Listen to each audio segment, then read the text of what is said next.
furry body, 2 long legs, and 3 unique heads, each with their own personalities. They can use all 3 of their brains to devise complex tactics and strategies, and now they've joined the races at the Eos Island Battle Arenas to be the very best and leave the competition in the dust. Welcome to the Pokemon Unite Character Spotlight featuring Dodrio, the triple bird Pokemon.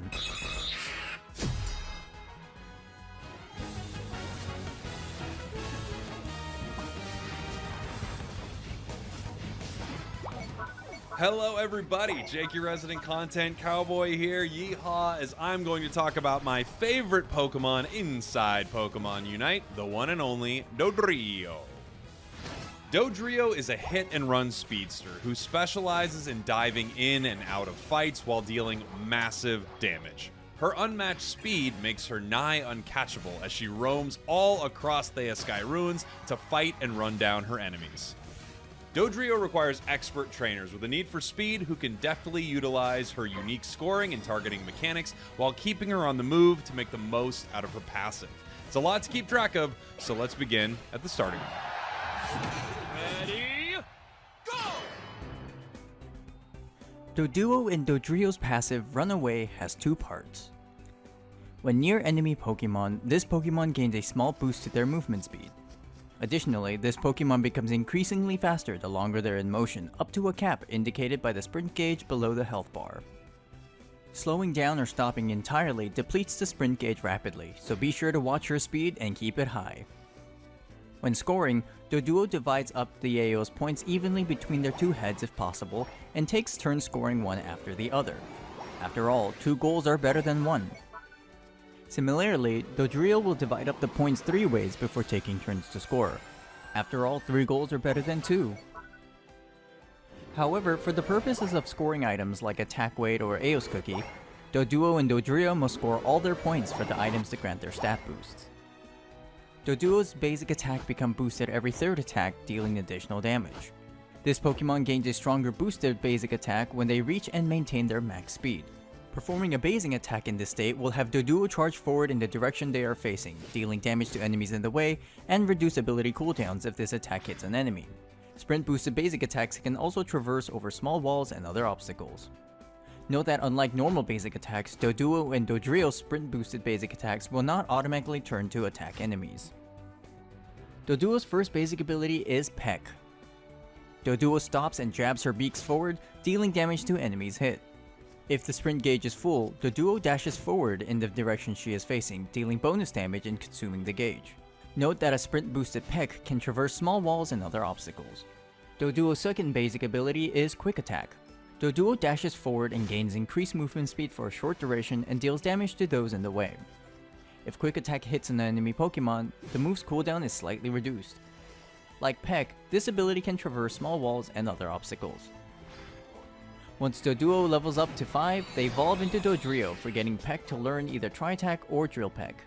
If Dodrio puts her heads together to learn Tri-Attack, she swings her 3 heads together in a cone, damaging enemies and randomly applying one of 3 effects: Burn, Freeze, or Paralysis. If Dodrio's sprint gauge is full, Tri-Attack instead shoots out 3 ranged projectiles in a designated direction, with only the first projectile that hits a target applying a stronger Burn, Freeze, or Paralysis depending on its type and color. Burn decreases an opponent's attack stat and deals damage over time, and Freeze decreases an opponent's movement speed, while Paralysis decreases an opponent's attack speed and movement speed, albeit to a lesser degree than Freeze. After this move is used, Dodrio's next basic attack is Empowered, dealing additional damage and healing Dodrio for a portion of her max health. Dodrio can hold 2 charges of Tri-Attack to use one after the other.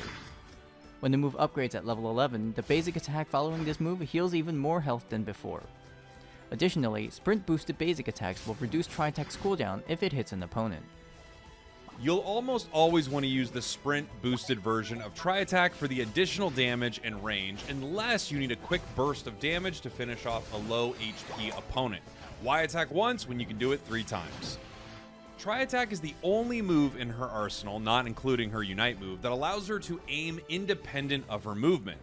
This gives Dodrio some flexibility in her positioning and allows her to keep some distance while dealing damage. Though the debuff effects are random, you have a pretty good chance of slowing your opponents with this move, making it a decent option for chasing and escaping. Tri-Attack is often used to soften enemies up for you and your allies from the outskirts of battle before charging in with your sprint, boosted basic attack, or other abilities to finish them off. If you're feeling peckish, Dodrio can instead learn Drill Peck. Dodrio drives And welcome in Pokemon Unite trainers, Underdunk number 52, and it's going to be a great one. I am Steel Agent Kyle, and with me as always, the one and only Husky Star. How are you doing, friend?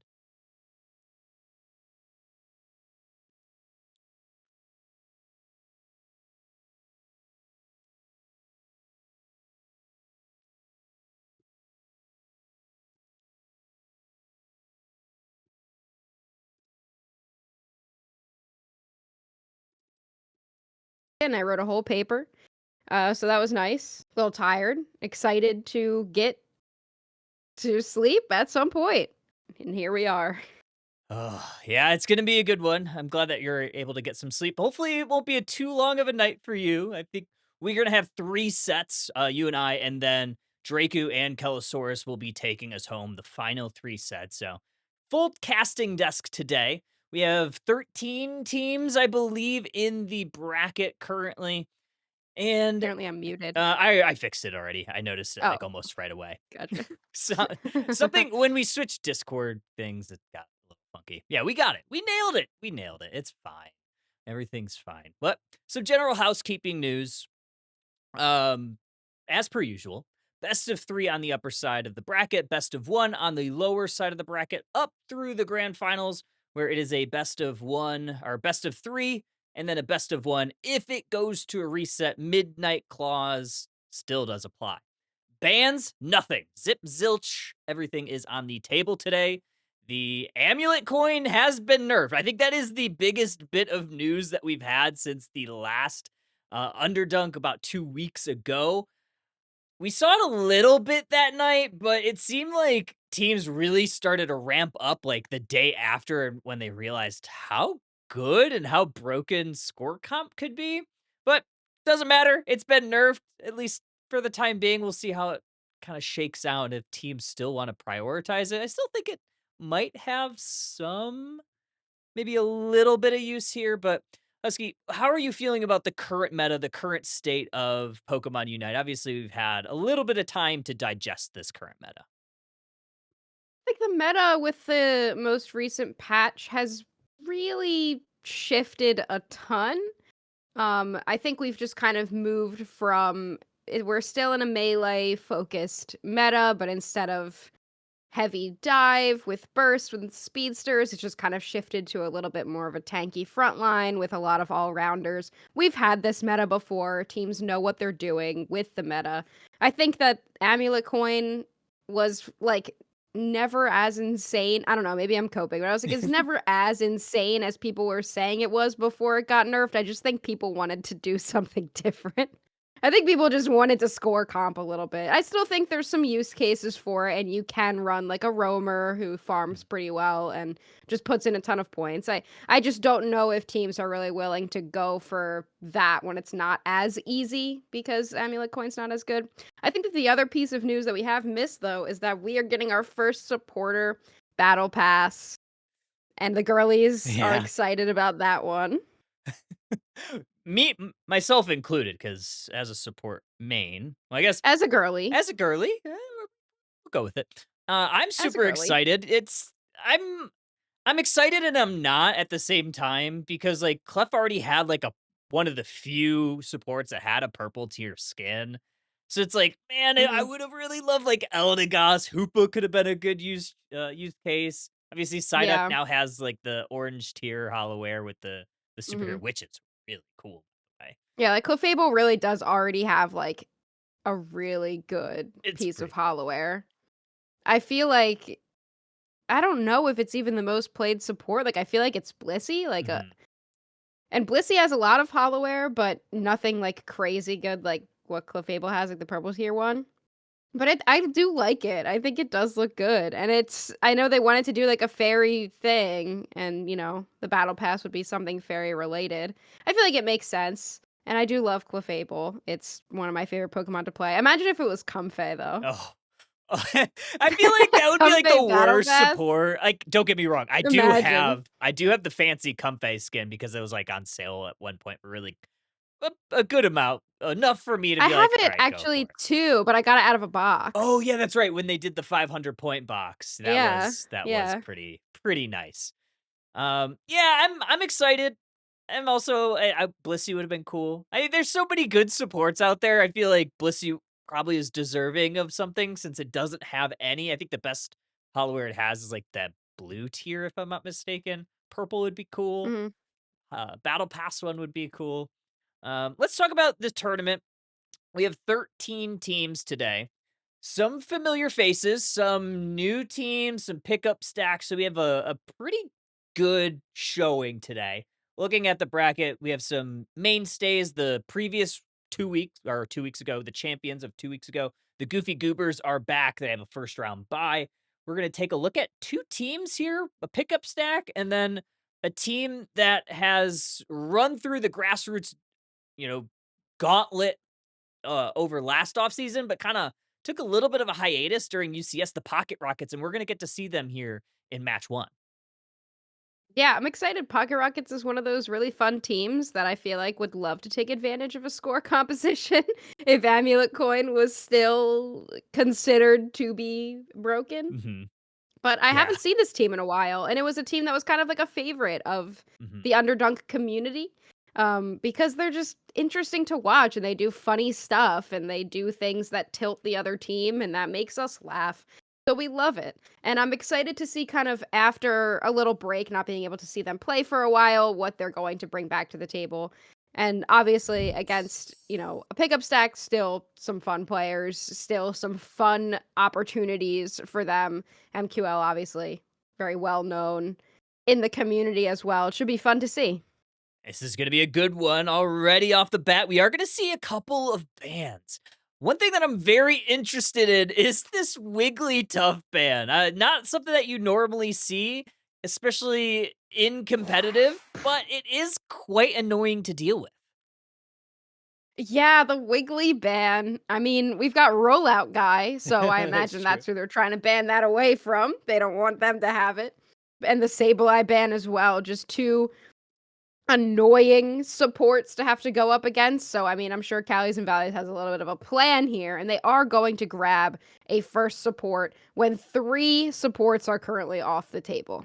I mean, you kind of have to at that point. You're kind of scraping the bottom of the barrel for support. So that Hoopa pick first, I don't blame them one bit. Allows Kellys and Valleys to maybe play with some tempo, but also I think that might be something that Pocket Rockets would have looked to take and maybe look for an invade with. Yeah, I mean, it definitely could. Snorlax is one of those Pokemon that's a really strong invasion because it doesn't need to evolve. It has really good secure and it's very, very tanky. And it also has some pretty good speed if you get it near some berries with its passive. So I wouldn't mind seeing that either. And they are going to also grab the Mr. Mime, a Pokemon that we don't often see, but can still be pretty strong and have its spot in the meta from time to time. Oh, yeah. I'm very interested in the Mr. Mime. I'm not sure. Livingston is a name that I haven't seen. I'm sure that like some of these players have probably like switched their names around. So I'm not sure which one's Pooty. I believe one of them will be Falsoon as well. So we'll see kind of how this lines up here. But the matchup that I'm looking at right now is going to be this Inteleon versus this potential Snorlax pick. Snorlax can absorb a lot of those snipe shots, Mhm. so look for it to try to block and kind of keep that team protected. I'm also excited to see this Cramorant from Vin Diesel because that's a Pokemon that is just consistently not in the meta. Even though it has its moments, Cramorant is really not considered to be a strong attacker, and especially in a meta where attackers are not very strong, except for Inteleon, probably. Cramorant's a really interesting pick, so I'm wondering if it's going to be the dive-focused Cramorant, try to go into the backline along with the Absol, or if we're going to be seeing a Mage Cramorant with Surf Hurricane. Ooh, yeah, and we don't see it a ton. Knowing that it's Vin Diesel, I imagine they're going to be looking to play a little bit more carry style, so probably the dive build, the dive air slash. Mhm. Just knowing their playstyle, I think that would make sense, but I mean, time is going to tell here in game number 1. Let's take on Callies and Valleys and Pocket Rockets. We're going to see where these Pokemon head. It looks like the Zeraora is going to be in the top path. Yeah, Zeraora in the top path as opposed to Scyther, I think is a pretty good call. I imagine we will be seeing Scyther, which means we've got double speedster composition on that side. But Zeraora is a little bit stronger, has a little bit of CC with its slash move, so it can prevent a little bit of potential snowballing from that Mr. Mime Garchomp lane. We do see here, Cramorant not able to get that secure, but Snorlax does grab 7 points. That's a nice little score right off the bat for the Snorlax, and it's going to stick around a little bit to provide a little bit of vision. This Hoopa is providing some A-press pressure, not only that, finding a KO on the Mr. Mime. Gibble, though, is going to return the favor and get that KO for themselves. Yeah, and they also had Zeraora up there, too, so definitely not the best start for Callies and Valleys. The Gibble coming out on top. It's a tiny little guy, but he does do a lot of damage, especially after the recent buff. Garchomp, very strong and acts as sort of an anti-stack pressure in that top half. 2v2 on the bottom side, 3v3 on the top side. Absol is looking for a way in, gonna put immediate damage onto the Altaria family. Scyther gonna find an immediate KO on the Gibble. Both teams are gonna dissipate, try to go back towards their own sides, but look at this. Callie and Valleys was still looking to put a little bit of pressure knowing that they had that upper hand.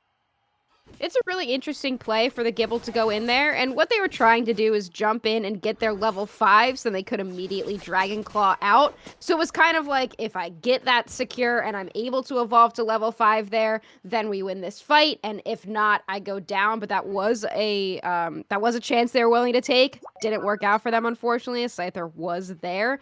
And that's pretty good for Callies and Valleys, not having that Gibble online just yet. Ooh, good stun from Mr. Mime, and Cramorant finishing the job. It is a dive Cramorant, so gonna have a lot of mobility throughout this map. Scyther in that central area, likely gobbling up most of this Altaria family. Now gonna look for this Cramorant to find a KO. The dive connects, and they're gonna get away. No! Scyther closing out that KO. Has a little bit of a double hit there, and Dive was on cooldown. You can stack up uses of Dive, but I imagine Vin Diesel already used them up to clear some of those birds in the central area. So definitely works out for Scyther getting the Cramorant, but I don't think, I think we'd be remiss to say that the Cramorant hasn't been doing well. It is level 7 right now. One of the highest levels in the game. There's only one level 7 currently on Callies and Valleys. Now level 8, that Scyther will be headed to the bottom path. Umbreon's gonna try to get some things done with that Snarl. Unfortunately, unable to insulate that Scyther. They go down back to the Pokemon Center the hard way. 4 members of Pocket Rockets pushing this T1 goal zone, points raining on in. 30 in, a KO to boot, and Pocket Rockets able to break that T1 goal zone down bottom pretty early. Yeah, I mean, that's good when you have a Hyperspace Hole Hoopa, which is interesting. I feel like, though Hyperspace Hole's always been good, it isn't a build that we've been seeing a lot, especially with a lot of auto attackers currently in the meta. We've been seeing a lot of Trick, but I do like Hyperspace Hole with this composition. We are seeing Hoopa get a little bit caught out here, has to use the Phantom Force to get away, but now Pocket Rockets has made it up to the bottom path, looking to clear this Alecki. Oh, and Teleon was looking for a secure, unable to find a lane to get that clean snipe shot off. However, Callie and Valley, they still find a couple of KOs. It's Scyther putting in double time, getting 2 of them, getting the Cram, getting that Gabite. Should be able to clear this Regieleki pretty easily for themselves. Again, that Scyther is a gold badge Scyther. I'm not super familiar with them, but a gold badge Scyther knows what they're doing on this Pokemon. Absol, in a mean look, has to use their Unite move, will not get away. Snorlax might be next. Snorlax trying to block, trying to hold on to their shields, gonna try to heavy slam away. Zeraora gonna use their Unite move to ensure that KO goes down. Callies and Valleys still looking to push. Mr. Mime, nice confusion stun, is gonna damage a couple, but a good Hoopa Portal is gonna refresh those health bars. Might be Callies and Valleys' time to push a goal. Absol up here for a little bit of defense. They're gonna turn that into a little bit of offense as they clear out all of that Altaria family for Pocket Rockets. You know, Not super sure why Mr. Mime isn't more often used just for some CC pressure because it just does have a lot of it. I know Confusion's a little bit more of a skill shot, but it does fill the tank role really well as we do see it immediately go down here. I guess they were just looking for vision. I mean, they found their vision, but it's unfortunately been directed back to the Pokemon Center. Might have been also looking for potentially a stack. Unfortunately, did not go their way. I don't even think they were able to get that point in to get the stack because that goal zone is still entirely full. Next sets of objectives are going to be hitting the map in 10 and 25 seconds respectively. Cali and Valley, they are monitoring this top path. Yeah, and Zeraora was able to just put in 30 points in the bottom path. I imagine they might be looking to go for that basement objective by themselves, but now that Mr. Mime was down there, everybody moving up to the top path guard shop. We're going to start this fight off. Huge Snorlax Unite move right on top of the Hoopa portal is going to prevent anybody from going through that. However, it's only the Umbreon that falls. Zeraora gonna look for a Unite move right onto the Regieleki, but Pocket Rocket's able to close it out. Hoopa's gonna take the team in. Rings are unbound. Pocket Rocket's looking for a push here. Big Dragon combo into the Unite move. This Garchomp is getting this Regieleki in, and Pocket Rockets finds exactly what they needed, but Cali and Valley is returning to KOs. 3 members are down for Pocket Rockets, and it's Umbreon and the Zeraora finding massive value on the return end. Yeah, I mean, Cali and Valley just couldn't get in there for a minute, and after a huge play by that Garchomp, they were able to turn it around, and they're holding on pretty well. I mean, they haven't really been able to push too hard into that Tier 1 goal zone. All of the goal zones, for Pocket Rockets are currently up, so Cali and Valleys hasn't really been able to make any plays with those just yet, but they are still holding on decently well with that score. Oh, heavy slam just barely misses there, but Mime connects with a nice Confusion combo. Absol looking for a way in. Unite move once again from Zeraora is going to take out the Absol. They're going to look for this Mr. Mime now. That's a double KO. Heavy Slam misses once again. They're going to be forced to use their Unite move. Is that Snorlax? MQL very low. Are they going to be able to get away? Another Heavy Slam in the shields. Zeraora is still living, able to find some massive KOs, and Cali and Valleys, they're pushing forward. I mean, how broken is Discharge Shield right there, saving that Zeraora multiple times. And you also called it out, how they were able to Unite move yet again. But this Zeraora, I feel like, has popped 3 Unite moves in a single minute, and they're looking to farm it back in that bottom path once again. Make sure they have it for Rayquaza. Hoopa, though, maybe getting caught here. Umbreon does cast Look onto that Mr. Mime, but doesn't look like anybody's moving too far forward, but Umbreon could be caught out. Yeah, that's a KO for the Pocket Rockets. Definitely won it. Not the biggest deal there for that level 11 support style Umbreon, but look at this, 30 seconds left in this match. There is going to be this Regieleki in the top path. It would potentially break this T1 goal zone, though. I mean, if Inteleon were there, they might be able to snipe it, but I don't imagine that Cali and Valley's really wants to put a ton of resources into this.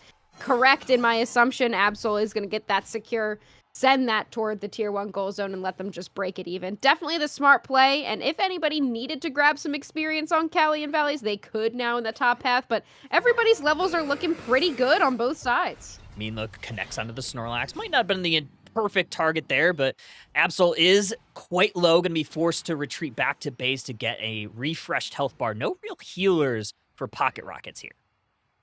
Yeah, and Inteleon is just poking so much, so they're going to have to base. Just no choice there. And if Cali and Valleys knew, they might be able to capitalize on going in after getting some pokes here. But so far, no team's going in. But we saw Zeraora jump in on Absol. The rings are now unbound. Oh, traded Absol for Zeraora, and this is going to be the all-fight. It is showtime. Scyther is going to Green Illusion dive. Are they going to be able to find any KOs, though? Umbreon finds the Garchomp, and there are 2 members down for Pocket Rockets. Mr. Mime, holy snipe shot from downtown from Cali. They're connecting. It is their chance. They have 2 members still down, and no Unite moves out for Cali's and Valleys, though.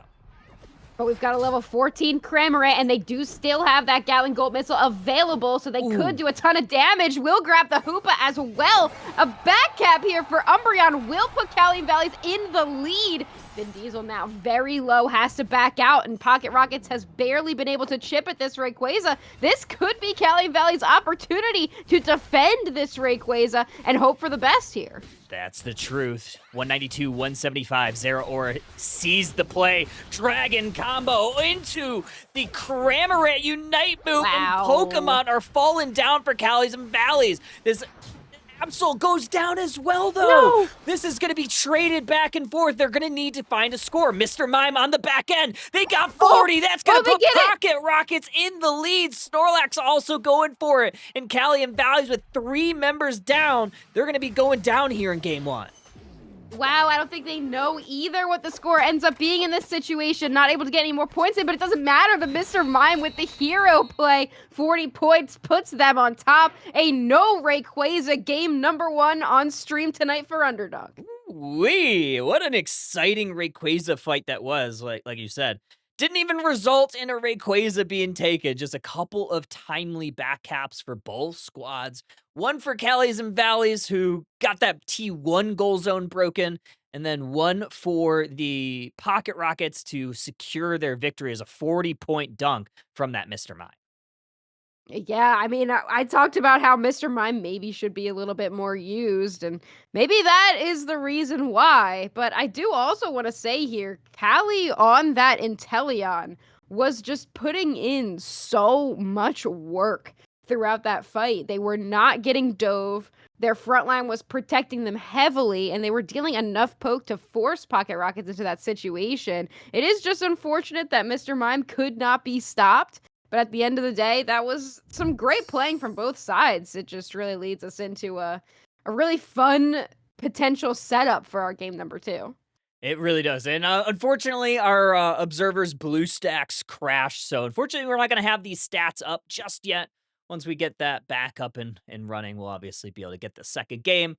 So unfortunately, no stats. But either way, I mean, who do you give the MVP to there? I mean, unfortunately for Callies and Valleys, it was... the Zeraora fell like a little bit short there, but there were so many times in that match where MQL was able to get a ton done. Oh, yeah, the Zeraora is such a strong pick, and Spark Discharge is usually not the first moveset that players go to, especially in a competitive setting.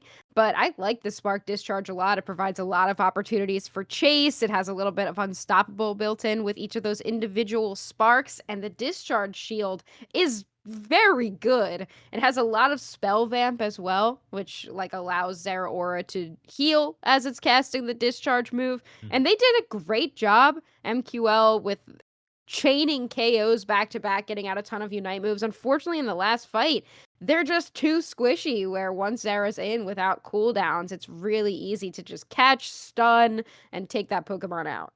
It's really strong. I mean, obviously, Zeraora, it had its meta, right? About a month plus ago, we were in the big speedster meta, right? And Zeraora was seen at an alarming rate. It was seen at an alarming rate. Either picked or banned. That elusive encounter rate is what we talk about. But it lost the defense penetration stat. It had the highest of all those speedsters of 80 instead of the normal 60.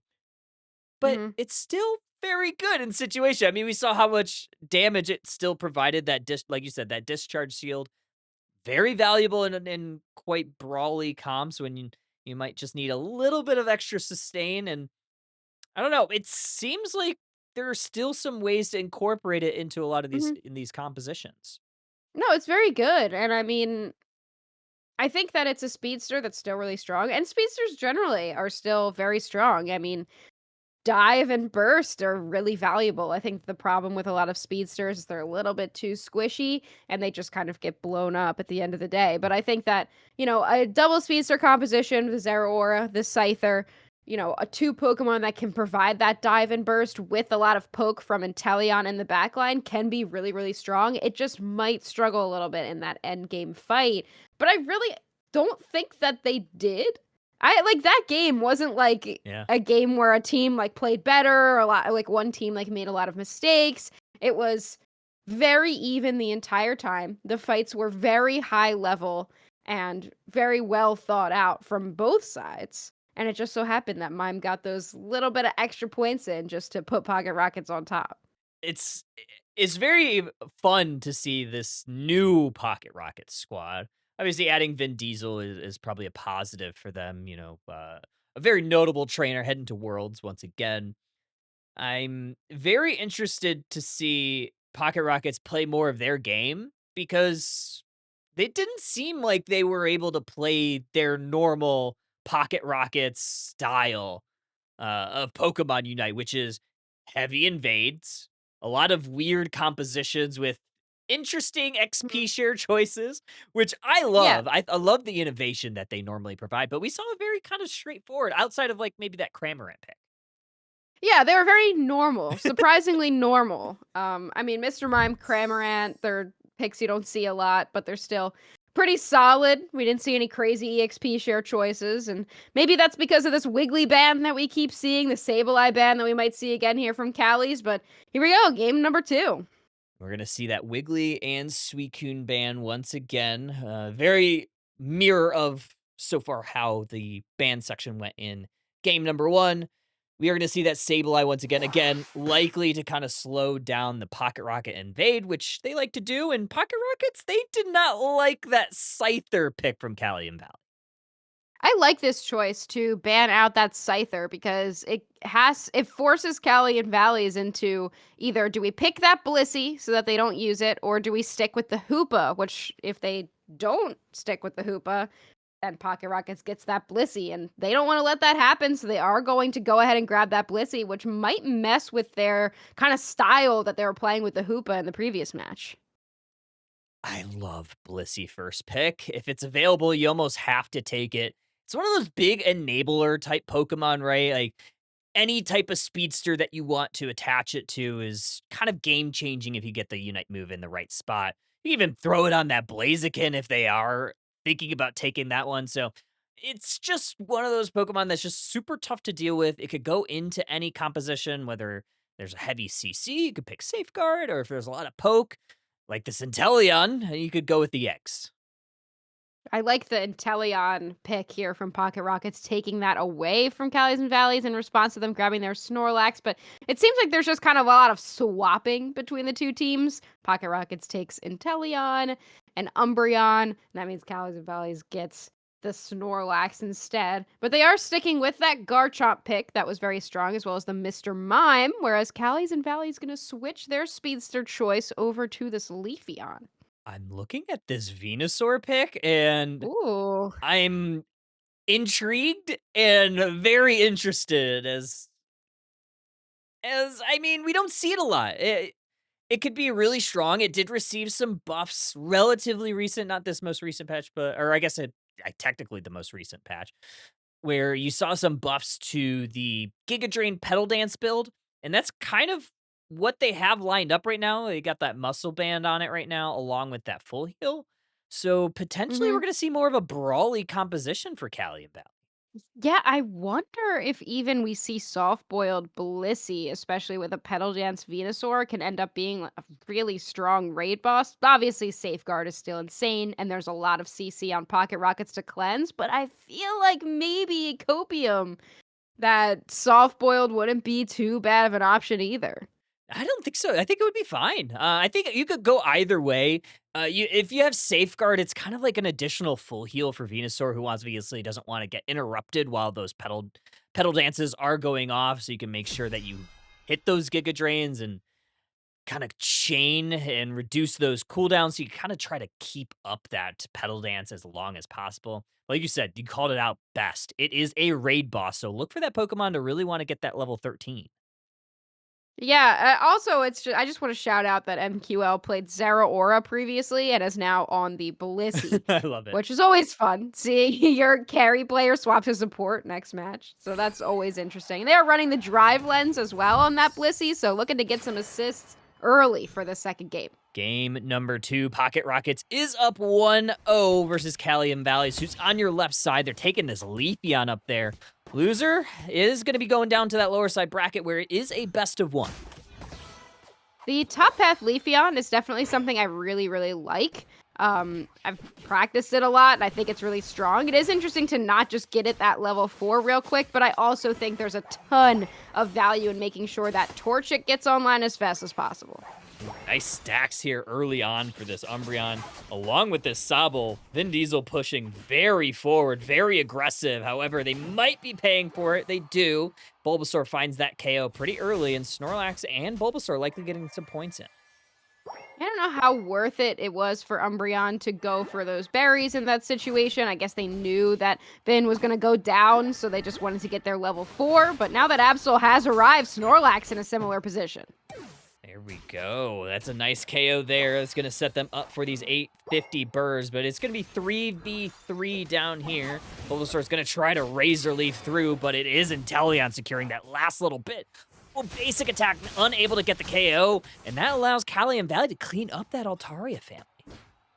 We saw Combuskin there use that eject button to try to get in behind all 3 of those Pokemon in that tall grass, and unfortunately they were only able to push Umbreon. Ideally, you want to grab that Inteleon and Absol, grab all 3 of them, and then just put a ton of damage. Not able to get it done. Unfortunately, they were just a hair away.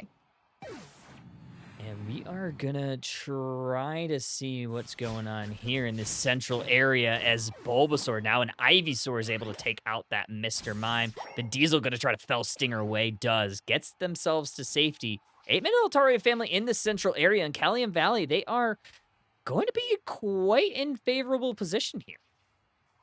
Yeah, they definitely have the positional advantage, but Garchomp coming down now, looking for a potential engage here. They will not hit that Leafeon. They do use the full heal, but they're getting very low. One more basic attack, and it is the foul play taking them out, and it seems to have been a turnaround here. Pocket Rockets take the advantage.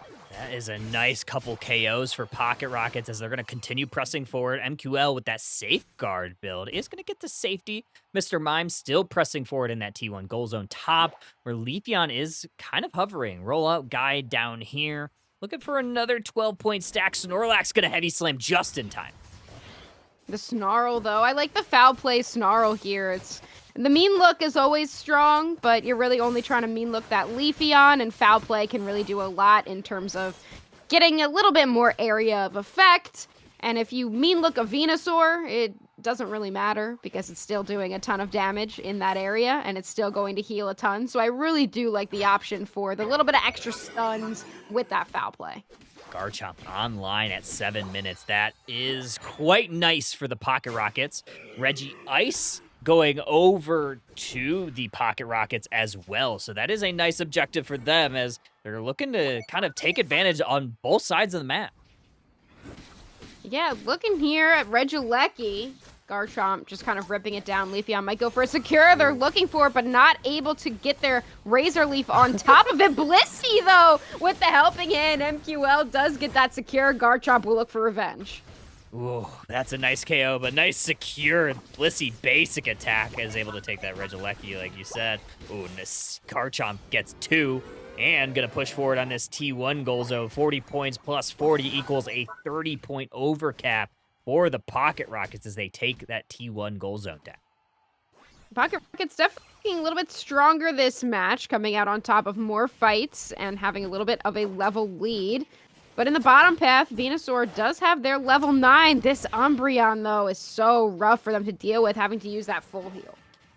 It's going to be a nice little fight here. Umbreon is continuously trying to pester Cali and Valley. A nice little play here from Snorlax is going to push Umbreon into a little bit of danger. Snipe Shot connects on that Venusaur. However, Leafeon gets a little bit of revenge in the top path, getting a nice 40-point dunk dragon combo. A little bit wide, unable to get that done. Inteleon gets another KO. This time it's Blaziken. The Unite move going to try to take out the Snorlax. It's a lot of damage. Snorlax puts down a block, gets a shield, but that is not enough to keep them upright. Here comes Venusaur, though, pops the Verdant Anger, but Pocket Rockets just seems to want to back out. Umbreon is not backing. No, now they do. They use the foul play. They're going to skate away there. No KOs for that Venusaur. It's definitely unfortunate after using a Unite move. Pocket Rockets is just really maintaining their positional advantage on this map. Another 37 points looking to go on in. Leafeon stops it just in the nick of time. Dragon combo is going to pick up Leafeon. Then to the Dragon, the Livid Outrage looking for a KO. They find it onto the Leafeon. Blissey unable to secure the KO onto the Garchomp. And now bottom side, it is another Reggie for Pocket Rockets, this time of the Steel variety. And they will be pushing forward onto that tier 1 goal zone. But here comes Blissey, and Snorlax does pop the Unite move, but look at the shields that rollout guy got just from popping the Moonlight Prance on that Umbreon. They will choose to back off here. Let Inteleon look for a little bit more poke, but now that 4 members of Cali's are down in this basement path, there's no reason for Pocket Rockets to push in the bottom path. However, that top path tier 2 looking pretty good.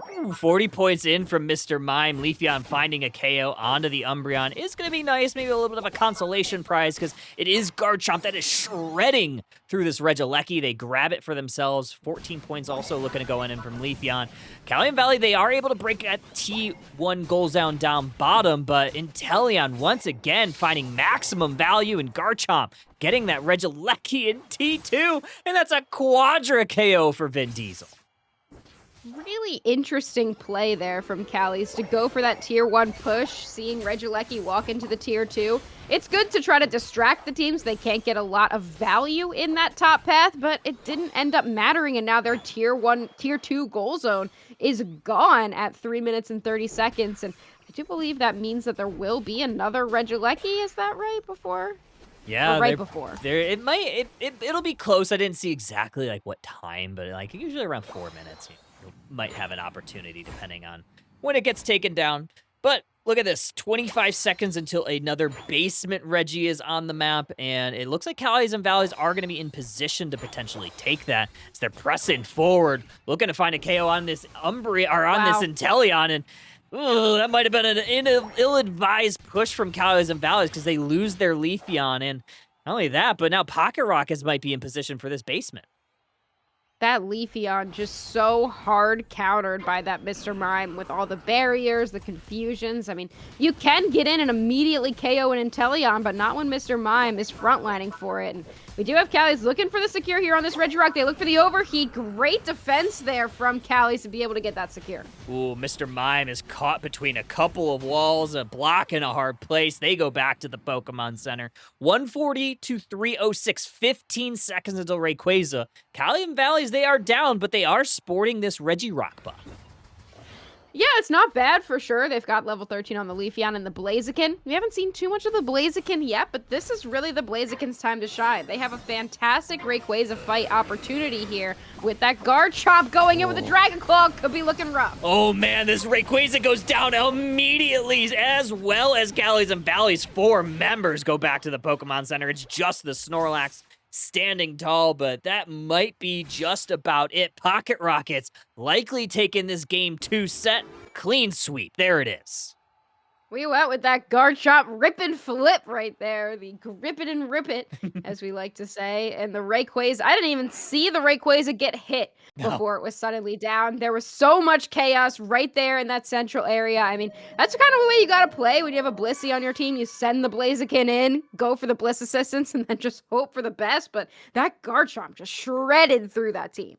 Very quick shred. 306, 140 is going to be your final, with potential like another 400 points likely would have gone in without that GG surrender.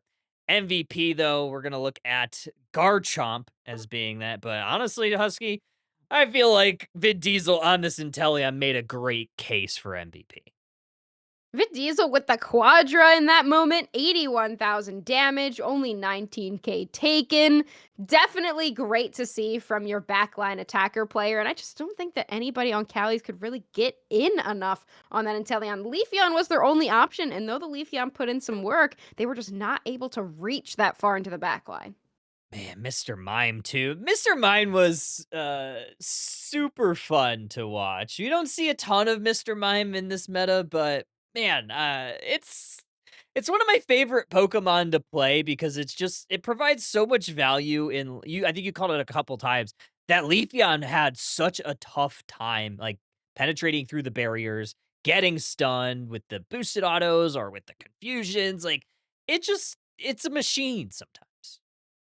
Yeah, I mean, part of playing the Leafeon is that you need it to be online early, and unfortunately, Callies just couldn't really make that happen. It took a little bit too long for the Leafeon to make it online, and though they did good, they had a great game. It was just not able to do it in the end. I kind of love this mime pick, just offering so many stun potential to make sure that this Leafeon couldn't really get anything done. And also the Petal Dance Venusaur at the end of the game Mhm. was not able to reach that level 13, and it's just when that happens and your late game scaler just, doesn't get there, your early game scaler doesn't have an early game, it's really tough in those end fights. It is. Yeah, that's kind of what you need as a Venusaur. Whether you're running Petal or you're running the Beam combo, you need that 13, especially at Rayquaza, because it's just so valuable. Like 3-second cooldown beams are crazy. Infinite Petal Dance is crazy. So Mhm. very unfortunate for them, but they are going to be going down to that lower side bracket where it is best of one. It'll be tough, but their night is not over. Our night is not over just yet. We are going to be taking a quick break, so folks, don't go too far. We'll be back in just a quick moment.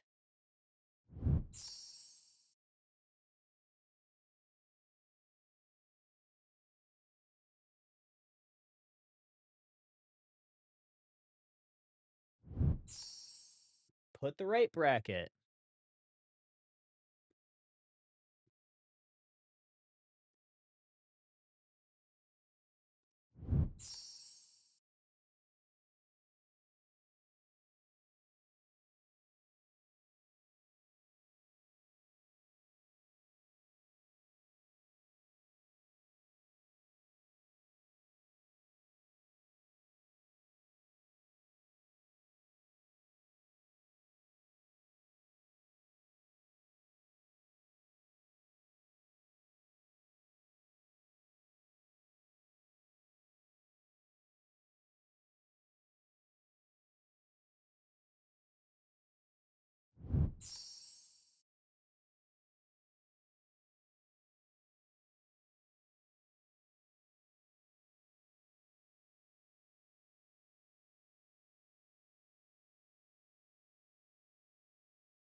Welcome back, Pokemon Unite trainers. I told you not to go too far. Hopefully you didn't. We got another round matchup here. Underdunk number 52. We have MQL by Dark Blue by K-Suff. I think it's the longest team name in Underdunk history. I'm pretty sure. I think it's by. I think it's shipping them. Oh, is it? XBX? I don't know. I think it should be. It's like South by Southwest. Is that what it is? They've got a little thruple going on or something. That's totally We what's need one of going on. these. Guys, come on. We need like a good thruple in the More- Unite community. More Pokemon Unite. We need more thruples. shipping. We need more shipping. Guys, the love of your life is on Pokemon Unite. Keep queuing up in that solo queue. The love of your life is out there. How do you think Mr. and Mrs. Mimikyu found each other? Exactly. And now they have That's all I'm baby saying. Mimikyu? Is that what I heard? Did I hear they have baby Mimikyu? Do they have a baby Mimikyu? I don't know. I thought I heard that Love at that. one point. I could be fake news, honestly. I thought like love there's that. like a Twitter post where they said they had a kid, which is why they weren't playing so much. But either way, we have a draft. And K-Suff is in Woohoo. chat. And he says, I have no idea why. I don't know why either. I was very Yeah, confused. none of the players that are being shipped in this thruple are on this team. So particularly interesting. We'll have to see how this plays out. But I think that if this team wins that set, then all three of them need to go out on a date. I need a little bit of toxic yaoi in the Unite community. I'm for it. I think we'll have to revisit it. We'll figure it out. I'm seeing the Greninja ban. They're trying to force Dad's Danny on something maybe a little bit off meta for him. Well, maybe not off meta or maybe not off meta, but off meta for him. Yeah, he is a very well-known Greninja player, so just banning that option out away from Danny makes them have to think a little bit more. I do like, if a player is really, really prominent on a Pokemon, just going for that ban, just to make them at least have to rethink their strategy. But Blissey, of course, being banned here. Suicune, Snorlax, another couple solid bans. The Garchomp is actually going to be that first picky, and we're going to pick that up. That means we've got Psyduck on the table. We've got Hoopa on the table. A lot of options here for last minute to go with. I love Umbreon's on this Inteleon pick. And look at that. Dad's Danny is going to grab that Leafeon. So we're going to provide a lot of early pressure is going to be this last minute squad. Looking at the MQL squad, looking at this Talonflame, very interesting. I still think Talonflame's an incredible speedster. Yeah, Talonflame is very good. Noticeably, it is wearing an EXP share right now. I'm not really not too sure what that's about, but that'd be awesome if we went with the EXP share Talonflame. It'd be so. Ooh, another interesting option here. We've got Goodra being picked up along with that Trevenant. Really interesting frontline options. I wonder if that will be the tank core and we'll just be seeing double tank, or if we'll be seeing one of those Pokemon swap over to the all-rounder role and pick another support.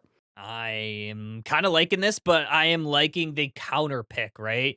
We have that Glaceon, so that look for that thing to like completely shred through the defenses of last minute. That's good. The Glaceon's job for this match, attach all those Icicle Spears to the Goodra, attach them to that Trevenant, make sure that they aren't able to survive those long, prolonged fights. I think that it's really interesting to go with your Espeon and Glaceon in that last two slots, because those two Pokemon are very early game Pokemon, and the remaining three in that draft was late game scaling Pokemon. I mean, Crustle, kind of, but Garchomp, Talonflame, those very late game specific Pokemon.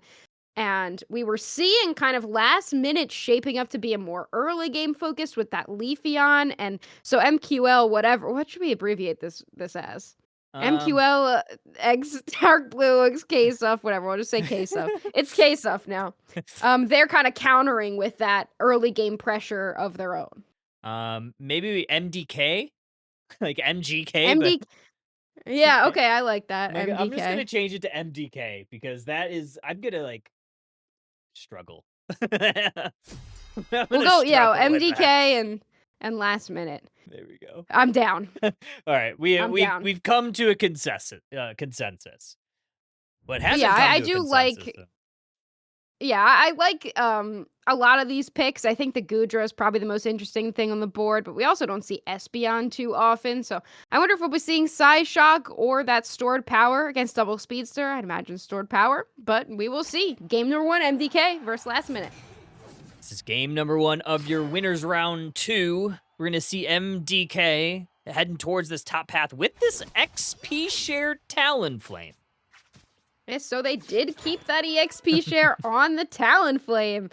I mean, okay, go for it. You're going to have a lot of carries on your side. Talonflame, you're just kind of delaying it getting that level 7 and providing a ton of carry pressure. So, I mean, this could be that scoring, roaming Talonflame that we were talking about before. I don't mind it, actually, but look at this little push here from Last Minute. They're going to try to find a KO onto this Gibble, unable to do so yet, whereas Bits on the opposite side is helping find a KO on this Absol and get some points in. Glaceon's gonna take that double KO, and MDK heading towards this goal zone, and they're gonna look to break.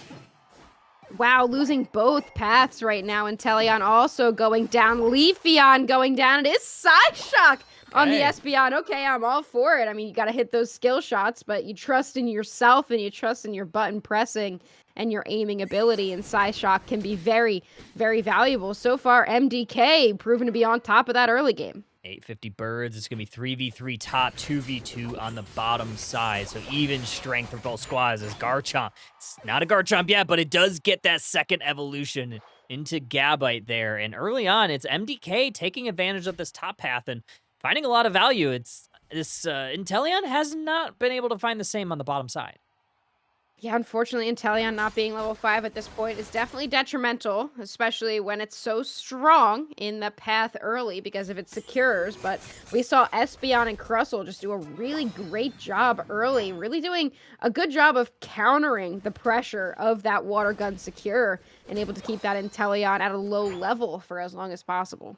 8-minute birds now going to be spawning in this central area of the map. Crustle is going forward right onto this Drizzile, providing a ton of damage, but it's Leafeon that's going forward, but they find the back of the Pokemon Center through this Talonflame that finds them. 2 members of Last Minute go down. Now this Glaceon starting to shred through this little Phantom. Gonna try to hold on to this goal zone. 10 points going in from Glaceon, and that's gonna be all they find. MDK, though, still finding value. Oh, and Talonflame comes down with a big KO of their own. Yeah, great responses here from this EXP share Talonflame. They jumped in after the Glaceon. Honestly, shout out to Glaceon passive as well for protecting them against that Leafeon. And this Talonflame just doing a fantastic job of timing their Brave Birds for the perfect right moment, letting Crustle kind of do the work and then them picking up the pieces while those backliners get a ton of value.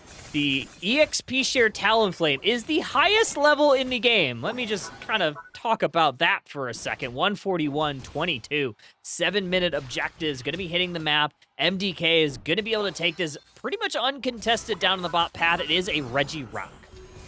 If I'm that EXP share Talonflame at that point and I'm in a solo queue environment, I'm definitely complaining about why I'm a higher level than most of my teammates. But, the Talonflame has been picking up a lot of KOs. KOs give a lot of experience, and they now have a Unite move on the board ready to defend against this Alecki. Regilecki's starting to walk towards it, but looking for a KO of their own is this Garchomp. They find it, and Teleon goes down. Emerald 2-step from Leafeon looking to counteract it. Unable to do so, and this Gudra's also fallen down, so 2 Pokemon traded back and forth. This Glaceon's gonna lock on those Icicle Spears onto the Leafeon. Trevenant looking to try to get some scores in because Regilecki walked in, but they get met by a brick wall. That is that Crustle.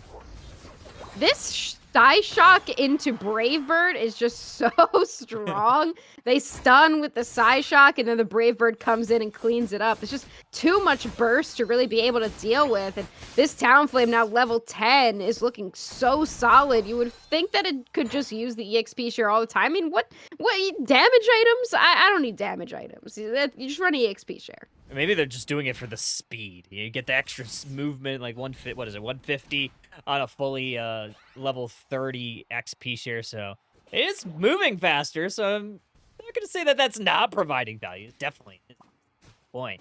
Some value definitely being provided. Jumping in, getting another KO right there. This could be the chance, though, for them to take down Talonflame. They do, and you wouldn't expect getting the EXP share KO there to be that valuable, but at level 10, that's definitely a great KO to pick up at this point. Definitely aren't mad about it. More Icicle Spears looking to lock onto this Goodra, but Goodra able to get away. Leafeon is invading the central area of MDK, and Dad's Danny, dangerously low health bar. Going to be met with a little bit of resistance. They head to the top. Instead, they are going to go back to base. More like that's dangerously low, but Nice. they are able to get out. They go back to base, like able that to refresh some of their health right there. But that is a great play there from last minute, because you know that you're behind both in levels and in score, so just trying to take experience off the map for MDK, push a little bit more KO pressure, stay away from that Talonflame, try to pick up KOs elsewhere. Definitely the smart play for that team. Garchomp's going to try to shred through this Goodra. Glaceon is going to do the job, but there's the Unite move from the Goodra. Try to keep itself sustained. Nice push. Horror Leech into the Glaceon is going to take them down. Brave Bird connects on a couple members of last minute. There's the Flame Sweep to close the job. Talonflame able to take down that Absol, but Goodra and this Trevenant, quite tough to take down. Yeah, this is a really, really heavy front line for last minute. It's going to be difficult to take them down, even with the burst of Brave Bird. They will grab the Goodra, though. Chomp will go down to a Horn Leech, not quite able to get out, and I think that's the value of having Icicle Spear, because it can shred a little bit more, but Talon going down, and now last minute catching up pretty decently in terms of levels. They really are, yeah, 141 to 43 still, so still an advantage here for MDK as this Crustle gonna start to migrate down to the bottom lane. Oh, Psyshock connects on a couple members of last minute. That's gonna force them back to their own base just to grab a little bit of health and a little bit of shields. Absol sees this Crustle, trying to back cap on that T2. A little cheeky, but Absol able to stop that in its tracks. If all of those Psyshocks hit in that tall grass, then I think that 2 out of those 3 on last minute that were sitting there go down. I mean, this Espeon is just hitting very hard, and here comes Garchomp looking to go for this Alecki. Another Psyshock connects on the Goodra. They pop their Unite move once again. Now the Absol Unite move looking to close out the Alecki. They do. Flame Sweep from the Talonflame. They're able to take out that Trevenant. Now they're going to have their eyes on somebody else, but Absol turns them right around. Glaceon's able to take out the Goodra. Absol able to find a KO. They found 2. They found 3. They find the Regieleki into that T1 goal zone, and they're able to break it and start to level up this point lead. That's big for last minute to pick that up there. And the Absol not going down either. Even popping the focus band on the Garchomp right there in that moment. Now, last minute did not look great early, and now they have brought their deficit down to only a 10-point differential going into the last 30 seconds before Rayquaza. Another basement Reggie is going to hitting the map here in about a second. 3 members of MDK are down here. 2 members of last minute down here, trying to get a last second basement Reggie. It is a Reggie Rock. 2 members still hovering. Might be looking for a little bit of a last hit. That's Danny, one last effort, but it is Espeon taking the Reggie Rock. Oh, Trevenant might go down here, and that would not be good. They do go down. They will be up before Rayquaza, but this does give the opportunity for MDK to push forward a little bit. Trevenant offered so much front line, and they are just going to go for it here, Kyle. Yeah, full out rip, and Talion is going to try to look for a secure, but Crustle is going to try to block the way. The secure is out. It is Absol from downtown. Talonflame goes down. Unite move from the Espeon. Now points raining in. There's a Hondo Burger from last minute. They're looking to go into that main goal zone, but what an incredible steal from Absol. Yeah, they're just trusting the rip there, but what secure are you trusting? The Espeon was zoned out so well by that Goodra that they were unable to get that Psyshock or Psybeam onto the Rayquaza in time. And it gave Absol the opportunity to grab that secure, and though I think that the rip is definitely plausible in that situation, I don't think that with just Trevenant down, you can really go for that full rip, especially without enough vision. Still a minute left, game's not over, still a T1 goal zone. And that is where MDK is looking to set up. They're going to try to break this one. That will give them the lead. Absol on the back end is going to get some more points. Okay. That's 40, and that returns the favor. They are still up now, is last minute, but MDK looking to take a siege on this T2 goal zone. They find some 3 members down for last minute now. Oh, yeah, Leafeon does come in with the Emerald 2-step. They will take down Espeon and Crustle, but MDK has 4 members down. Absol does have a Unite move. Here comes Talonflame. They're looking for it. Absol pops the Unite move there. Garchomp getting very low. They will go down. Is this them hanging on? Glaceon not able to do it. They will go down. What a defense from Absol. Incredible defensive stand from this Absol. The last-ditch effort. Otherwise, MDK was surely going to take the lead back for themselves, but this tanky composition, along with this double speedster, got the job done. MDK had the early game, but last minute had the late game. Very last minute of them to pull out. Able to get that Rayquaza secure, and I feel like we could have seen a much different game if we actually looked at a Rayquaza fight. But that rip and flip on Rayquaza definitely worked out in the favor of last minute, even though it was MDK who made that call. And look at this, Kyle. Losing the 17 KO EXP share Talonflame game must feel rough right now. It's gotta be pretty tough in the group chat right now. But either way, it is just game 1 of this set. If they get the job done in game number 2, they'll be in pretty good position to keep themselves in the winner's side of the bracket. Looking at the damage numbers, nothing too crazy to talk about, although this 76k from the XP share Talonflame was quite fun to watch. Yeah, definitely really strong. Acted as both the carry and the support in that moment. The interesting thing I think about that fight that I want to bring back up is the Garchomp just looking for a Unite move in the pit instead of just looking for the full rip with the basic attacks. I feel like maybe that would have been a little bit better, but I think at the end of the day, you are just leaving it up to luck with that secure. You've got Brave Bird and you've got Psyshock, but you know, they have Absol Unite move, critting on Pursuit if you get lucky. You've got Snipe Shot. Oh, Floop! He was Hello, biting my Mr. feet. Floop. He was biting my Oh, feet. He is in Floopy. jail now. He is in jail. Oh. Stop biting my feet. What did Floof think? he said feet taste good, which Oh, jail. well, that's weird. I I don't don't like know. that. I didn't like it either. It kind of hurt, Yeah, TBH. that's strange. Very, very. Floof's a little weird. He's a little weird. He's a little guy. Hmm. But yeah, He's got to go back and sleep on the stuffed animals. he might. He's usually demonic at this time. He's got like 3 Oh. modes. He's like either super cuddly, or do you hear him yelling? Yeah, he's got like the zooms. And this is demon mode. There's super cuddly, there's demon mode, and then there's hanger mode. Yeah, I think that's Karma's as well. Mhm. He yesterday, I know that we're doing Pokemon Unite, but you know, you guys can understand. I yesterday, Karma, there's like a little space underneath my dishwasher that I can't get to, but he can fit into, and it comes like right up against the wall, and on the other side of the wall is where his food is. And I don't think he knows that because he's really stupid, but he went back there screaming at the top of his lungs and then just was scratching at the wall to where we could hear it on the other side of the wall. He's just really weird. He's strange. just a strange little guy. I hear that orange cats always just share the same brain cell.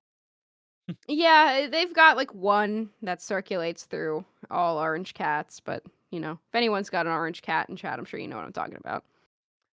That might be we almost had an orange cat a couple years ago. But we just with like Cora's like health stuff, like we didn't. Um but man, it was the cutest orange cat. So maybe when it's time we'll look for an orange cat and we can They're bond so over stupid. the shared brain cell. But we are going to be going into game number 2.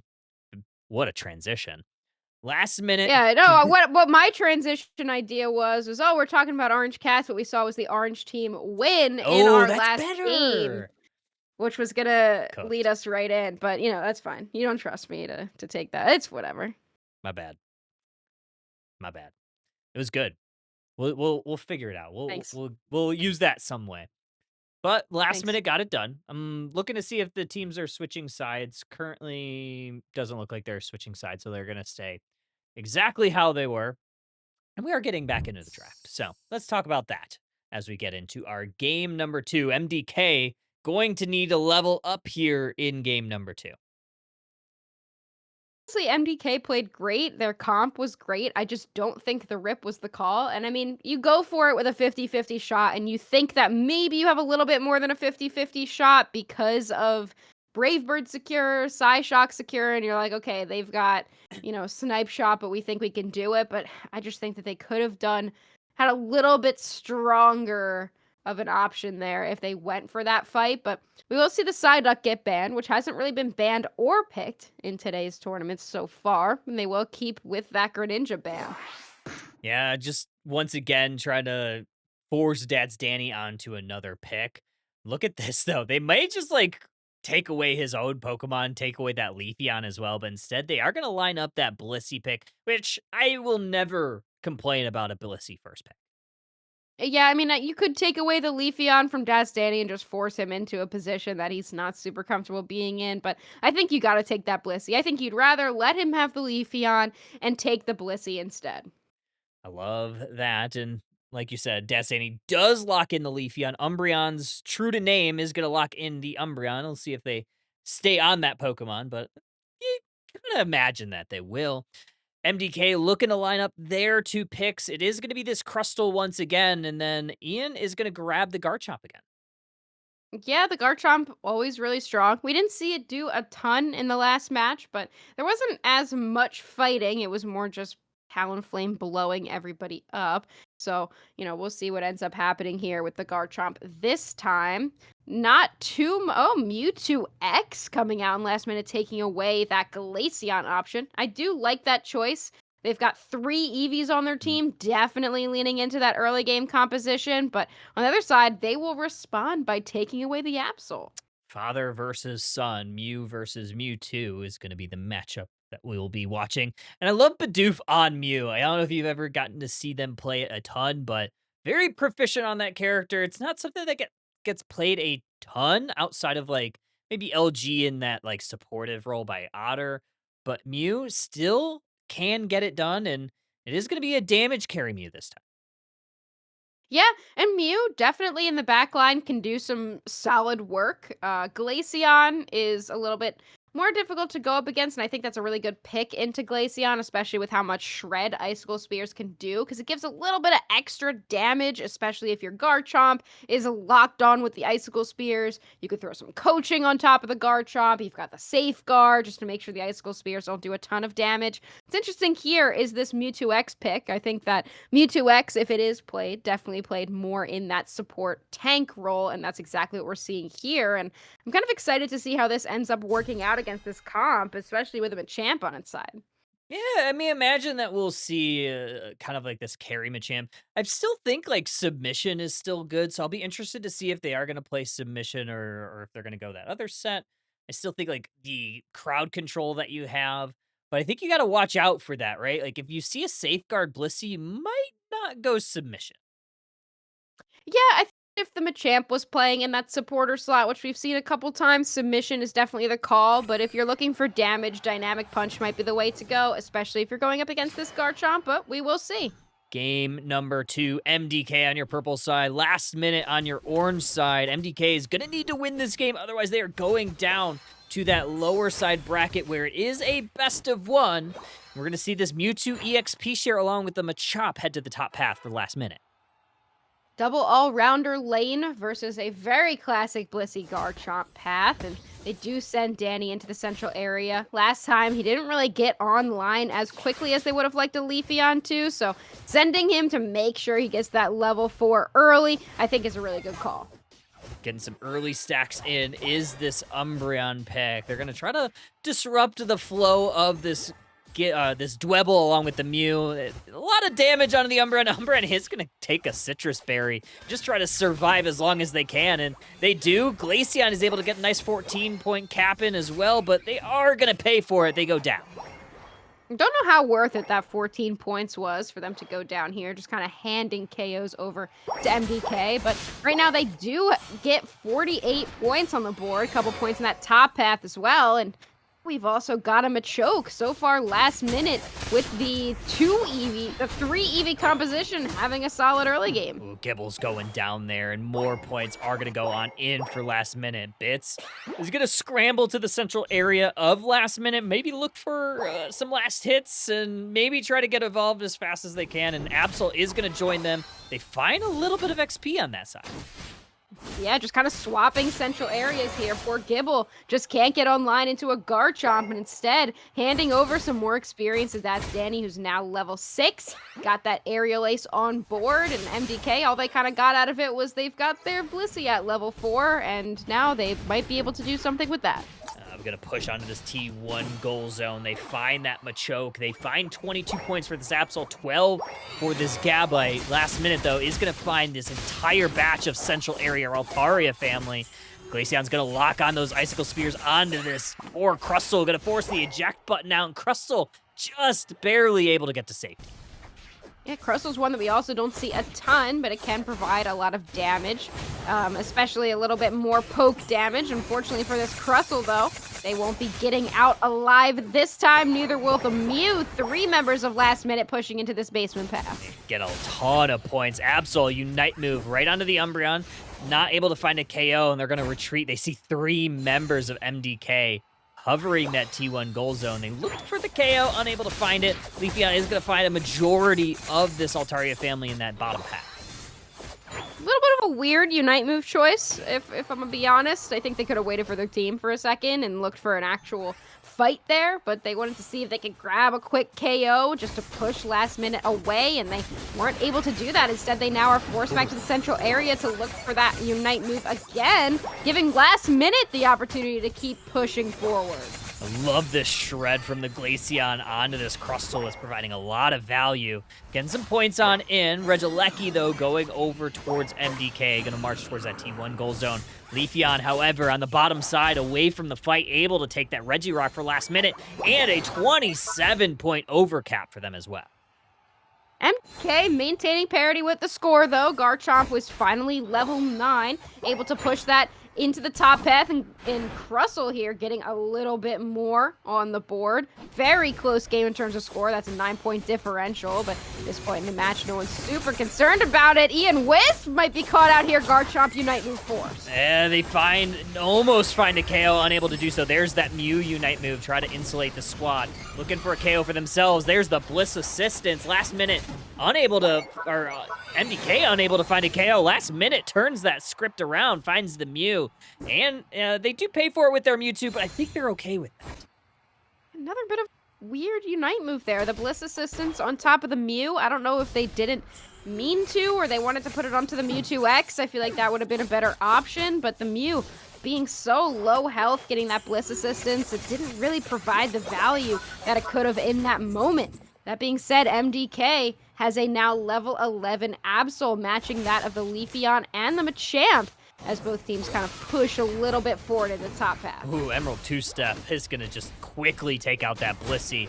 Garchomp is going to try to shred through a lot of this Great farm. eject. Mewtwo Unite move is going to try to stun up a couple of Pokemon. There's the Machamp Unite move. They take out the Garchomp. Crustle Unite move in return. Oh, and the Umbreon steals all of those shields.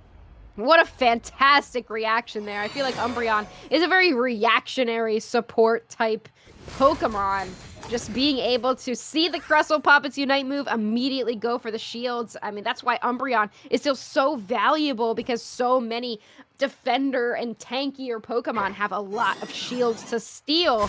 And unfortunately for that Crustle, not able to do anything besides waste a Unite move. Regieleki going to be marching towards the T2 side of MDK. Reg Ice gonna get secured. It's Mew that takes it away from last minute. It looked like they might have been able to try to get some damage on it, but unable to do so. So MDK finds some value of their own. Now this Garchomp looking to try to retreat as Mewtwo X pushes forward. Yeah, MDK is hanging on here. Leafeon, though, will pick up a Crustle in the top path, trying to look to push that away, while 3 members in the bottom path fight 3 members on both sides. Unfortunately for MDK, they were just distracted. Last minute was only baiting them. They break the tier 2 goal zone off screen. Umbreon and Glaceon trying to back up with 3 members chasing them down. MDK might look for a push. Incredible fight here from last minute. Great macro awareness. Gonna try to hold on to this T1 goal zone, unable to do so. Another Dragon combo, this time connects on the Glaceon. Mew is able to close out that KO. Mewtwo X trying to stay alive, but Mew takes that one. That's a double KO that way. So MDK finds some value in return. Yeah, Machamp looking to get their own blue buff here. They won't. Looks like Blissey went ahead and stole that away with just a little slap there. Took him to a little bit of Pound Town. MDK really maintaining a lot of pressure despite having a bit of a score deficit. Danny, though, comes in. Big Emerald two-step will take down one. Mew with the Electro Ball locks on. Back and forth, but MDK continues to come out on top of these fights. And they've lost that T2 goal zone, but I think they're pretty happy with the last, 30 seconds or so. Last minute is able to take out that Crustle right there, which is a nice KO. But look at this. Migrating towards the top path, there is going to be a potential base Lecky for last minute. Yeah, they could go for it here, and MDK is posturing towards this top path. Umbreon finds the Blissey. Has to force out the safeguard. Definitely a smart play if you can force the safeguard out just in case your team wants to engage. But Blissey on safeguard just so strong and has such a low cooldown. It's very difficult to fight against that Pokemon. It doesn't look like last minute is going to want to go for this Alecki. MDK doing a very good job defending it. Mewtwo X is going to lock on a Psy Strike onto a couple Pokemon on that side. Icicle Spear is going to connect on the Mew. Unite move from Absol. Dragon combo to boot. There's the Unite move from Mewtwo. A fight starting a little bit early. Multiple Unite moves now. Dragon combo is going to help take down 2 members of last minute.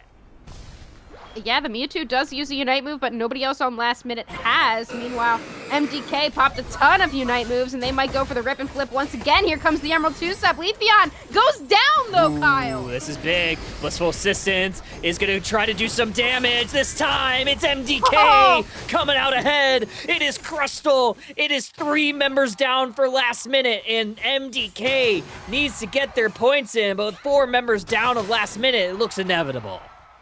Definitely a better option for the rip and flip this time, and they do capitalize on that. Crustle getting some more points in. They are still behind, but I imagine Blissey will be able to grab this 25. They do. That's a 50 point for them. With a minute and a half left, last minute can definitely make a push here. They did have a very strong score lead, but I do still think there's some shields on MDK, which could mean they could easily counter score unless last minute picks up KOs on every single member of that squad. Has got a little bit of a convoy going. They are going to break apart a little bit. Umbreon heading towards that central area. Couple Pokemon heading down towards this bottom path. Umbreon now makes a beeline towards this bottom path, trying to grab vision for last minute. Here comes Leafeon and Mewtwo X. No Unite moves right now on last minute, while 2 Unite moves for MDK. Definitely not great as we see Crustle looking to go around the top side to get another 100 points, which means last minute definitely going to need to KO every single member of MDK trying to defend this tier 2 goal. Oh yeah, Crustle going to get that 100 points on in for free with that shield. Here we go. Unite moves starting to fly out. Mewtwo's Cyburn is going to hit the mark, but Garchomp hits harder. 2 members go down, make it 3. Mewtwo X sent scrambling backward. Garchomp, MDK getting it done in game 2. Then 8 points, but unfortunately for them, it's going to not be enough. Garchomp finishing us out with a triple KO, and we are going to go to our first game 3 of the night. Right, MDK holding on, getting just enough points, adding that 100 point for a little bit of insurance. 458, 319 is going to be your final in game number 2. And we have ourselves a series, Husky.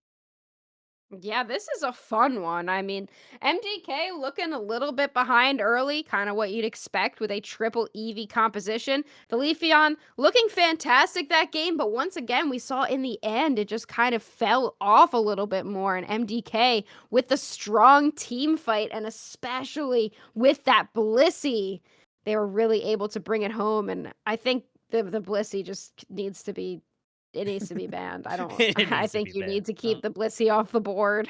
That's kind of my opinion too. Either you need to first pick it, and if your second pick, you'd ban it. I think it's just so good, and especially like it's one thing that can counter Psyduck too. So it's like, Mhm. yeah, it's quite good. We have a very exciting set so far. Game 3 situation for the first time tonight, like you said. What are your predictions here? We saw two very different games in games 1 and 2.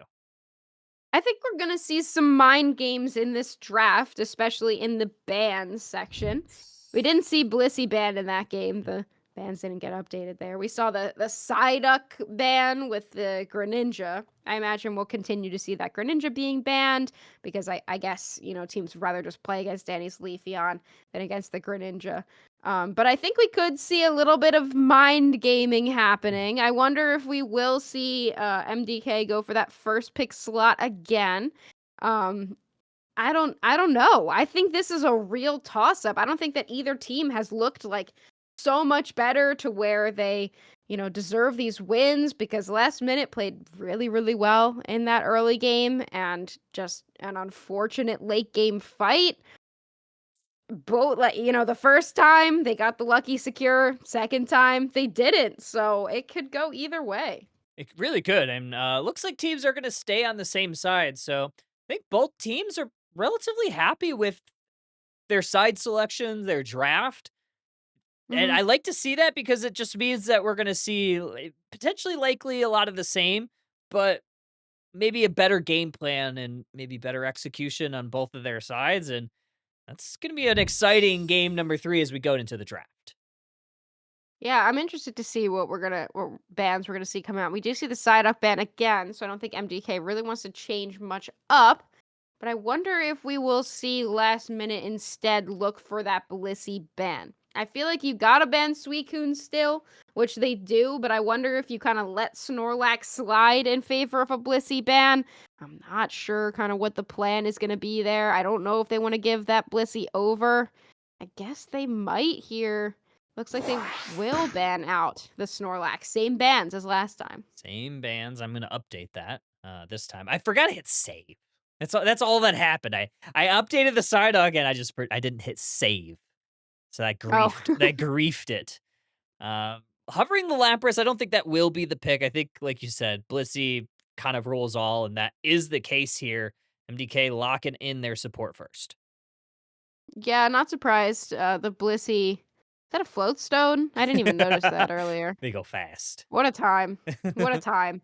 But so far, same kind of plan here. Last minute feels confident in their composition, especially these early picks, the double EV selection here. MDK will go ahead and grab that Garchomp again. Ian Wisp going to grab that Pokemon for all 3 of these games, but I don't know what the plan's going to be for Bidoof. Are they going to go with this Inteleon? They will go ahead and lock that in. I like the Inteleon pick, especially if they're able to, kind of chunk down and hit some skill shots on this Leafeon. But AW on this Mimikyu could be problematic, especially if MDK wants to lock in a Speedster. That kind of maybe puts a little bit of a dampening on potentially what they're trying to do with this Inteleon. Yeah, last minute really switching it up here with these second 2 picks. The Buzzwole Mimikyu that we haven't really seen. I wonder if we'll be seeing this Buzzwole still with that EXP share on. Another solid pick for an EXP share. MDK will take away that Machamp option. And they will switch away from the Crustle here, going to lock in the Mamoswine. So a couple switch ups here this game number 3, looking for potential counters here for this Buzzwole Mimikyu core damage dealers. But it's very interesting, the comp that last minute has ended up with. The double speedster, the double all-rounder, one of which is going to be filling that supporter role. Buzzwole support? What the hell? I love it. I actually think Buzzwole support can be really fun, especially like when Buzzwall's in like the state that it's in right now where it's really strong. Just throw an XP Mhm. share on that thing, kind of act it as like almost a pseudo tank. I think one thing it is going to maybe struggle with is this Blissey. If Blissey is able to safeguard out of a lot of the crowd control that Buzzwall wants to do, it could have potentially a really tough time. Yeah, I think I like the well, I hate Buzzwole, we know this, We but know I this. like the Buzzwole in the support slot for the same reason as you like Mewtwo X in the support slot. It's just strong, it has good early game with good secure and a lot of options. So throwing the EXP share on it doesn't really lose it too much momentum. You can funnel more experience into your really heavy carries, but I think that this composition for last minute's a little squishy compared to MDK's composition, but it will depend if they have the damage to bring it home. They may have the damage. We'll find out. And that's what this game 3 is going to be all about. Winner is going to be going on to take on Dojo Demons. Loser is going to be going to that lower bracket. We are going to see MDK take this Gibble along with this Chansey up to the top half. Yeah, the same as last time. The classic Gibble Chansey lane. Hopefully the Blissey can get online just a little bit earlier, but now you also have a really strong bottom path. The pathing here for MDK is just really, really good, and sending Machamp into that central area as well. Not a common central area Pokemon, but at level 5, definitely pretty good. I do like the level 5 value that Machop provides. A little bit of value is the Gibble cheese up in the top path. They take down that Buzzwall, but That's Danny is going up for a little bit of an early pressure, and they are able to get that revenge KO on the Gibble. Yeah, that's big. You want to get as many KOs early on this Leafeon as possible. They will get 9 points in as well. A bit of a stack here. While Absol still only at level 3. Here comes support Buzzwole, though, looking to try to focus in on this Blissey. Still a little chancy. Not quite level 4 just yet. It was a pretty clutch secure by that Blissey, able to take a little bit of farm from the opposing side, and otherwise I think Danny would have been able to get a little bit of an additional stack. Gibble, though, going for the central area Pokemon, knowing that Leafeon left that because they weren't sporting the blue buff. Very wise play there. It means they're going to get a little bit of extra value, but it does leave this Blissey up alone, and that means this Absol and Buzzwole are going to get some stacks.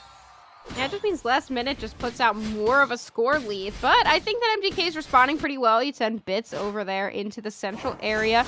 They're the ones playing the Garchomp this time. Ian Wisp instead on that Blissey. They just kind of swapped support and carry roles there. That's always fun to see. I always love that too. 8-minute bird is going to be hitting the central area a little bit, but not before this Blissey along with the Gabite try to just retreat and get away from this Buzzwole Absol, and they do relatively successfully. That's Danny alone in the central area. It looks like last minute should be able to clean up all this Altaria family experience. Yeah, not a lot of priority there for MDK on those central area birds. They don't really want to leave their paths. They would rather look for opportunities to get a little bit more vision, a little bit better positioning before the next big fight breaks out, which Absol just kind of hanging out, potentially looking for an opportunity to push here, but Garchomp finds them with a dragon combo. Big dragon combo for this Garchomp. That's going to enable a little bit of a push, but unfortunately, last minute was ready to respond. They find a KO, not only one, but they found a couple. That's going to be a little bit of a push here for them. 25 points looking to go on in, another 4. The 30 doesn't go from Dasani. Oh, Teleon from downtown. But Doofus God hits a massive snipe shot. Yeah, what a snipe there. That's Danny thought they got away in that moment, but not able to. And now the safeguard just cleansing everything on superpower, and Teleon with another big snipe shot, and suddenly MDK has put an end to that strong early game for last minute. With an exclamation point, they did that. Mimikyu, though, just shadow tag this Mamoswine, the Piloswine still, just to make sure it can't push any further. Reg Ice on the menu, last minute in position. We do have this Piloswine looking for a potential steal, unable to advance forward, and Reggie Ice goes into the pocket of last minute. And Bits is caught a little bit in the enemy central area here, looking for an opportunity to retreat, but not really able to, and it looks like Umbreon just is going to leave them there. They pop a mean look and leave. They don't want to waste too much time. Instead, Bits will look forward to head into the central area, look for their level 9, where the rest of the team start to gather in this basement path. Inteleon throwing some snipe shots out in some tall grass just to make sure there's no one from last minute hiding in there. Umbreon gonna try to get a nice little... Oh. What? Machamp, you good? Huh? Before you used Wait. a little bit of a Unite move there. Goes back to base. Okay. Huh? I don't know. I don't know. That was weird. But hey, they're ready. They're back down, and they're looking for a KO now. All right, well, they got a KO. I mean, I don't know what the plan was there. Just showing off a little bit. You just kind of want to punch the enemy's base sometimes. I get it. We've all been there. Just We've all sending a been message. there. But yeah, just really sending a message in the central area. But you've got Garchomp just ripping that solo in the top path. Nobody's really going to contest that there. Last minute would rather try to get a last minute score on this basement goal zone, but it doesn't look like MDK wants to give that up. Absol hiding on the bottom side, looking for a little bit of a flank on these squishier targets, specifically the Inteleon. They want to make sure that they're isolated away from this Blissey.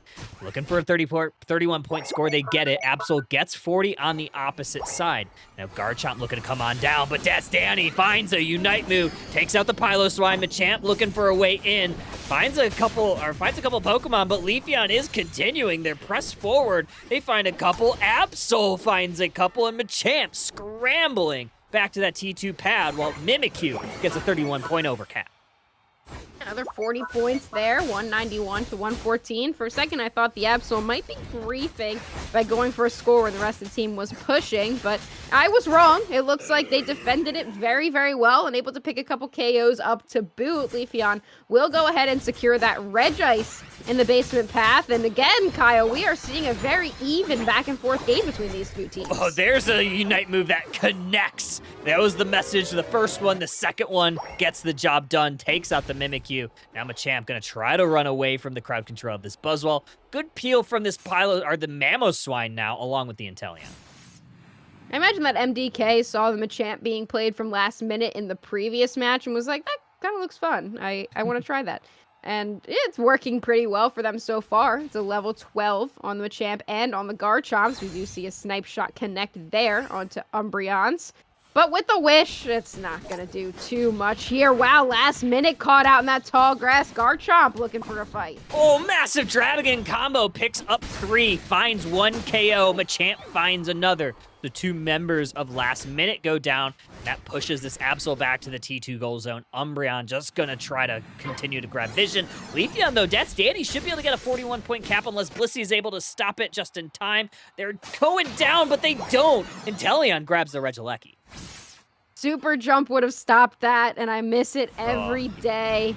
And Danny will also KO that Blissey. He's going to continue to get some more points, farm back that Unite move. Might be able to go for defense here in this top path with the Unite move. Bits potentially looking for an engage here. They don't quite get the Dragon combo, and they go for the Unite move. They go for the Unite move. They find the Buzzwole. It's actually Inteleon that finds it. There's looking for trouble. Inteleon finds another one, but Garchomp goes down. Mimikyu with a Shadow Sneak misses the mark. But they are able to defend that Regieleki from going on in. 30 seconds until Rayquaza hits the map, and it is a relatively close game. Last minute, up by over 60. Yeah, I mean, a couple late Unite moves used there. I think the most dicey one would be that Garchomp.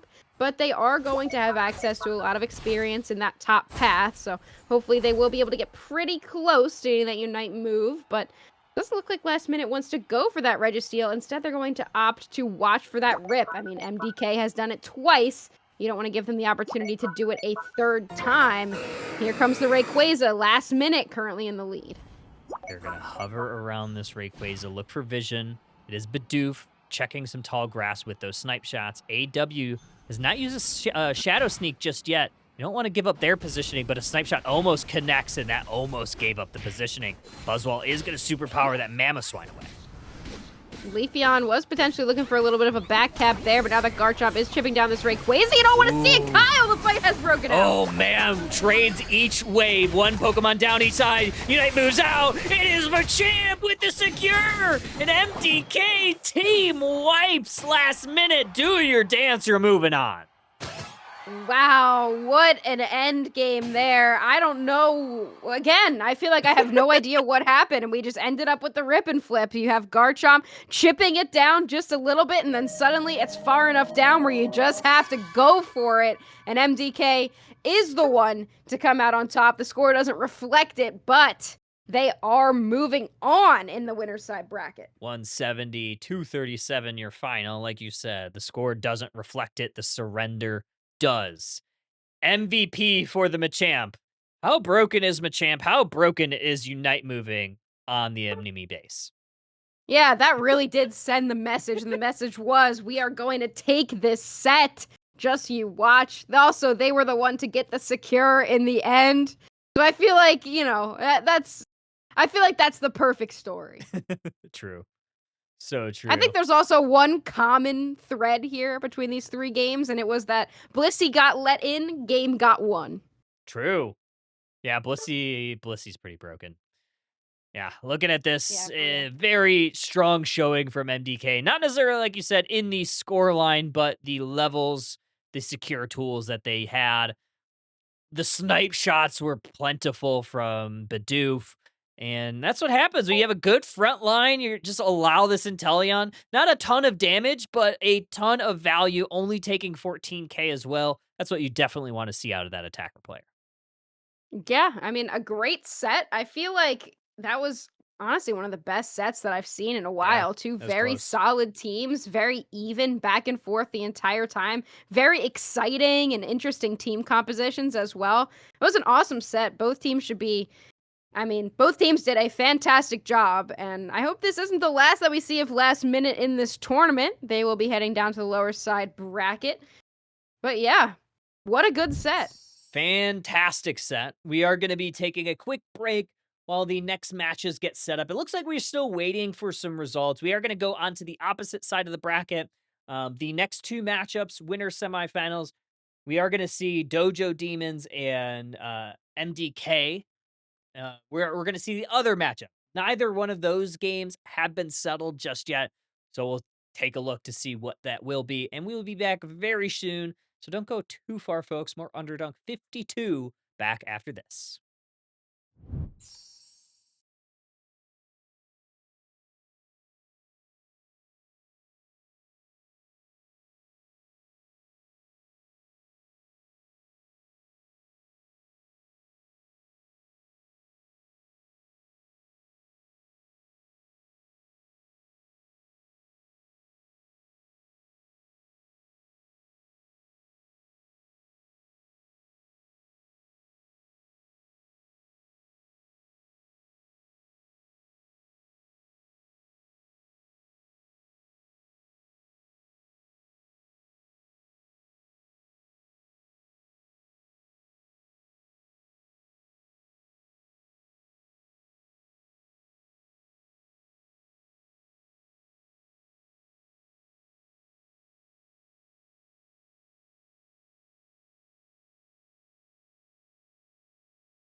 They've one feathery body, 2 long legs, and 3 unique heads, each with their own personalities. They can use all 3 of their brains to devise complex tactics and strategies, and now they've joined the races at the Eos Island Battle Arenas to be the very best and leave the competition in the dust. Welcome to the Pokemon Unite Character Spotlight featuring Dodrio, the triple bird Pokemon.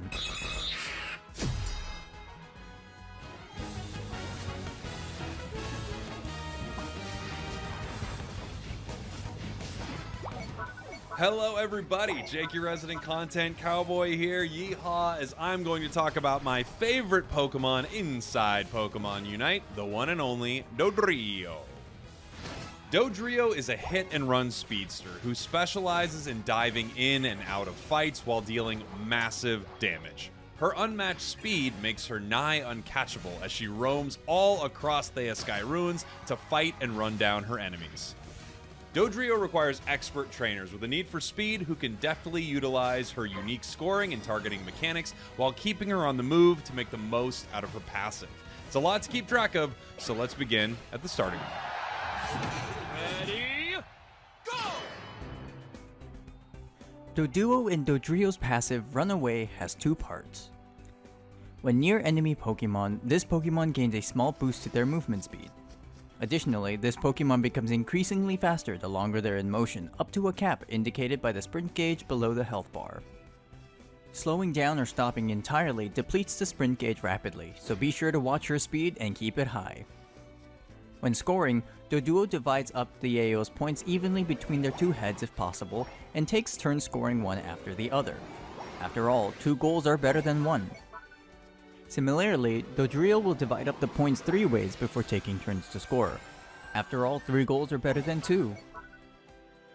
However, for the purposes of scoring items like attack weight or Eos Cookie, Doduo and Dodrio must score all their points for the items to grant their stat boosts. Doduo's basic attack becomes boosted every 3rd attack, dealing additional damage. This Pokemon gains a stronger boosted basic attack when they reach and maintain their max speed. Performing a basing attack in this state will have Doduo charge forward in the direction they are facing, dealing damage to enemies in the way, and reduce ability cooldowns if this attack hits an enemy.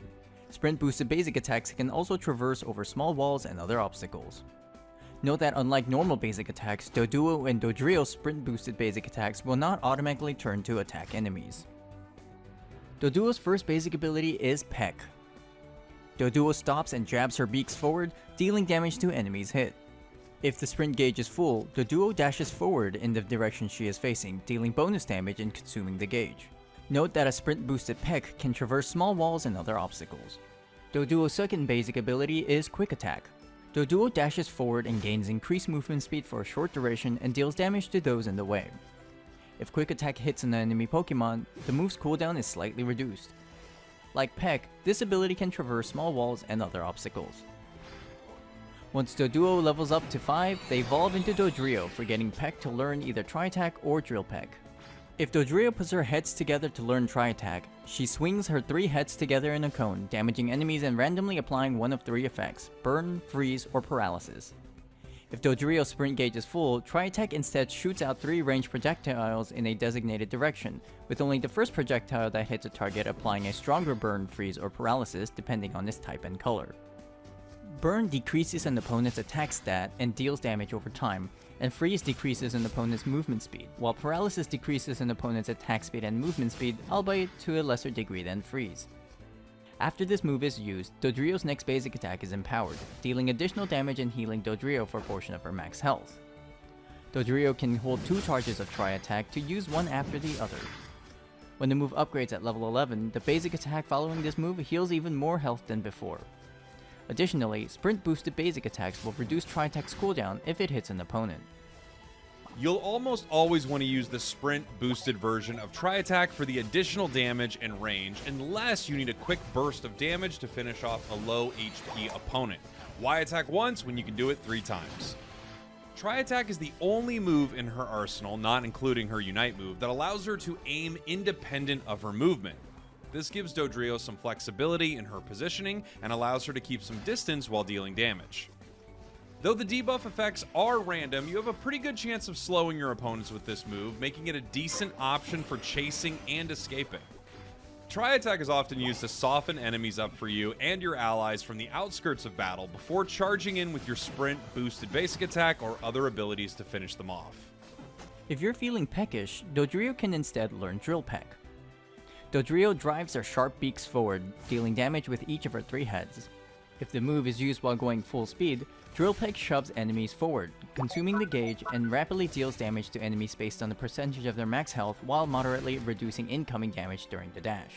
When the move upgrades at level 11, Drill Peck's cooldown is significantly reduced and additionally heals Dodrio for a portion of the damage dealt to opponents. Once again, Drill Peck on its own may give you enough damage for a quick KO on a low HP opponent, but you'll almost always want to be running at top speed for the extra damage and the massive push that you get. Compared to Tri-Attack, Drill Peck requires Dodrio to be in the thick of the fight. Its shove, along with its high damage, makes it ideal for initiating fights or following up on allies. Or it can be used defensively to push opponents away from your allies or important objectives. In order to get the perfect angle of engagement, you may want to circle around the battle space to try and hit as many opponents as you can at once. However, be wary of abilities that slow or hinder you, as it will drop your sprint gauge, effectively nullifying your engaged potential. A well-placed Drill Peck can sometimes single-handedly turn a fight or skirmish into a runaway success. And that's what Dodrio does. It runs away. Successfully. Once Dodrio reaches level 7, she forgets Quick Attack to learn one of 2 sprint gauge recovery moves, Agility or Jump Kick.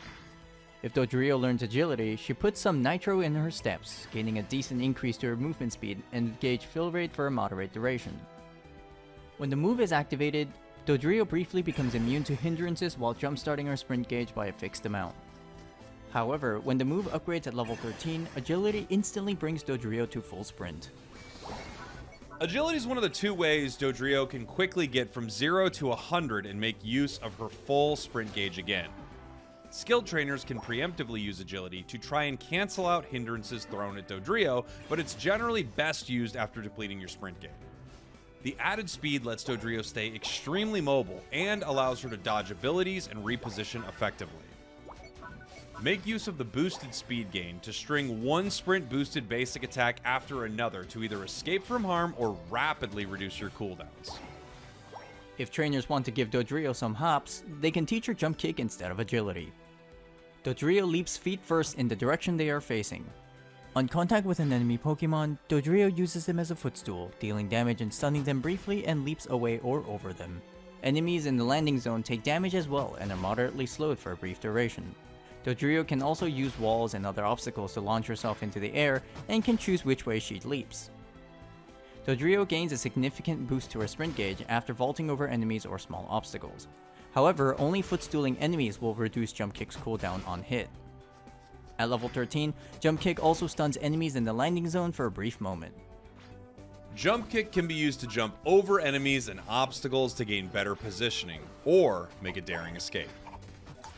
Like Agility, this ability's main purpose is to boost and keep your sprint gauge at full. Trainers who can land Jump Kick consistently are rewarded with the ability to combo Dodrio's abilities and sprint boosted basic attacks together for big stuns and big damage. Missing this ability grants no boost and can leave you in a less than ideal situation with little to no escape, but so can losing speed after you make your jump. But don't worry if you can't get it at first, it definitely takes some practicing and getting used to before you're good at it. Remember that this ability isn't aimed independently, but rather is aimed in the direction of movement. Make sure you're aware of where you'll be after using moves like Drill Peck or your sprint boosted basic attacks so you can move accordingly.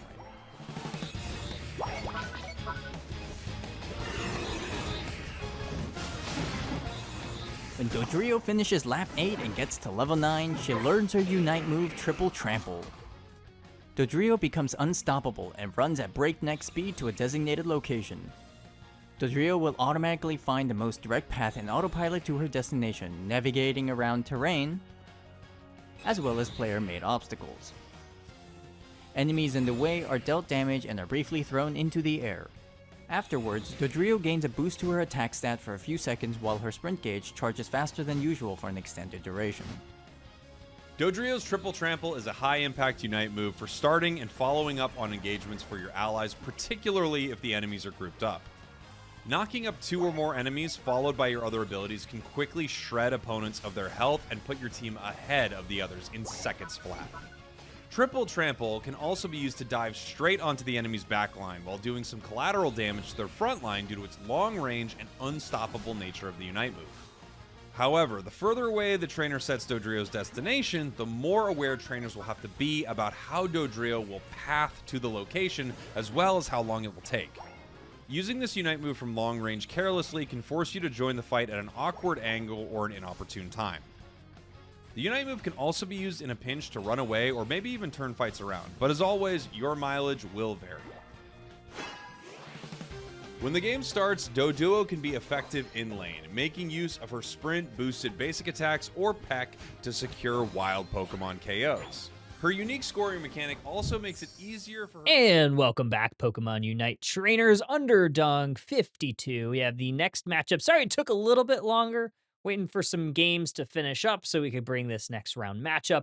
This is going to be the winners semifinals, and it is going to be the unknown team versus the Pocket Rockets. Winner is going to be going on to your winners finals. Husky, we've seen Pocket Rockets a little bit earlier today. What do you expect from this squad? We saw them play a pretty good set in earlier in the day. I haven't seen much from Unknown Teens, so I'm really interested. They did take down Micro and Cheese, which is a very solid team that performs very well in Underdunk especially.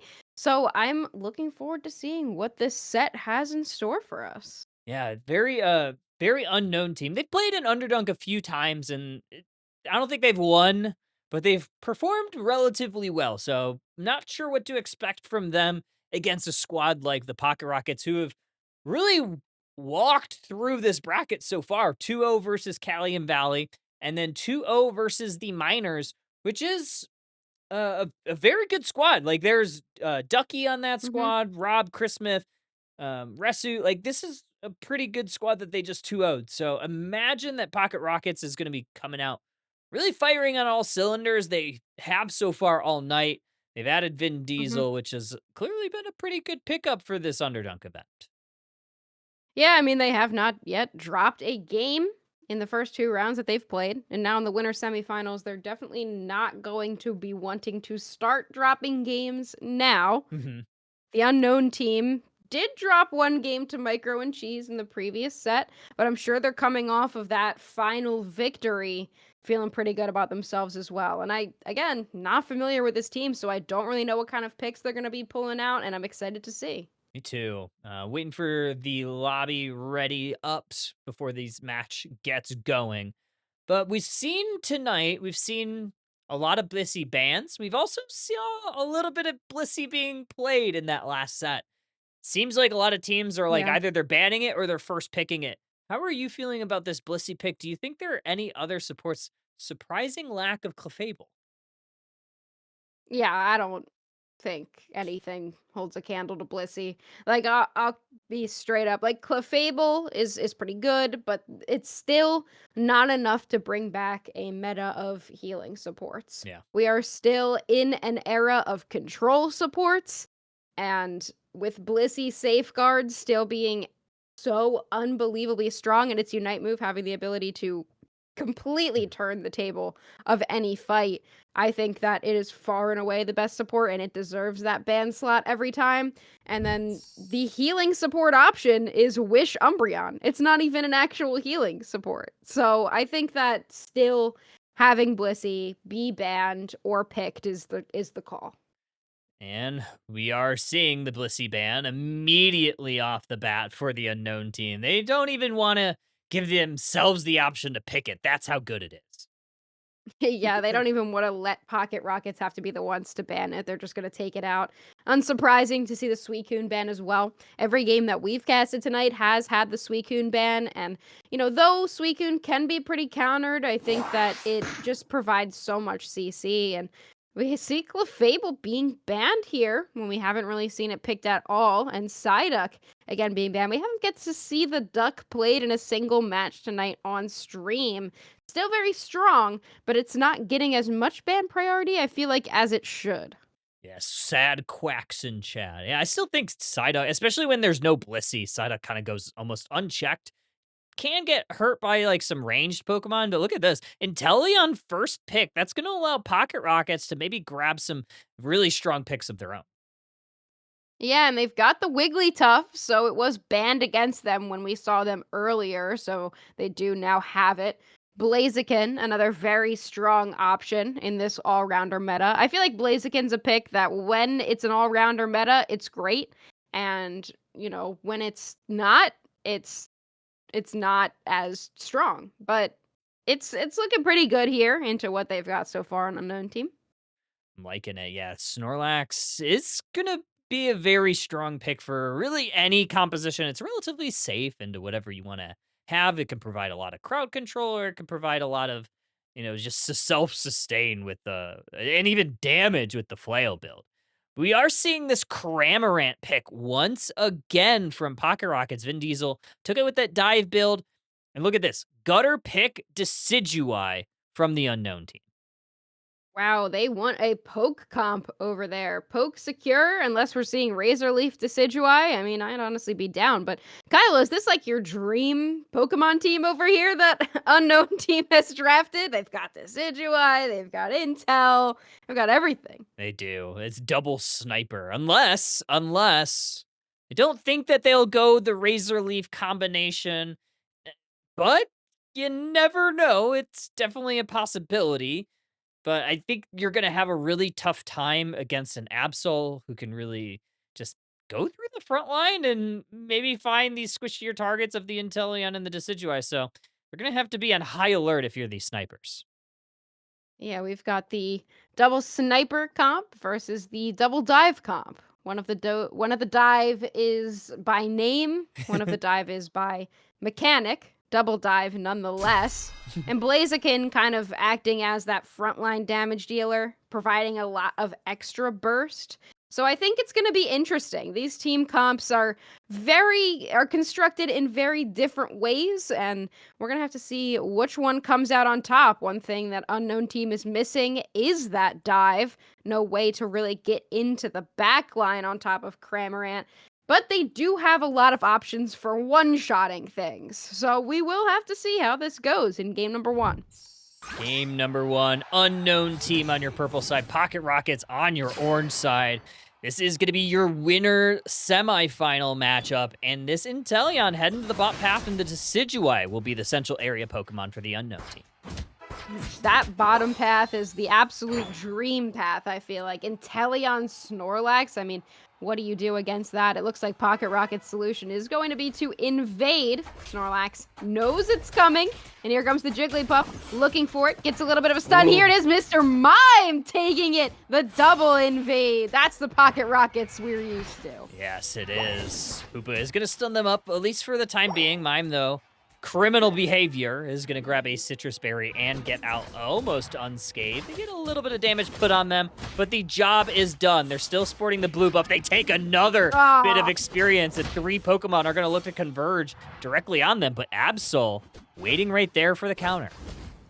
What a greedy play there, and they're able to make it out. Absolutely criminal behavior from this Mr. Mime, but what else would you expect from Mr. Mime, especially a Pokemon that looks like that? I think you would expect it to participate in some criminal activity. Birds spawning. We've got 3 members of Pocket Rockets up here, about 4 members of Unknown Team. A lot of the experience going the way of the Unknown Team, as well as a KO onto the Torchic. Pushing forward is the Unknown Team. 2 points going on in from Hoopa, another 19 and 10 from Buzzwole and Dartrix, respectively.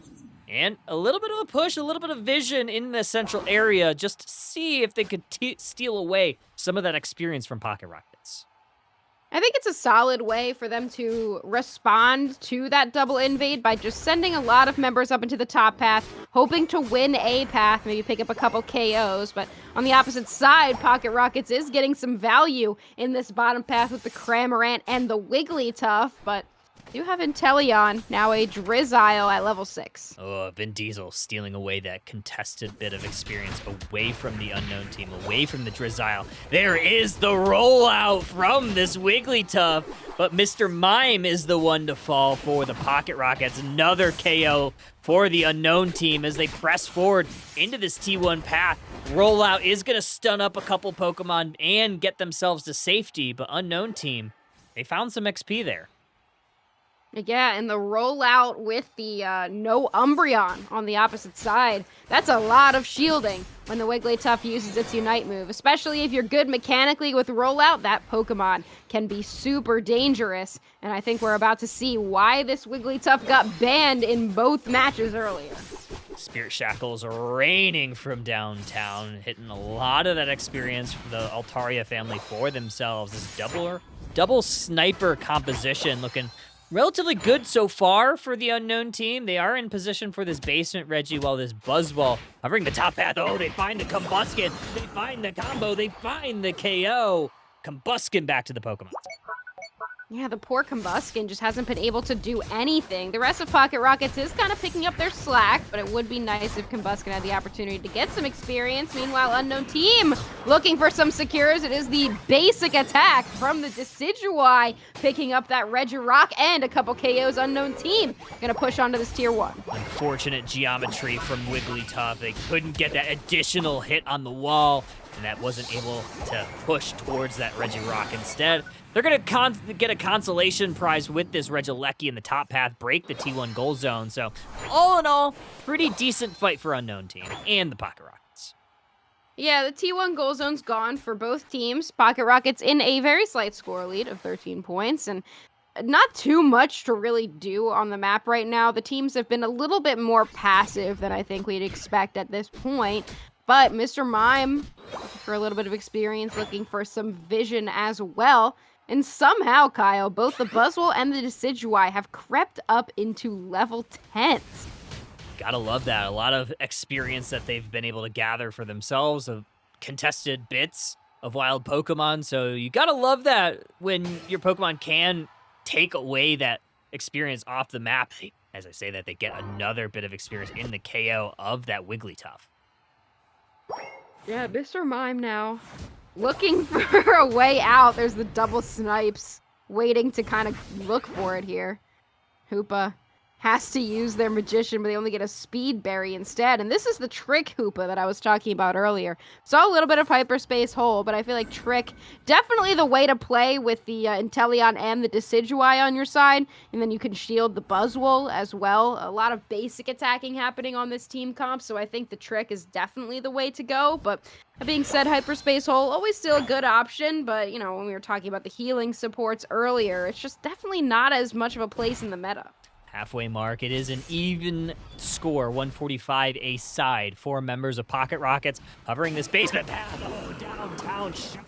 Snipe shot from this Inteleon finds the Cramorant, but Absol gonna pay a little bit of exception, but turning around, getting a double is the Inteleon. Oh, Decidueye hits the Mr. Mime, forcing them to scramble back to their T2 goal zone. Wigglytuff looking for a way in, looking to try to steal it, but another Spirit Shackle is gonna connect. There's the Starlight Recital, unable to get the rollout in time. Inteleon takes that Reggie. Yeah, that's the way to do it. You just have your Decidueye and Inteleon stand directly next to each other, hit your snipes, get your skill shots going, and they can't really do anything to you. You can both rip and secure. If you take down the Absol, nothing's really getting to you, but again, we will see Pocket Rockets just go ahead and take this top objective instead, while Unknown Team pushes into the Tier 2 goal zone, breaking it, and they're going to try a defense here on this Regieleki. Oh, good play here for the Unknown Team to just get back just in the nick of time. Yeah, Pocket Rockets, though, they're looking for his T1 push. Mr. Mime, Showtime, gonna stun up both of these snipers. But not before Decidueye is able to take out the Absol. Points going on in 5, and then a 40 from the Blaziken. That's a big overcap, but that's a big snipe once again. Inteleon getting it done, and Hoopa able to take out this Cram. This double sniper is clearly a well-practiced strategy from this team because it is working so well. The Pokemon that can dive into them, the Absol and the Cramorant, are just getting chunked down before they can actually get into melee range. So they don't end up being able to do enough damage to take either of these Pokemon out. But that being said, Pocket Rockets has made some really solid scores throughout the match. A couple really decent overcaps on those Tier 1 goal zones, leaving them in pretty close proximity to that score lead. Ooh, Absol almost finding a KO on the Hoopa, forcing them back to base, recharge that HP bar. Blue buff going to be taken by this Decidueye. That's going to earn them their level 13. Well deserved so far. Basement Reggie, 10 seconds to go. Rayquaza, 30 seconds to go. No level 13s quite yet on Pocket Rockets. They're definitely a little bit behind in that department, whereas 3 on the side of Unknown Team. However, Pocket Rockets will go ahead and take this Regirock for free. With 15 seconds left, they do have more than enough time to get into that Rayquaza pit to set up. Finally, a level 13 on that Blaziken, but the choice to go for that Regirock definitely gives them a little bit of a positional disadvantage, especially against a double sniper composition. That's why they're heading towards this top path. They don't want to make it too obvious of where they're going to enter in the Rayquaza central area. Going for a little bit of a flank. Mr. Mime grabbing vision. Wigglytuff quite forward on the bottom side, also grabbing some vision. Inteleon trying to throw some snipe shots through this tall grass. Decidueye doing the same with their Spirit Shackles. Snipe shot a little bit wide on that Cramorant. Mr. Mime going on in on the Buzzwole. I guess that's why you ban out Clefable. You don't have the opportunity to heal up that poke damage from all those snipers. Rayquaza getting chipped, but not full commit yet, and There here's the commit. Yeah, there's a good Spirit Shackle or the knock onto the Rayquaza. Very solo queue type play. And unfortunately, they did not have their secure tools onto the Rayquaza, allowing Blaziken to get it, allowing Cramorant to get a Quadra KO. And that allows Pocket Rockets to get themselves back in this game and in the driver's seat. Wow, I mean, and what great plays there from the double sniper composition. You really would think that they'd have it with the double secure, but Blaziken still just one of the best secure tools in the entire game with that overheat. Pocket Rockets commanded that central area, looked for the rip, great communication, and they were able to hold off the double sniper secures for the game #1 win. Yeah, very unfortunate there. Yeah, I tried to call it out, and I said like the Spirit Shackle. They put the knock Unite move on the Rayquaza, maybe to zone, and maybe that hoping that the Inteleon would have it. But yeah, very unfortunate. You just didn't have anything to keep the Blaziken away. Maybe if you were able to be a little bit more preemptive before it goes unstoppable. But either way, Pocket Rockets was ready for it. They got their secures ready, and they got the job done here in Game 1. Yeah, double sniper is great when you have no healer on the opposite side, but I think the problem is you don't really have much of an engagement tool. I mean, you could have the Snorlax, maybe Buzzwole a little bit, but Buzzwole doesn't team fight super well in the late game, and you don't really have anything really giving you that engage to be able to take those fights. So Decidueye and Teleon, they can't just walk in and start going for it. They have to wait for something to happen. And unfortunately, the something to happen was Pocket Rockets taking Rayquaza out from under their noses. Impressive fight there from them. And though I liked that double sniper strategy, it did not pan out for game #1. The other thing, and Slasher called this out in chat, there's like a minute left, and they were only down by less than 100 points, and there was a T1 goal zone up on that top path. They very much could have won this game with a counter push of their own. I think all of the shields were broken at that point, so very unfortunate FF here from the Unknown Team. Yeah, Slash also said ban the FF. I mean, we're not UCS. I don't know how much we could ban the FF. As much as I don't personally like to surrender, I think if the full team says they're done with that game, they don't really feel like going for the push. But Fair. I always feel like you go for the push. Just try. And then if the push doesn't work, somebody goes down, fine. Toss out the FF. But I think they did have a shot there. And I think that, again, we're seeing a lot of sets tonight where the teams are very well matched and very exciting games the entire time, where it really does just come down to a Rayquaza flip. I think it's a little bit, like, unfortunate when we have metas shape out to be just who's getting the secure on Rayquaza, because it just kind of defeats the purpose of playing the entire other 8 minutes of the game, and we're seeing some really incredible matchups and some really amazing drafting strategies, a lot of critical thinking with how these teams are formulating, and then it just comes down to, all right, this team got the Rayquaza, so they just win. So, maybe the strat is just go for flip comp, Ban flip comp. It looks like teams ban flip comp, ban score comp, ban it ban all. Pokemon Unite. Ban What is this Pokemon. game? No one likes this game. uh, teams switch sides, so Pocket Rocket's now going to be on your purple side. Unknown team going to be on your orange side. Bans, though, likely staying the same, at least for the time being. Still a Suicune ban, still a Blissey ban, still a Duck ban. And the final ban, will we be seeing the Clefable again? Will Unknown Team want to go with the double sniper strategy? They don't seem to be. They might be switching it up, going for a different focus of their composition. They're going to grab that Blaziken ban. They do not want Pocket Rockets to contest their secures. I don't blame them. Inteleon, though, Vin Diesel is going to take away this Inteleon, so going to make at least push them away from this double sniper composition. And not a ton of snipers, but there's one still on there, and it is that Venusaur. I wonder if they pick it. Yeah, we could see Brenten with the Solar Beam Venusaur and the Decidueye composition. Wouldn't be too bad. You've also got Mew if you want to go for a Solar Beam comp. They won't, though. They will go ahead and switch over, grabbing the Hoopa Snorlax. Definitely strong. I feel like that's usually what you see in draft situations for the teams to grab their core support and defender slots. The Pocket Rockets, though, is going to grab 2 all-rounders. Ooh, yeah. And this could potentially be, and currently it is, the XP share Machamp. So kind of bringing it back to their tradition of that XP share quarterback invader Machamp. And I'll be excited to see it.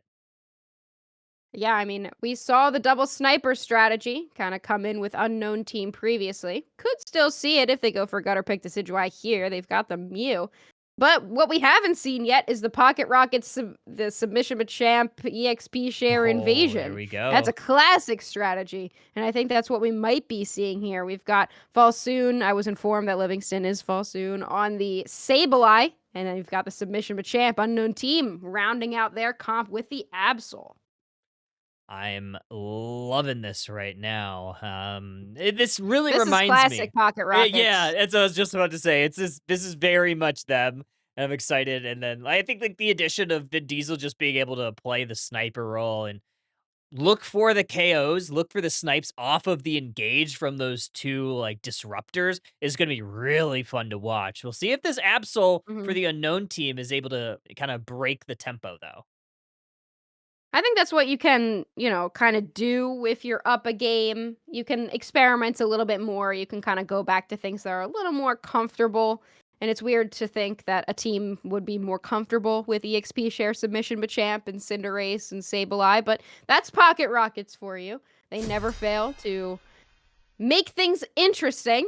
Gold Ribbon Decidueye, Blue Machamp, Blue Inteleon here against the Unknown Team. Going with the composition the way Arceus intended. The way Arceus intended is iconic. Looking like one of each role. one of each role. Yeah, I like it.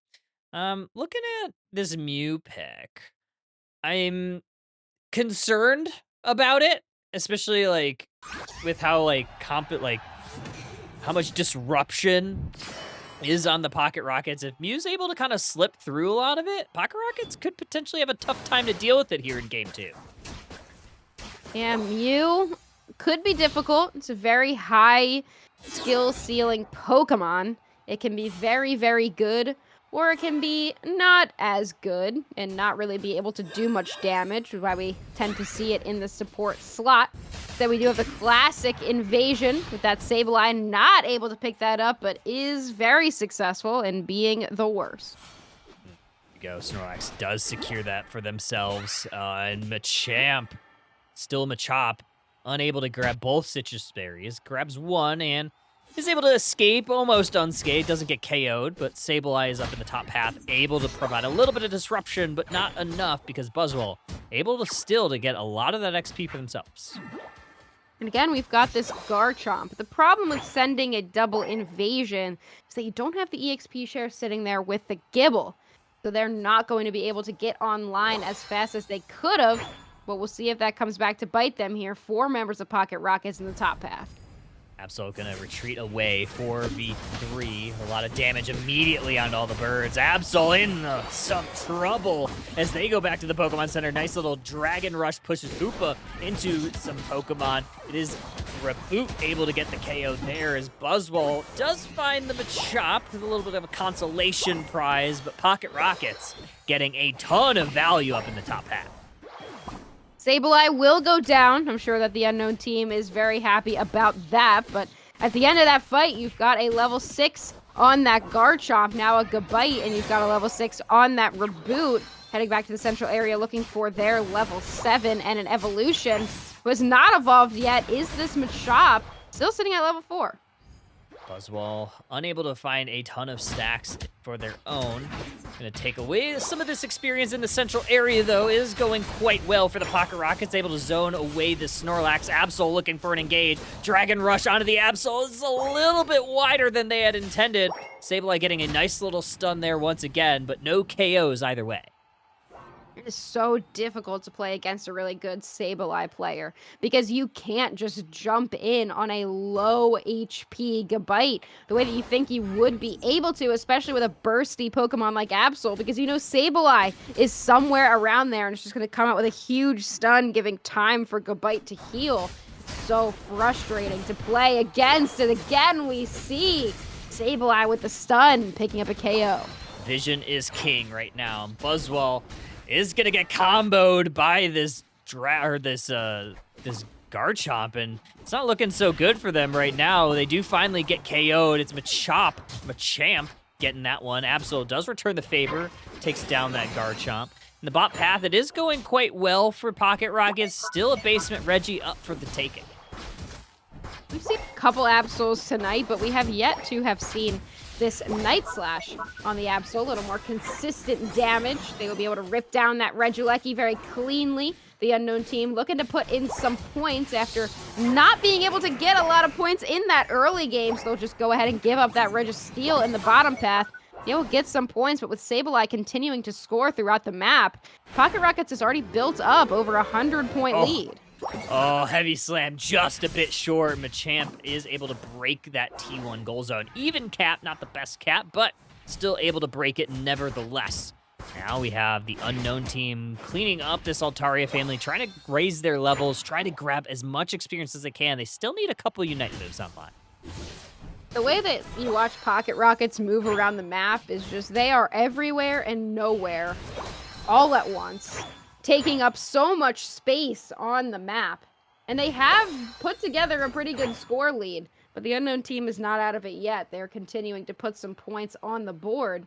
Machamp not being level 9 quite yet is an opportunity for the Unknown team to not have to worry about the barrage blow, but there's not much they can do against so much CC.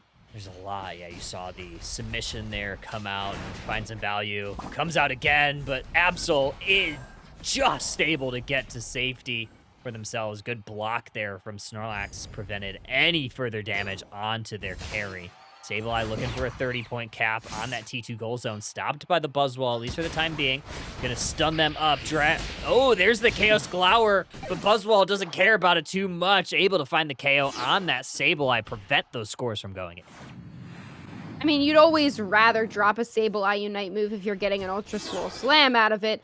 Generally, Buzzwole's Unite move is a little bit more powerful in teamfight situations. Sableye's Unite move isn't exactly going to KO a high-level carry. So I think that's still a pretty decent win for Pocket Rockets. Plus, with Sableye continuing to distract specific members of the Unknown team throughout different points on the map, it means that those members are not joining these team fights. So right now, Pocket Rockets is just everywhere with so much positional advantage. Another Registeel looking to be for the taking for the Pocket Rockets. They do take that one as another Regieleki goes towards the unknown team side. Snipe Shot chunks down the Snorlax. It's inevitable they go down with a lot of damage from those two carry Pokemon. Regieleki marching towards this T2 goal zone. Hoopa's bringing the team in. Rings are unbound. Machamp looking to put a stop to it, at least for the time being. Calvary's here looking for the defensive stand. Dragon combo into the livered Outrage. Mew Unite move to insulate the unknown team. Regieleki unable to push forward. Pocket Rockets has great defense. Yeah, I mean, they wasted a lot of time, the unknown team, but I don't think it's enough. Huge Blazing Bicycle Kick for that Cinderace will lock onto the Snorlax, taking them down. Blaziken, no, not Blaziken. Cinderace drops to the Regieleki, which does walk in, but it doesn't matter. Inteleon and the Sableye there to clean it up. Double KO streak for the Inteleon. Looking for another snipe. They land it right on the Hoopa. And that's what Pocket Rockets definitely needed. And now this is their time to shine. They can put some pressure on these goal zones like they like to do. Yeah, it was a great push with from unknown team, but with so much CC, it's just so difficult to deal with.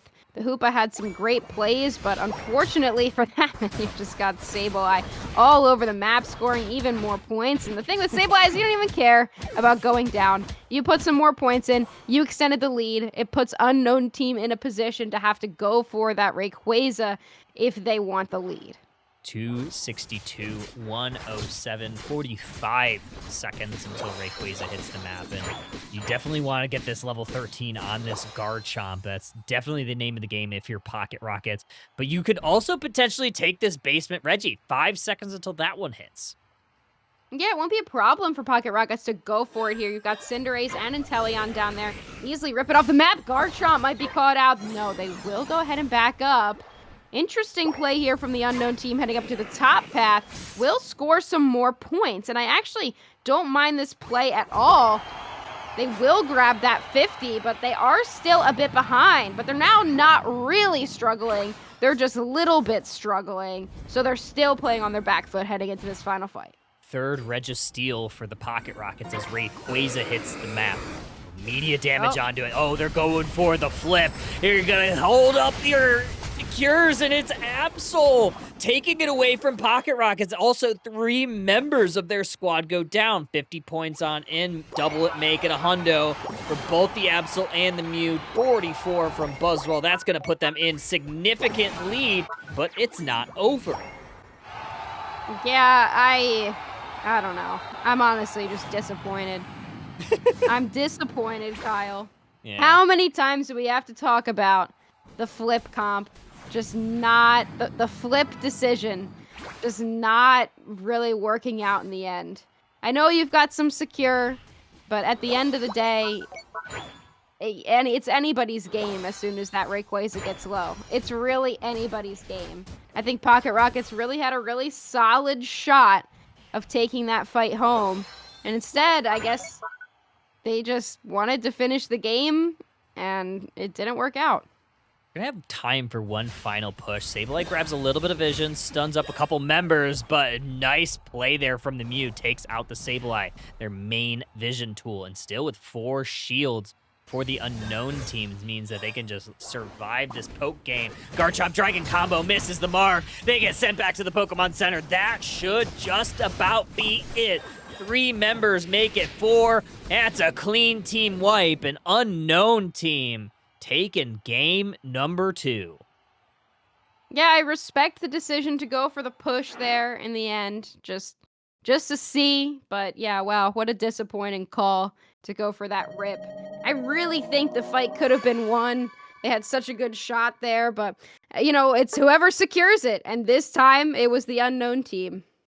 And they sure did. Yeah, very unfortunate for the Pocket Rockets, but like you said, yeah, it's kind of the risk reward that they were kind of going for. Fortunately, the reward didn't pay off this game, but maybe they're also just trying to get a little bit of practice on those types of situations, which can be very valuable, especially if any of these teams are playing within the final stretch in just a few weeks. Yeah, very true. Should be interesting to see how that tournament plays out as well. Obviously, whoever's going to come in second place to us, I think that it's pretty obvious who comes out on top generally, but you can still play for second place. That's also totally fine. But the end of the game here, not too much damage happening on either side. Just a lot of consistent fighting, but not insane brawls. Again, not really with the healing support right now, so a lot of damage is just kind of hitting and not really ending up sinking into the Pokemon and being healed back up. But I wonder, Kyle, what will we see in game number 3 from these teams? We kind of saw the classic Pocket Rockets comp this game. Didn't end up working out after the call to rip and flip there. What will we see in game 3? I think we'll probably see maybe some of the same. I, regardless of what happened at the Rayquaza, I loved watching Pocket Rockets. Their macro was immaculate. Outside of the flip, which just didn't go their way. Unfortunately, you have the Inteleon, you think that you should be able to get it, but yeah, Absol. I think it was it the Absol Unite move that got it, or Yeah, we've seen this multiple times tonight, losing the flip to the Absol when you think that, you've got the secure and you lose the flip to the Absol Unite. We've seen it, I think that's the third time we've seen the flip being lost to an Absol just in this tournament. tough. Absol secure stonks kind of up right now, looking pretty good. Yes, Absol secure is the most broken thing in the game, right behind Eldegoss basic attack, of course. Don't forget Blissey basic attack or Blissey egg bomb. Yep, Blissey. Yeah, Blissey egg bomb, Blissey basic attack, Pound Town, Comfey, Grass Knot. Another really great secure. It's so good. It's so good. Yeah, I don't know why people prioritize Blaziken, Urshifu, and Teleon for these secures when they could just put a Grass Knot Comfey on the team. You're gonna get every single secure. I really, I mean, I was playing Comfey. What was it maybe like 3 days ago or so? And there's a couple times where I hit a Comfey secure. It wasn't like contested by the other team, but like there were some secures on my team that should have gotten it. I was like, this shouldn't be the secure tool. like this shouldn't be a thing. But yeah, I like their macro. I like their macro of the game. I think if they do it again, they run the same composition back and then just play it a little bit more patient at Ray. I think they have it. Yeah, I think that the comp is one of the most fun comps in the game. How Oh yeah. often do you get to see in a competitive setting submission Machamp running around the map and absolutely dominating at some of these most important fights? I think that it's so much fun. You have the rip from Cinderace, a little bit of secure there from Pyroball as well, kind of stealing away that double sniper comp in a way, just to kind of like, Mhm. hey, we can kind of do that too. But I wonder how the prioritizations will look in this final game. And here we do have the draft, and Pocket Rockets is staying first pick. They are. I mean, they had the option to take that second pick, but they felt like the way their draft went down in game number 2 was very favorable to them. So don't imagine that they're gonna change too much. And so far, at least with the bans, they haven't. Although they are hovering that Hoopa ban, and that is a little bit different from game Hmm. 1 or game 2. Yeah, I don't mind that Hoopa ban. I wonder if they want the Psyduck this time, or if they want to force the Psyduck to be banned on the other side, which unknown team won't. They're going to continue with that Blaziken ban. Will Pocket Rockets go ahead and lock in this Psyduck first pick? Do they have a plan here? They usually have a plan, and it's usually just all out chaos. And this plan also involves Inteleon first pick. That's Vin Diesel taking it. No double sniper comp for the unknown team. At least not the traditional sense. So I guess they would just rather go ahead and ban out that Hoopa. They don't want to give the unknown team any map control, which I kind of like. You could blame the loss on the fact that Hoopa provides a lot of macro plays. And if you don't have map control, Hoopa can give it to you with one press of a button. Psyduck, though it's stronger than Hoopa in the current meta, it doesn't have that ability. So if Pocket Rockets wants to go for a similar kind of strategy here of just being all over the map, I kind of like the choice to not let them have Hoopa.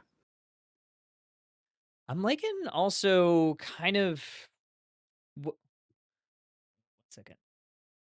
That's I have like audio going in my ear. I'm looking at the Mew pick again, and we saw it in game number 2, and it was very slippery, and it seemed like Pocket Rockets did struggle with it from time to time. So I wonder if this Wigglytuff and this Mime are kind of dedicated to make sure that this Mew doesn't escape. Yeah, I mean, the Mime was playing really, really well earlier in the night. I've really liked seeing the Mr. Mime come out. I mean, again, hate that thing.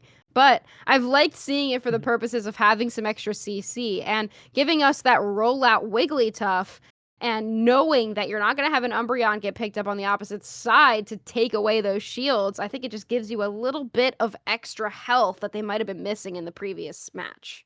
Oh, I like this Aegis Slash too. That's going to help chunk through the HPs of the Wiggly and the Mr. Mime. Even to some extent, these all-rounders, because especially like Garchomp can be really tough to deal with in the later stages of the match, especially with the self-sustain that it has. I'm not hating what we have here for the unknown team. Yeah, Aegislash is one that I'm really going to be watching out for because it's a Pokemon that a lot of players have picked up from back in the day, the Aegislash meta, but it's not a Pokemon that's used very commonly. Only in specific situations do you see the Aegislash come out, and if a player really knows how to play this Pokemon, it can be really strong. I definitely don't mind seeing that here, especially with its ability to brawl. A lot of brawl ability, a lot of micro stuns from that sword Pokemon. I'm liking it. We don't see it a ton, so I'm excited to see what it can really provide in this game number 3 situation. Pocket Rockets on the brink, unknown team on the brink. I mean, winner here is going to be going on to your winners finals. Loser going to be going down to that lower bracket where it is a best of 1, and could be always very dicey here, but we have game 3 set up. Pocket Rockets gonna be taking their Pokemon to the bottom path. It is the Inteleon along with Jigglypuff. I like the Mimikyu in the central area as well. I wonder if we will see Play Rough or Shadow Claw. I mean, Shadow Claw just gives you a little bit more consistent damage, but it is difficult into a ton of CC. I think really what they're worried about here is the Surf from the Psyduck, as well as a Heavy Slam from that Snorlax. So making sure that you don't get CC'd out of Shadow Claw by going Play Rough could also be an option. Try to get the last hits, and they do, of their own contested experience of wild Pokemon. Gibble gonna try to just gobble up their own bunny family, and they do. This contested one, gonna throw a little bit of sand in the dirt, and Aegislash gonna try to slice through Headache Gauge procs. That keeps the push from going forward. Wow, what a clutch Headache Gauge from that Psyduck as well, in the superhero costume. Really fitting the costume right here. Able to make sure that that Gibble gets thrown back just enough for the little, what's his name? Honedge to get out of that situation. Absol hovering, looking, lurking, surfs up from the Psyduck, pushing the Pocket Rockets back a little bit, but pushing back is the Pocket Rockets as they take down the Absol. Gonna claw through the unknown team. That's a double KO for Mimikyu. Looking for a third. Are they gonna be able to get the Snorlax? Mr. Mime closes it out, pushing forward, getting points in. Pocket Rockets, 57-0 early on.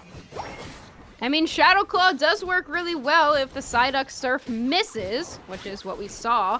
So they were able to continue getting the healing and the damage out. Wow, big eject button in the rollout with the Wigglytuff. Mr. Mime also throwing confusion out there to take down that Absol. I mean, you don't want to see your support and tank heading into the enemy's central area and taking down the carry, but that is what we're seeing, Kyle. Eject button out from Mr. Mime. Mew has them in their sights. Electro Ball hunts them down. KO found. Mimikyu, though, tags the Mew. Good defense from the Snorlax. Good defense from the unknown team. Solar Beam connects. Heavy Slam. Not enough. Mimikyu reverses the script. Wow, just leaving the Mimikyu on 1 HP there. Unfortunately, the Heavy Slam just not enough damage. Very criminal plays from the Mimikyu, and I feel like that's why we've kind of a lot of all-rounders have had their metas and then have gone down to when a player plays it really well, it's so good. Otherwise, it's not really a priority. And I think that's what we're seeing with Mimikyu right now. It is good because this player can handle this Pokemon very well. That being said, could be a little difficult in the late game. There's another push into this T1 goal zone. Surf is going to push this Gabite back, but with 4 members converging on the Pocket Rockets. Points looking to go on in. Mime responds to the top path, but respond is not found because they are going back to the Pokemon Center. Basement path, though. Reg Ice secured for Pocket Rockets, but points secured for the unknown team. I mean, unfortunately, just walking in one by one into that top path against all 5, I feel like is not the play. I feel like that's such a dangerous play to make there, just walking up against so much CC. You've got the wide guard from the Aegislash, Heavy Slam, Surf. A little bit difficult, even if you do get a rollout or 2 in. Mr. Mime getting pulled back from a Psychic here, but unfortunately for Gabite, not yet level 9. I like the vision that this Mimikyu and Inteleon were trying to gain in that central area, making sure that the unknown team wanted to push down to the basement path, that they knew exactly what the play of action was. Mimikyu shadow tagging, Inteleon snipe shotting. Looking for another little play here. Psyduck grabs some vision, grabs view of that T1 goal zone. Might be looking for points. Mew also playing very smart there. They wanted to grab some experience, but understanding that the shadow tag means the Mimikyu is nearby, they just go ahead and back out. Don't want to deal with that too much. Psyduck causing some havoc, looking for a secure there. Will not be able to get it, but they will walk away unscathed. Danger Duck. It's what they do. I think that's the superhero name of Psyduck. I'm gonna call it Danger Duck. Look at it. Just gets into danger, gets out unscathed. I took a highway to the Danger Duck. Someone call Kenny Loggins. We need to talk to him about some copyright. Get him on here. Ask if he wants to duo after this. Kenny Hey, Loggins. Kenny. Do you want a duo after this? Can you play Psyduck, please? He'd be like, what the heck's Psyduck? Like, what are you talking about? How'd you get my phone number? Like, get away from me. Halfway through the match, though, 176-92. Pocket Rockets in the driver's seat. Psyduck pulls this Mr. Mime in to a little bit of danger.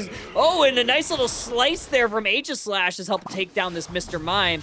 More danger for the Pocket Rockets as another member falls. Mimikyu, though, looking to take this Reg Ice. Snorlax looking to try to keep it away from him. Snorlax not yet have a Heavy Slam out of cooldown, so they were not able to get that secured there. Mimikyu is going to try to go for them. They will pop the Unite move, but in the top path, Aegislash ripping down this Regieleki.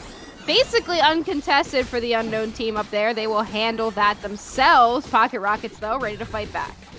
Solar Beam connects on a couple members of the Pocket Rockets along with the Regieleki, but Pocket Rockets able to clear that really quickly. Now 5 members are going to push onto this T1 goal zone. Roll out is up. Absol with the response chunks down Pocket Rockets. No KOs found just yet. Azure Spy Vision is looking to find some KOs. 2 members of the unknown team go down thanks to the limit outrage zoning from the Pocket Rockets. Play with me onto the Snorlax, and that allows this goal zone to go down. More KOs found. Pocket Rockets getting everything they wanted at home. Great catch there from Mr. Mime as well, throwing up that barrier on the Absol, sending them just enough to grab the confusion and then finish them off, grabbing that KO. Aegislash is able to secure their own piece of experience right there. Oh no, it was Mew who was able to secure their own piece of experience in that moment. But Pocket Rockets has continued to keep this pressure on after a little bit of a rough start. They have taken the score lead and have a pretty decent level lead as well. This Mimikyu is now level 13. 3 minutes left in the match. 1 minute until Rayquaza enters the fray. Garchomp grabbing some vision, as well as Psyduck and Aegislash from the other side. Garchomp met by 3 members of the unknown team, and it just gets sliced through like butter. 210, 139. Psyduck looking to add on to that score, but Mr. Mime responds, prevents those from going in. You know, I would love to see Aegislash, do really well. And I think the Aegislash is doing pretty well here, but Unfortunately, I feel like every time I watch an Aegislash Unite move, it either completely misses or the Aegislash immediately goes down right after. That's kind of what we saw the entire game. They will pick up a KO up there on that top path, though. That does give Pocket Rockets access to that Regirock. 125 on that buff left, which will span a majority of this Rayquaza fight as the unknown team looks to try to get in position. Aegislash coming through the top path, Psyduck entering through that choke point, and Mew hitting some solar beams from afar. They're not gonna flip it. They're gonna flip it, aren't they? Are they gonna flip it? They're totally Are they gonna flip it? I don't know. No, they're pretending like they are. They do back off just a little bit here. Pocket Rockets is going to instead go for the opportunity to poke, maintaining complete control over the central area, but Mew also has some poke. So trying to see who's going to outlast the amount of damage raining down from these backliners. No damage found just yet. Inteleon looking to use their snipe shots smartly. They miss a little bit just wide of the wide-guarded Aegislash in the shield form. Another snipe shot, locked and loaded, misses the Psyduck. Psyduck hits the Psychic, but no pull just yet. I mean, the unknown team is the one behind, so they might have to be the one to go for it. It looks like this could be the fight. Wigglytuff is in the middle. Both teams kind of backing out here, but they seem to split up, Kyle. Yeah, force the Unite move out from Snorlax. Snipe shot connects. Mimikyu hits a Shadow Sneak. Doesn't enter just yet. Gonna try to claw their way, and they do. Aegislash goes down. There's the Azure Spy Vision. Abe pressing to their extent. Gets a double KO. And now Pocket Rockets in the driver's seat. Doesn't even need this Ray. Absol sitting in the bush, a little bit of a Reddit moment for them.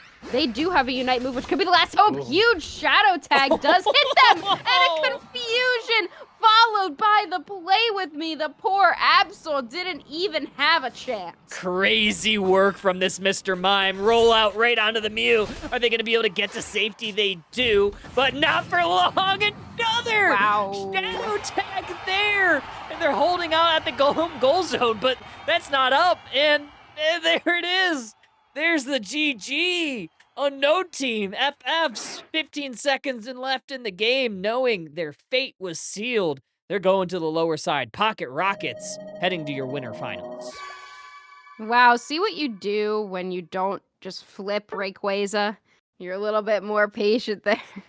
What a match for Pocket Rockets, able to take that one 2-1 against the unknown team. 6 KOs for the Mimikyu as well as for the Inteleon. I feel like watching Pocket Rockets play is just they're making so many questionable decisions, and it confuses me every time, and then somehow they win, and I really just don't understand how. Mm-hmm. Incredible stuff. Look at that. 61K from this Inteleon, but only took 8K. Didn't seem like the unknown team was even able to sneeze on this Inteleon. That's a massive play, but I think the anti-hero... One sneeze. One singular sneeze. No sickness gain. Like, not even like a full throttle sneeze. Yeah, like not even like a flu sneeze.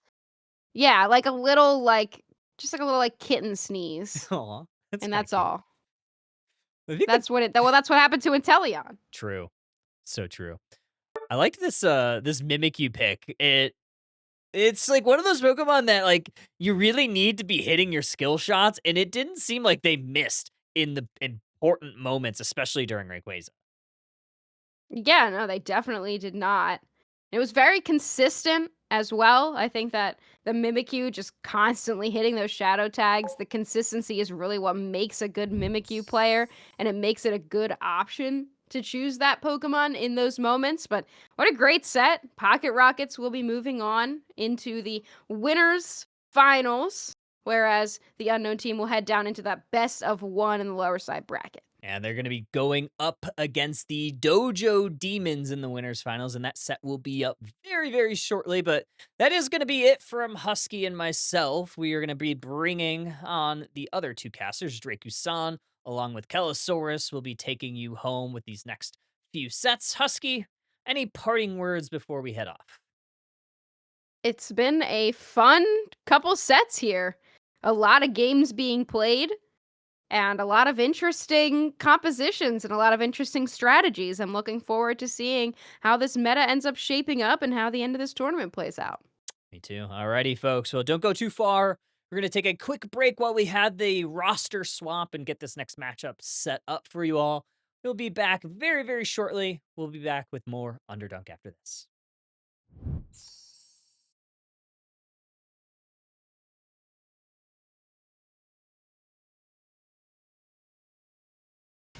They've one feathery body, 2 long legs, and 3 unique heads, each with their own personalities. They can use all 3 of their brains to devise complex tactics and strategies, and now they've joined the races at the Eos Island Battle Arenas to be the very best and leave the competition in the dust.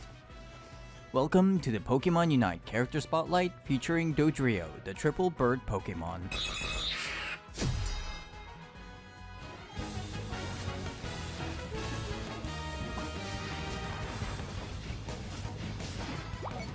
Hello everybody, Jake your resident content cowboy here, yeehaw, as I'm going to talk about my favorite Pokemon inside Pokemon Unite, the one and only Dodrio.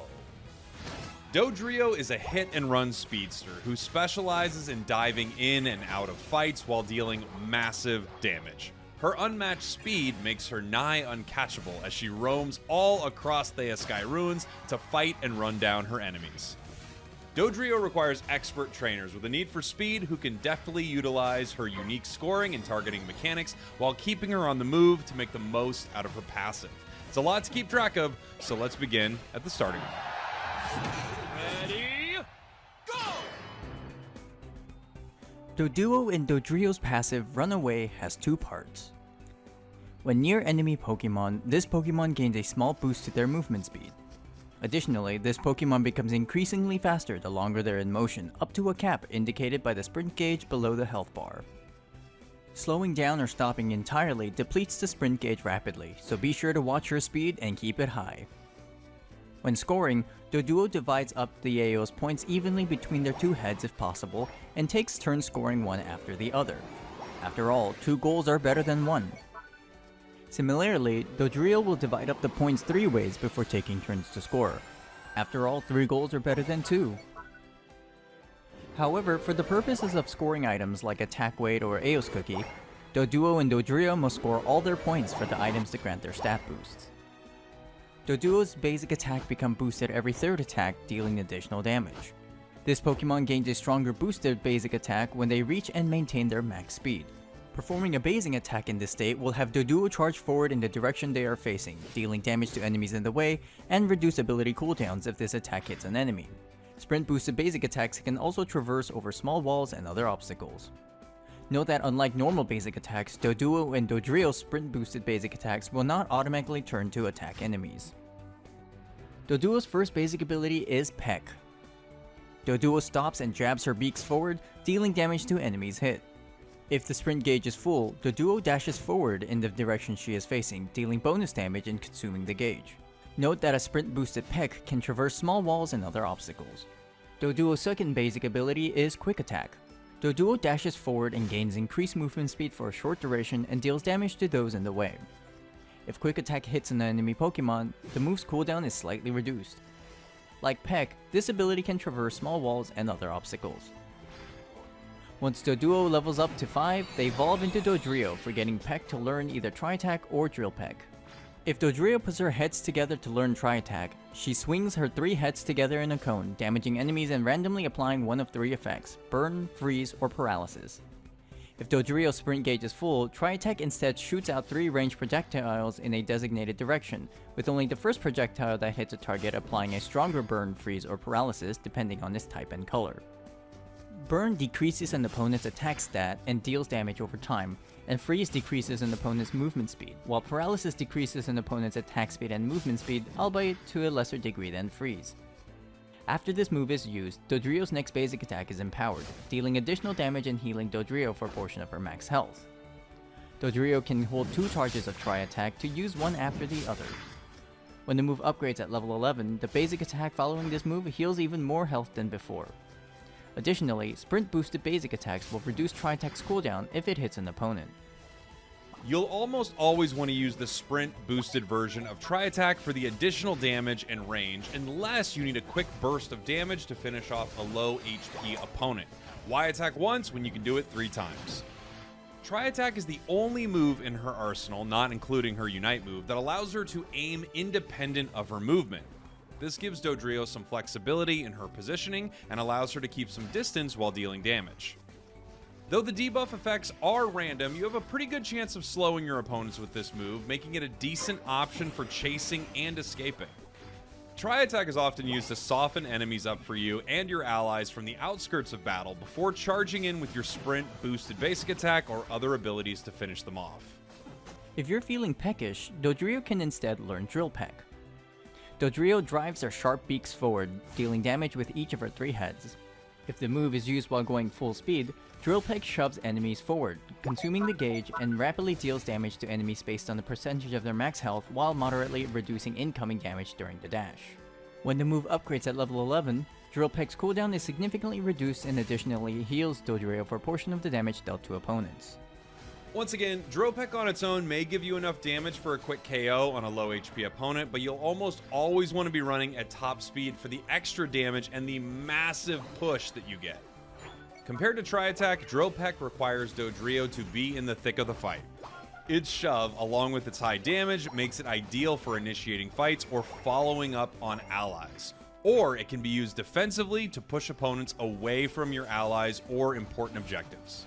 In order to get the perfect angle of engagement, you may want to circle around the battle space to try and hit as many opponents as you can at once.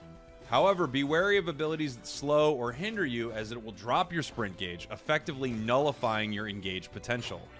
A well-placed Drill Peck can sometimes single-handedly turn a fight or skirmish into a runaway success. And that's what Dodrio does. It runs away. Successfully. Once Dodrio reaches level 7, she forgets Quick Attack to learn one of 2 sprint gauge recovery moves, Agility or Jump Kick. If Dodrio learns Agility, she puts some nitro in her steps, gaining a decent increase to her movement speed and gauge fill rate for a moderate duration. When the move is activated, Dodrio briefly becomes immune to hindrances while jumpstarting her sprint gauge by a fixed amount. However, when the move upgrades at level 13, Agility instantly brings Dodrio to full sprint. Agility is one of the 2 ways Dodrio can quickly get from 0 to 100 and make use of her full sprint gauge again. Skilled trainers can preemptively use Agility to try and cancel out hindrances thrown at Dodrio, but it's generally best used after depleting your sprint gauge. The added speed lets Dodrio stay extremely mobile and allows her to dodge abilities and reposition effectively. Make use of the boosted speed gain to string one sprint boosted basic attack after another to either escape from harm or rapidly reduce your cooldowns. If trainers want to give Dodrio some hops, they can teach her Jump Kick instead of Agility. Dodrio leaps feet first in the direction they are facing.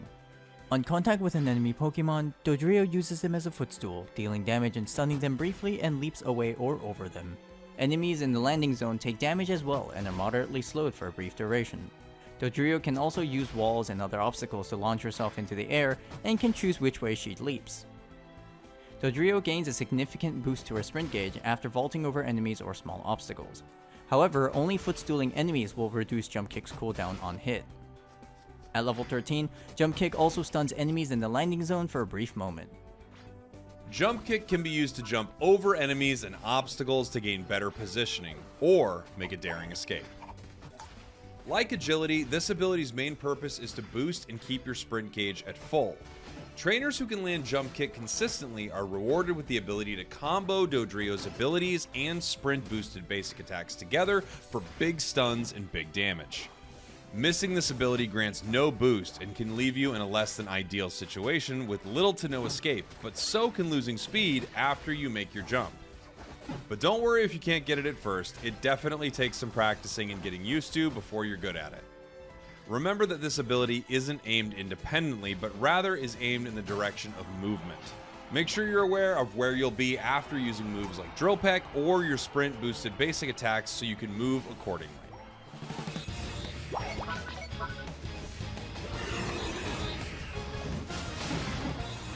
When Dodrio finishes lap 8 and gets to level 9, she learns her Unite move Triple Trample. Dodrio becomes unstoppable and runs at breakneck speed to a designated location. Dodrio will automatically find the most direct path in autopilot to her destination, navigating around terrain, as well as player-made obstacles. Enemies in the way are dealt damage and are briefly thrown into the air. Afterwards, Dodrio gains a boost to her attack stat for a few seconds while her sprint gauge charges faster than usual for an extended duration. Dodrio's Triple Trample is a high-impact Unite move for starting and following up on engagements for your allies, particularly if the enemies are grouped up. Knocking up 2 or more enemies followed by your other abilities can quickly shred opponents of their health and put your team ahead of the others in seconds flat. Triple Trample can also be used to... Welcome back, trainers. Draco is bullying me backstage. But I brought 2 new casters with me, Draco-san, Kelosaurus. We're going to go to Kelo first because Draco's being me. Kelo, how are you doing, friend? I don't know if I'm being much nicer, to be honest, but I'm doing fantastic. Thank you so much. Well, welcome to Underdunk. Welcome back to North America. You'll be here in a couple of short weeks, so excited to see you at NAIC. Draco, I don't know if I'm excited to see you at NAIC, but you'll be there. I will be there. I will be there indeed. It's a couple more weeks. Oh my God, Kello! It's like in 2 weeks. We both leave for NAIC New Orleans. Super excited. You know, Kyle, I have to bully you a little bit. You know, it's always Shivam on production. True. It's very rare that we have you on production. You've been on so many of my productions. It's my time to get back a little bit. That's I know true. You bully me in my productions all the time. That's true. It's fine. I'll take it. I'll take it. But welcome back to Underdunk. We have the winners finals matchup set up here very shortly. Teams are lobbying and getting ready. We're going to have the Dojo Demons, a team that's placed pretty high the last few Underdunks, along with Pocket Rockets, who's been in previous Underdunks, but they've got a little bit of a new tooled roster, and they've been playing lights out tonight. Let's get into the draft, but Draco, we'll start with you. How are we feeling about these 2 squads? Oh, come on. You know how much I've been casting the Pocket Rockets. I don't know their new names. I know, of course, Vin, who is on Unk. So it's definitely probably just getting some reps in before participating at NAIC, maybe, or just getting some reps in before Worlds in a couple of months. But yeah, Pocket Rockets, always so innovative in what they do. Always love to cast them. Always fun in draft from top to bottom. Excited to see more EXP Shrimp Champ. I saw it in the last game. We'll see what happens again. But Dojo Demons, not super sure of them. I know some of their names, but a little unfamiliar with them. Yeah, they've been playing pretty well. Tired Alex has been kind of a mainstay of this squad over the last few Underdunks. This is our first look at them tonight, though, so haven't had a chance to see them, but we are going to see pretty early on what they got. And they are lining up this first pick, Blaziken, Kello. I feel like Blaziken is such an unusual first pick. You know that usually comes later on down, but not prioritizing defenders or supporters, especially since they are in scarce supply. But over to the other side, we have Inteleon and Blissey being locked on in for Pocket Rockets here.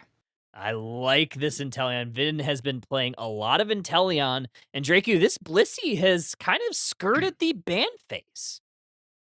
Yeah, I mean, Blissey, one of the best Pokemon in the game. Honestly, it's been one of the best Pokemon since year 1 of Pokemon Unite, and it's honestly such a devastating Pokemon. Even if it's had its Unite moves nerfed a couple of times, I think most recently it got like a cooldown reduction buff to its Unite move. You can see it has that energy amplifier, getting as many Unite moves as they can. This is a pretty conventional composition for Pocket Rockets. I kind of normally see some weird Pokemon with EXP shares, but it looks pretty strong right off the bat.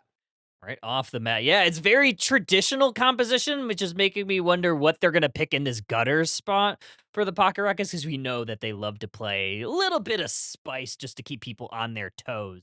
Dojo Demons playing a little bit of spice themselves. This Venusaur pick, not often picked, but I kind of like it with this Clefable, Kello. Yeah, I'm liking this here. We can see that it does have the Shell Bell, Energy Amp, and Slick Spoon so far. So given the build, I'd say this is going to be their range damager with the Solar Beam. I've got to say, I've definitely been loving the Pedal Dance of Venu build though. So that is still the potential for an option to just run at them and snowball. But there we go. Our final pick to round off Pocket Rockets is going to be Aegis Slash. So no weird picks for this team, especially considering what we've already seen from them today. Yeah, I guess the only weird thing currently is that it is a Look at the Blissey items. Like, okay, they are switching it up. I was Damage like, this is crit Blissey with like helping hand. But okay, they do switch off some more traditional items. The Alolan Ninetales though is going to be a little bit more of a support, but either way, this should be a pretty good matchup between these two squads. I'm going to leave you two to it, and Draku, go ahead and take us home. Thank you so much, Kyle. We'll see you at the end of the broadcast. But yeah, this is a very traditional comp from the Pocket Rockets. Of course, they are lacking a defender on their lineup, but sometimes you don't really need a defender, Kello, when you have two all-rounders and very bulky all-rounders as well. Most likely going to be supported by that Blissey. So even though they don't have a traditional defender, I think those two Pokemon in particular are going to be taking up that role. This is going to be kind of a game at ranged as well, right? Inteleon with the snipe shot kind of going up against that Venusaur in the backline with most likely Solar Beam. I don't anticipate them going something like a Petal Dance, although it does very well with Clefable. I feel like that rundown type of offense is going to be taken up, at least that niche taken up by the Blaziken and the Garchomp. What do you think about these compositions, Kello? Yeah, 100%. And you know what? What better defense than an actual shield?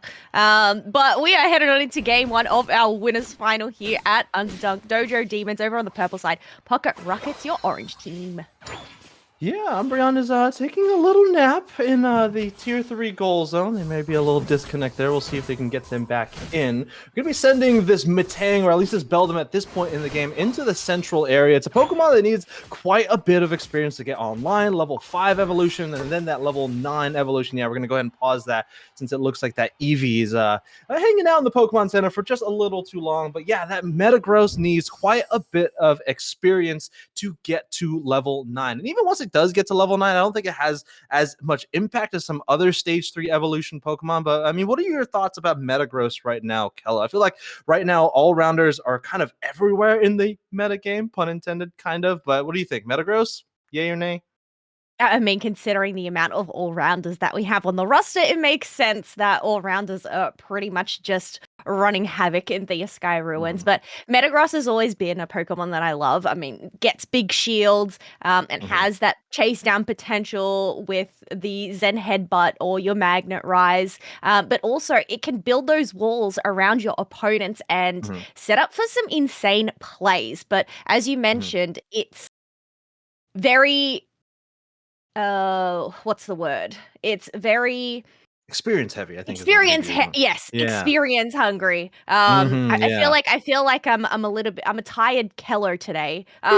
We have a tired Alex who took a few steps out of the base and is like, you know what? I'm just gonna take a nap right here, right in the middle of the flux zone. So you know what, tired Alex, I think I'm gonna go take a nap right there with you too.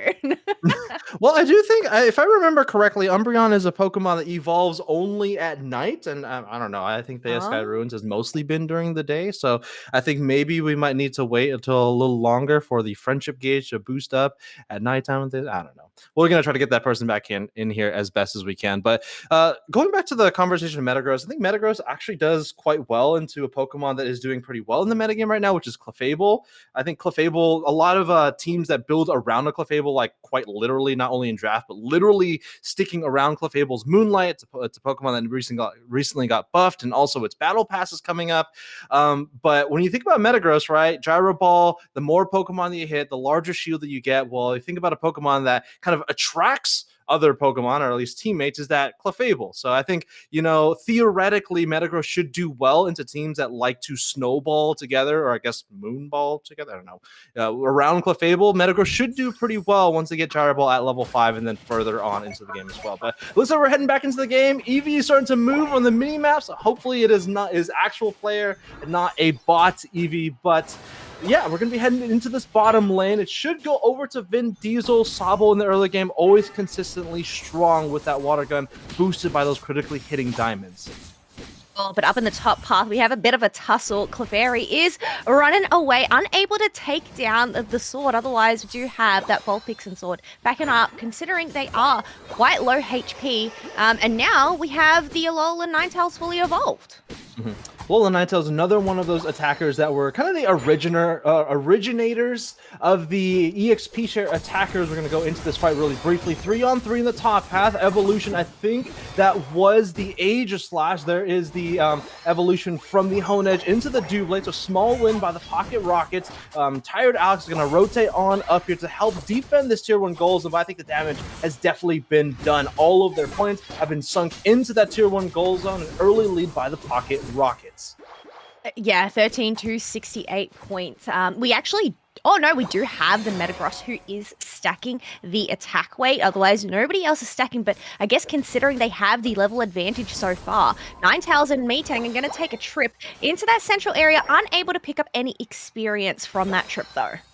Yeah, I really love the Alola Ninetales pick here, especially with the EXP share. Really not devoting so much in damage, but more so the hindrance and the crowd control with those two abilities right there. Blizzard into the Avalanche, pushing them into your own walls that you build up, and then you get that slow, that stun, and just all of that in that small area of effect. It's really difficult sometimes to play Pokemon like Garchomp or play Pokemon like Blaziken or even like this Clefable as well, because these Pokemon sit in that mid to short range. If you get snowballed quite literally by this Alola Ninetales, they can stop you, freeze you in your tracks so well.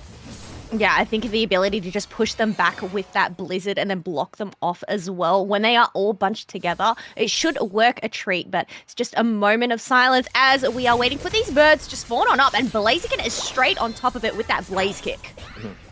Really nice to pull that experience back over to their side of the field. Another thing with Alola Ninetales, I didn't see the held item specifically, but most likely running a cursed item as well. Cursed Incense to maybe hinder this Clefable from healing with that Moonlight. They're going to push on forward. They are about 50% HP. That is Criminal on the Aegis Slash, who has donned a crown. The supporter on supporter and an all-rounder against all-rounder in the top path, but unfortunately, for Pocket Rockets, they don't have the traditional healing support that Clefable provides. It's a really good idea right there, right? The Blizzard Avalanche directly into the wall. That Avalanche can provide so much AoE. Vin Diesel going into that Unite move, trying to push on forward. Can they get the confirmation here? They do not, and Regieleki captured by the Dojo Demons.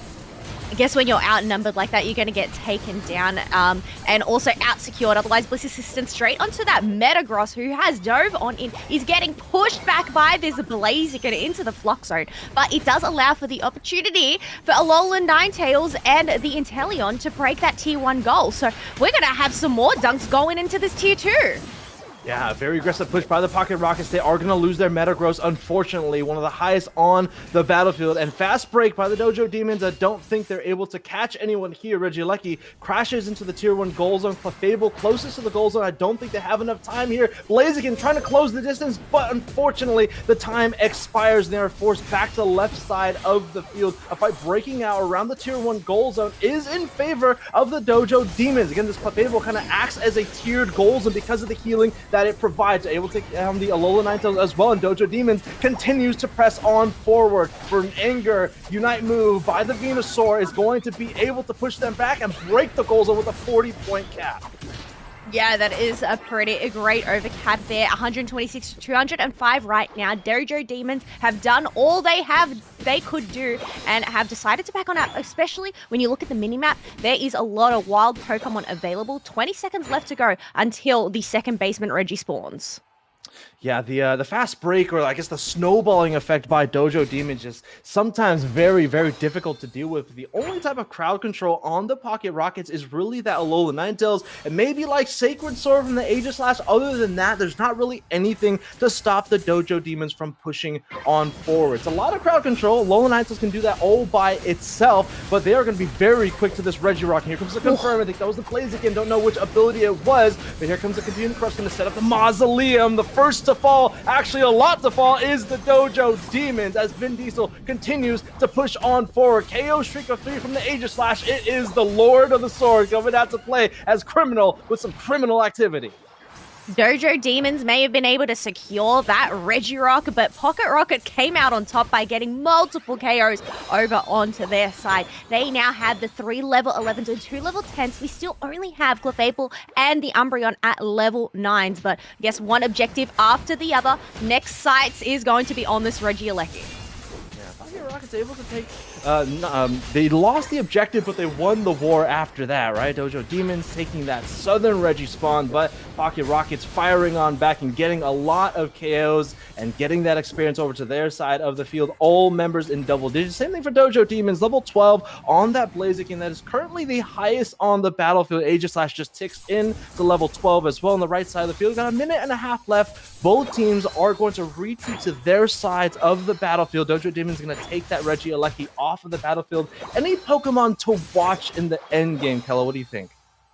I reckon it's going to be this Inteleon, depending on how well Vin Diesel is able to land these snipe shots and chip away at Dojo Demons as they are trying to creep in closer to do this damage. Otherwise, Alolan Ninetales has received that safeguard to make a quick escape, but Garchomp is going to dive on in headfirst into 3 members, popping their Unite move, hoping to get some shields, but it just isn't enough to sustain the fight, and some dunks do end up going in from Clefable.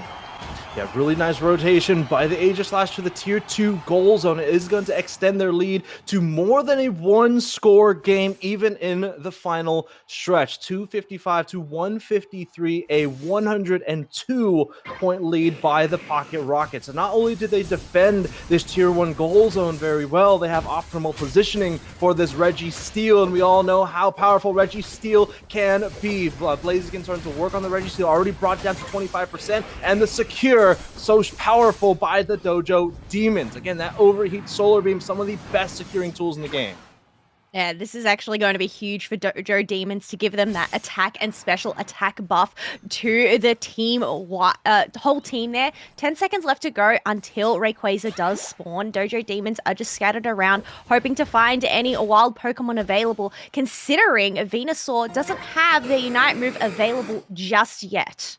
Yeah, they use their Unite move around the 2. Oh, there's the yellow light over the Venusaur, but they are still at level 12. We can't see how far along they are to level 13, but level 13 for a lot of attackers is a very big benchmark level. They are just about 12 and a half. They don't get that cooldown reduction for Solar Beam Plus, and this is going to be a fight at range. You're going to see the Solar Beams flying from the Dojo Demons and those snipe shots flying from the Inteleon. Rayquaza kind of quietly being taken down. Clefable doing a really good job of trying to holding on their team with these snipe shots, but here comes the rest of the Pocket Rockets. They are going to set up the Mausoleum once again, and this might be an early grave by the Dojo Demons. 2 already down. Aegislash down for the Pocket Rockets, but 3 members down for the Dojo Demons. Blaziken trying to make a hero play, trying to stay alive as best as they can, and right now the Pocket Rockets doing a really good job of valiant effort to holding onto the central area. Oh, but the Focus Blast is able to take down that Inteleon, and now we have Blaziken trying to make an escape, setting up their overheat. Does end up chipping a lot of damage from that Metagross, but that Safeguard is just going to provide the extra bit of shielding as Dojo Demons are now on the run to try and shred down this Rayquaza. Yeah, Rayquaza already brought down to 50% or so. We'll see the HP bar just right here. Again, really good confirmation tools on the side of Dojo Demon. Here comes the overheat, but it looks like the Aegislash in Martyrdom able to get the confirmation. So Rockets able to capture the Rayquaza, but unfortunately, they have lost all of their shielding, Kello. I guess it doesn't really matter at this point, right? Dojo Demons needs to make the first move here. They're still down by more than a score. They will need to break this goal zone and then potentially score on the tier 2s, but unfortunately this defense from Livingston is so strong, making some MVP plays here. They are going to try to take down the Alolan Ninetales, but take a look at this freezes. The AoE is going to stop all the scoring in, and with 4 seconds remaining, the defense of the Pocket Rockets holds on. Livingston just living for an eternity there at the end to put up such a great defense on that tier 1 pad, taking away Dojo's Demons' chance of a comeback. But there we go, final score 153 to 255 in favor of Pocket Rockets. Yeah, somehow they were able to get the confirmation of the Rayquaza. That was criminal. Once again, some criminal activity to secure the Rayquaza for their team. I mean, it wasn't the end-all win condition for the Dojo Demons, right? They could have gotten the Rayquaza. Even if they didn't, they still had the tier 1 goal zone to work with. But, of course, 102,000 damage. Again, mind you, this is the EXP shareholding Pokemon on their team. Not only are they supporting the team in the stuns, but they're also still supporting the team in damage, and Livingston definitely MVP material, especially in the final minutes of the game. Oh, 100%. Just throughout I mean, not just that final stretch and the great defense, but throughout the game. As you mentioned, just being able to provide that constant crowd control, but also just create some space for their team by pushing them back with the Blizzard really paid off. So, I guess considering this is a traditional comp from Pocket Rockets, it just demonstrates that they can really do it all. I know. I mean, you can see that Sableye ban on the side of Dojo Demons. They're definitely afraid of a couple of things. There are a few Pokemon that are kind of mainstays for the Pocket Rockets. I know Sableye is definitely one of them. Falsoon, who plays a lot on the Pocket Rockets, loves to play Sableye. I know Pooty, the captain of Pocket Rockets, loves to play the EXP share Machamp. But it's one of the things about playing teams that play very unconventionally, right? They can very easily pull back into more conventional composition and kind of leaves you out to dry in draft. And that's kind of what they did here, right? There's a couple of things that were unconventional. They don't have a defender, but they backfilled that role with two all-rounders, two very bulky all-rounders that kind of act like defenders. They don't have a traditional supporter on your team. You have something that kind of supports your team in crowd control, and it's really good against, again, those Pokemon like Clefable and the Pokemon that surround Clefable. And so in a way, they're supporting their team by being better in draft, right? They're not really healing their team in the way that Clefable or Blissey does. They are providing crowd control for a composition that does kind of poorly into Alolan Ninetales. So I really like the draft decisions here by the Pocket Rockets. They kind of won this game in draft, but not only that, they obviously won the game in defense and offense as well. Yeah, I think it was just these little choices throughout the match as well. I mean, yes, they did get out secured at times, but being Mhm. able to come together during that final stretch, it really just came into play. As you mentioned, the Metagross, it just played Mhm. so well to tie it up that composition. I mean, you have four melee Pokemon, and you called it at the beginning. Dojo demons, they have to circle around each other, and really that is their worst nightmare because Metagross feeds off that. It needs to Mhm. scan three members, all bunched up together in order to build up those walls, and it just played into their composition so well. So I'm excited to see what ends up coming out from Pocket Rockets, whether they're going to stick with this traditional comp or whether we're going to see something a little bit different. But one thing is for certain, taking away Vin Diesel's Inteleon, that poke damage was just too intense for Dojo Demons. Yeah, honestly, Inteleon is probably the most consistent attacker in the game right now. Just snipe shot at range, especially for attacker players that are very proficient with Inteleon, they can be absolutely devastating.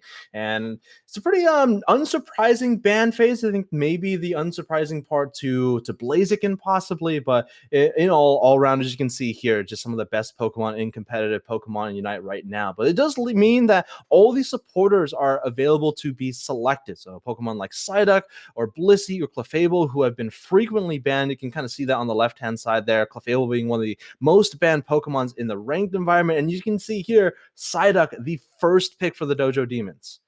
Look, if it isn't banned away, you've just got to lock it in first go. You do not want to give this duck over to the other team. So it'll be interesting to see what Pocket Rockets. Did I just hear a duck? Respond with. Sableye is also available for the pickings, but I'd say that's probably going to be more of a later draft game pick, if anything, if it is going to get selected. Mhm. I'm pretty sure Criminal is Pooty. I know Pooty loves to play Oh, sometimes EXP share Aegislash. I know he loves to cook on that one, but they can also just play a really strong Aegislash even in a standard attacker or an all-rounder position in the top path. But they're going to be going on with their draft with Buzzwole and yeah. Clefable. Buzzwole is the recent Pokemon featured in Pocket and obviously really strong in that game, but also really strong in Pokemon Unite. And not only that, they are even powerful, even more powerful when you have something like a Clefable right next to you. You know what? I was actually playing some rank last night, playing some Buzzwole, and every single game that I played on Buzzwole, I won. It is Oh, strong. oh, It oh, is oh, oh. really strong. It's been getting banned a lot. But hey, we'll just have to see how powerful it ends up going on into this team composition that Pocket Rockets are building once again, landing themselves that Alolan Ninetales and Metagross. But one answer Wow. to break down those shields is going to be a Tyranitar. So I like what Dojo Demons is going for here. Yeah, Sarah's gonna be pulling out the Tyranitar. I remember when Metagross was first released. When Metagross upon release was like the Yeah. was like the next comfy pocketed duo in the ranked environment. And one of the interesting things about Tyranitar is that not only is it the natural counter in canon, like VGC for Pokemon in doubles, because of the typing of ground or the typing of dark going up against psychic, right? But it's also the natural counter in Pokemon Unite. We were talking about before, Metagross builds a lot of shields just because of Gyro Ball, and especially hitting multiple targets. You can build an even bigger shield. But again, Tyranitar's true damage, one of the only Pokemon that has true damage in its kit, can attack directly to the HP bar of Metagross and ignore the shielding entirely. So I like this adaptation here, but I think one thing that's concerning once again is Livingston on this Alolan Ninetales. It's going to do so well into Pokemon like Buzzwole, and to Pokemon like Tyranitar, for example. I'm interested to see what abilities that Tyranitar goes, but nonetheless, it's still going to be very hard to function when you have a Pokemon like Alolan Ninetales. They also have a Chandelure too, so that mid to short range is going to have a lot of hindrance and a lot of crowd control. They got to deal with the ice type attacks from Alolan Ninetales, and then most likely Imprison. Even Poltergeist does really well with Chandelure in this matchup here, so a lot of threats in terms of crowd control and hindrance from these two attackers in the mid to short range.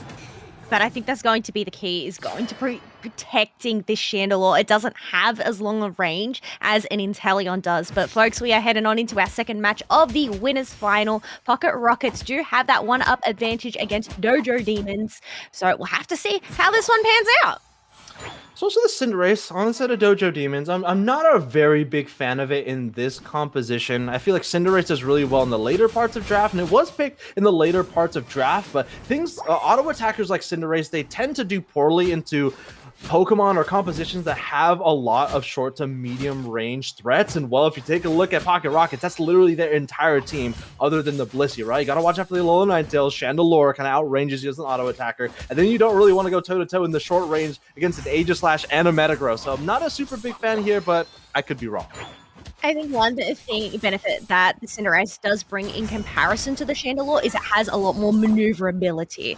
While Chandelure, yes, it can provide that big burst special attack damage. Well, we'll put a pin in that, as we do have the Maytag coming on in and shredding up Dojo Demons to a quarter HP. No KOs picked on up there.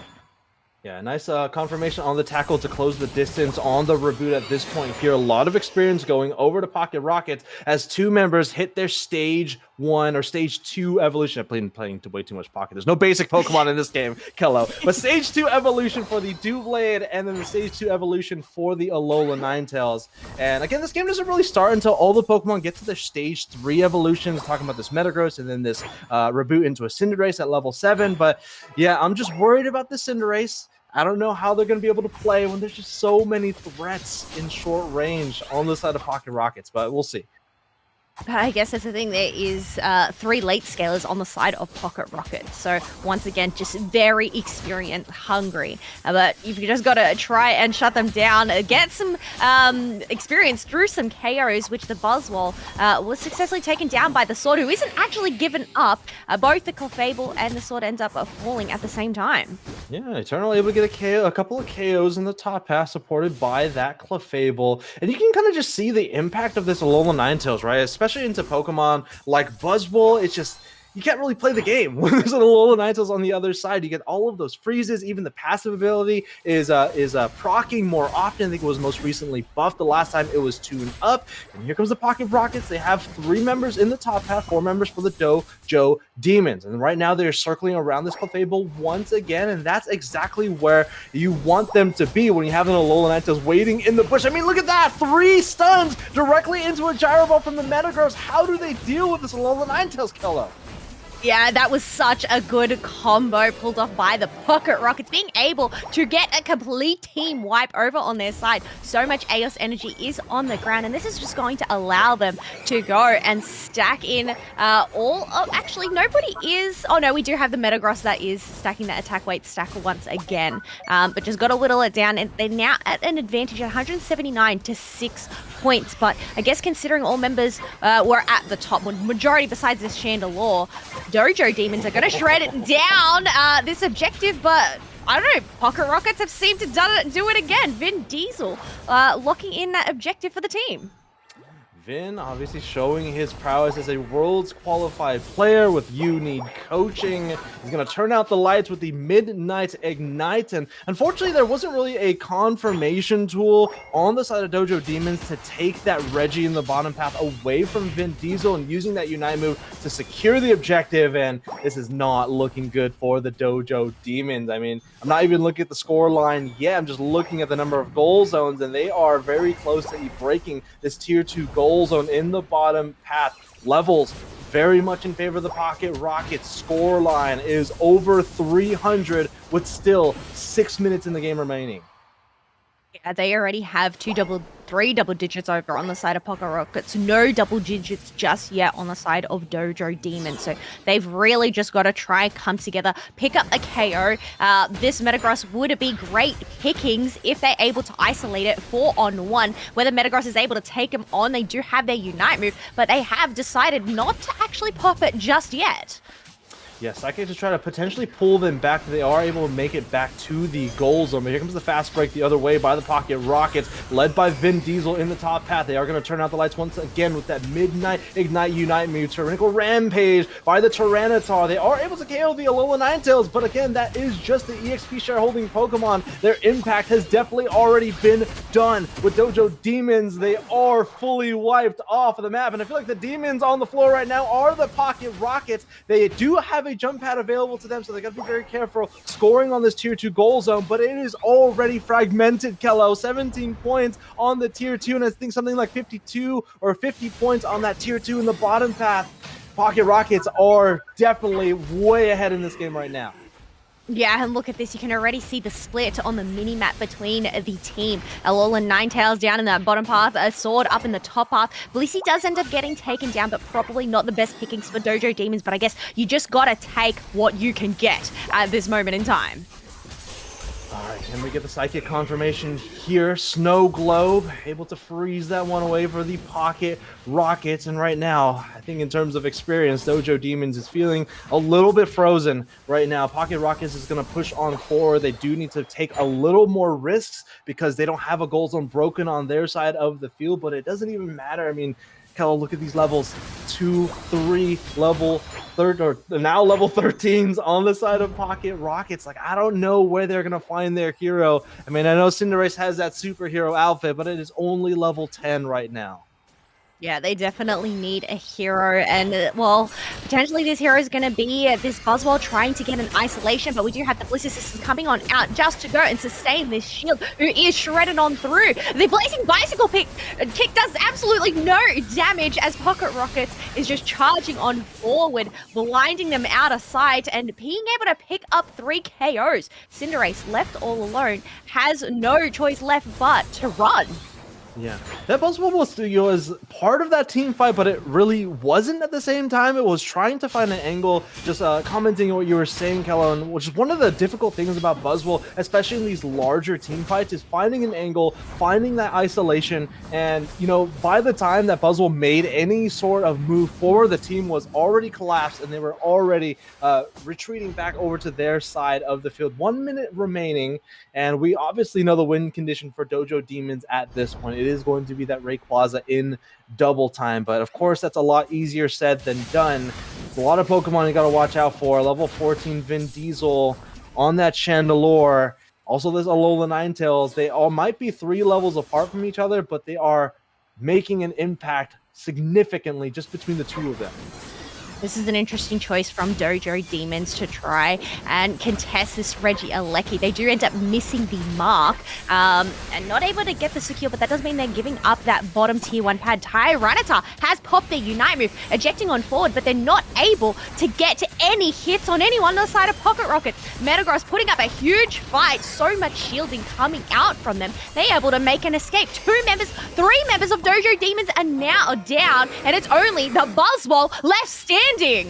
Oh, an auto attack is going to freeze all hopes and dreams by the Dojo Demons, and Pocket Rockets has full way forward, full right of way to capture this Rayquaza off of the battlefield. And once again, you can just see how powerful this Alola Ninetales pick is into a composition like the Dojo Demons. It feels like they were trying to take one step forward with their team, and then immediately that Alola Ninetales pushes them 2, maybe even 3 steps backward. You can see the Tyranitar going into their Unite move, trying to push forward to make an engage for their team. Alola Ninetales freezes again all of those hopes and dreams. And honestly, this is a wonderful pick by the Pocket Rockets. It just shows how some unconventional picks can be so powerful for your team. But this is not super unfamiliar. We know that kind of Alola Ninetales fills that same niche as Suicune. They're kind of Pokemon that go hand in hand together in the role that they kind of occupy.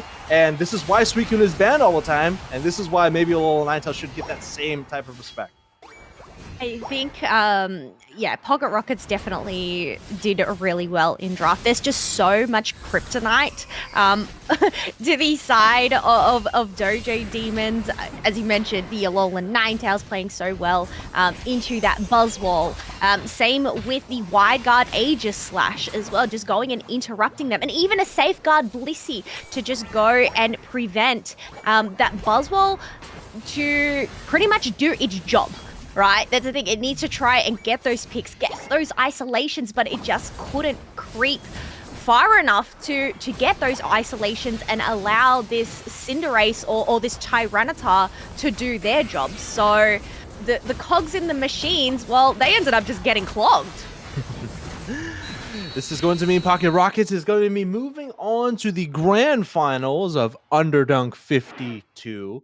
We talked about this last time. I was on the last Underdunk. 52, number 52 is Meowth, I think. So this is a Underdunk 52 featuring Meowth. Pretty sure is what it is. Well, one of these teams is definitely getting their money. I'll tell you that much. Oh, okay, fair enough. Well, oh, there we go. I mean, look, we're not going to talk about that score. There's a lot of points that ended up going in there. But I mean, the fact that you have 4 members dunking over 200 points is wild. Yeah, absolutely. And can't wait to see some of these numbers here. But I mean, 9 KOs in the EXP share holding Alola Ninetales, 13 on who I think is Pooty on the 13 KOs for the Aegis Slash, and kind of dismal damage on the left side of the field. Unfortunately, 20k damage from your Buzzwole, only 2k damage more than your supporter on your team. Just definitely doesn't do it. But yeah, you know, something when you go up against an Alola Ninetales, again, it provides so much utility in the mid to short range, like I was talking about in game number 1, right? I did like the Venusaur pick as their final pick option here, but there's just really nothing to counter both the Alola Ninetales and the Chandelure at range. Inteleon was banned out by the Dojo Demons. I would have actually preferred to see Venusaur come out to play once again. Solar Beam probably would have done even better in this composition, but this is definitely a draft masterpiece by the Rockets.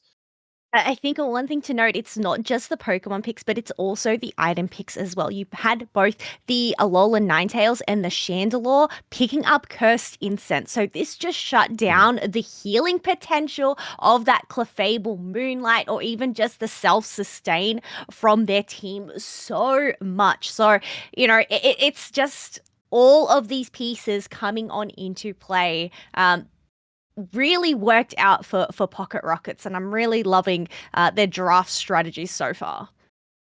Now, strangely enough, it's a Pokemon that's had a little bit more playability in the most recent regional finals, but Decidueye would have actually done really well in this composition, right? It's a Pokemon that counters Chandelure and Alola Ninetales both, just because it has longer range. It's a little better than Inteleon because it has piercing. It can hit all of the targets down the line of the arrow. It does really well into snowball compositions, where I felt like Pocket Rockets had in that game, and Decidueye might not have been a bad shout in this game. I know it's really good in Pocket too, Kello.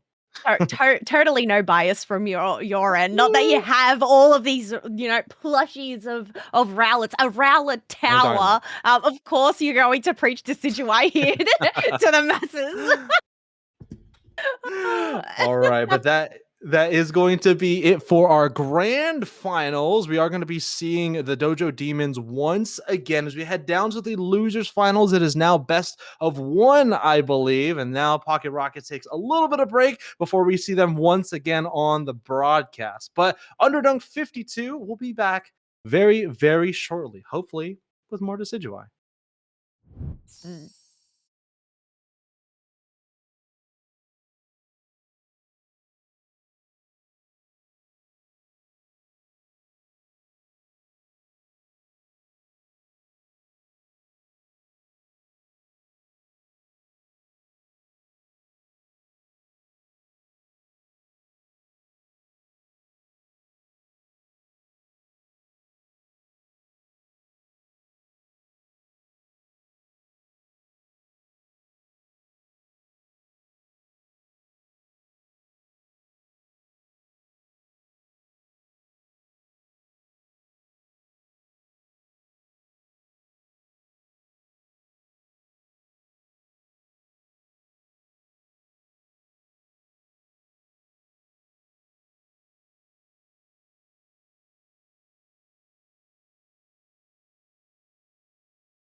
Welcome back, trainers, to Underdunk 52, featuring number 52. That is Meowth. Name is Dracusan Kello on the mic for the end of this broadcast. I mean, it's kind of poetic, right? We just had amulet coin just dropped, and what's on Meowth's head is a coin. I think it is an amulet coin. But have you seen any amulet coin, Kello? Have you played any of it? I know it had made a lot of noise on Twitter recently. Have you played a little bit of the coin at all?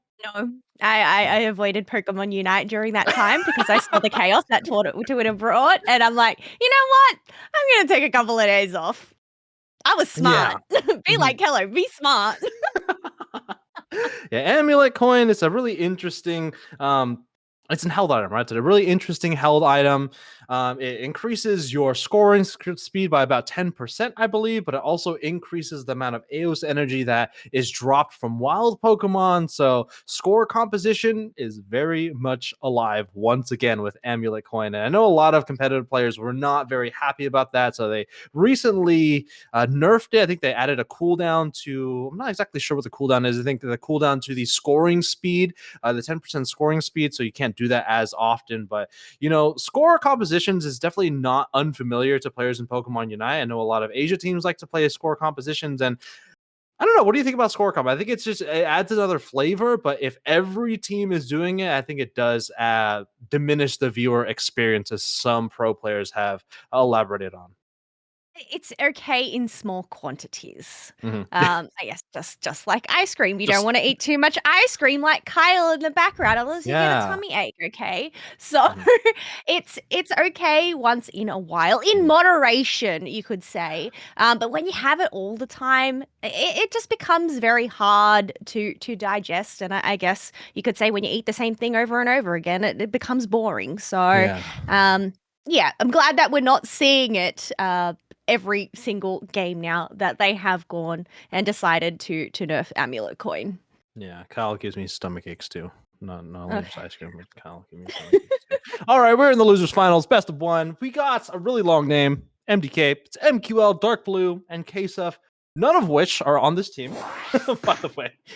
And we got Dojo Demons. We saw them in the winners final set against the Pocket Rockets. Nothing too out of the ordinary with the bands. Psyduck heading back up there once again. Same thing with Clefable. We haven't seen any Alola Raichu. I'm just taking a look at the top bands on the left side of the screen. We've seen a little bit of Suicune. If you squint your eyes and tilt your head, it's kind of Alola Ninetales, right? Kind of filling that same niche, but no Alola Raichu. Kello. Yeah, no, that's really interesting considering it hasn't been banned nor picked up. But one thing that has dodged the bans this time round is that Suicune. So whether we are going to see it make a presence this time round, but Bits on the side of MDK has locked in that Zacian, and there we go. The cat has been picked up on the side of Dojo Demons as well. It's a cat? Wait, Suicune's a cat? Yes, it's Kello? a cat. I'm not having this discussion right now. No. No. I don't know, Kello. Okay. I'm not. I was gonna talk about the Zacian because they did have the new held item in Choice Scarf, but they've rotated off of it for a what's that called? A Razor Claw. There we go. Razor Claw. It's been here forever, but we haven't seen a whole lot of Zacian. Zacian was maybe thinking about having a resurgence ever since Amulet Coin and maybe even Choice Scarf because it increases the auto attack speed, and Zacian is kind of an auto attack Pokemon. But what do you think? Zacian first pick? I mean, there's a lot of all-rounders that are really good right now, but I don't know if Zacian is worthy of a first pick. Well, you know what? I guess why not only have the one all-rounder pick being the Zacian? You might as well pick up two more over on your side because they've rounded it out with a Ceruledge and a Machamp. Interesting to see considering their ranged Pokemon is going to be this Mew, but that is going to be more the supportive type Pokemon, and going up into the range of Inteleon with the full damage items as well. That is going to be a tricky one, but we're talking about score comp and Amulet Coin all of this time. This here is the original Amulet Coin score comp Pokemon, which is the Dodrio. They don't actually have Amulet Coin equipped, but they still have 20 seconds left to change. Yeah, we haven't seen any amulet coin at all. Maybe that 20-second nerf to the amount of times you can use that held item is just enough for players to deter themselves, but it's also just a newly released item, so I'm actually surprised to not see more of it in the 2 sets that we've seen so far. But a pretty conventional comp on the side of Dojo Demons. I would give them the advantage in terms of team composition. Front to back looks really good, has really good range with Inteleon, has good burst with Dodrio, depending on what they decide to go with. They have really good bulk. They once again do not have a traditional defender. I feel like this Suicune and Metagross kind of again fill that niche, kind of like we were talking about before. And Suicune, just a Pokemon, it's banned so frequently. If it's not banned, it's picked so frequently. It's just a Pokemon that is quite literally jack of all trades, but also the master of those trades as well. Where you can generate your own shields on those two Pokemon. It makes no sense not to run a defender. You might as well just get more damage. But we are heading on into our first match and only match of the losers final here. We have MDK over on the purple side, Dojo Demons over on the orange.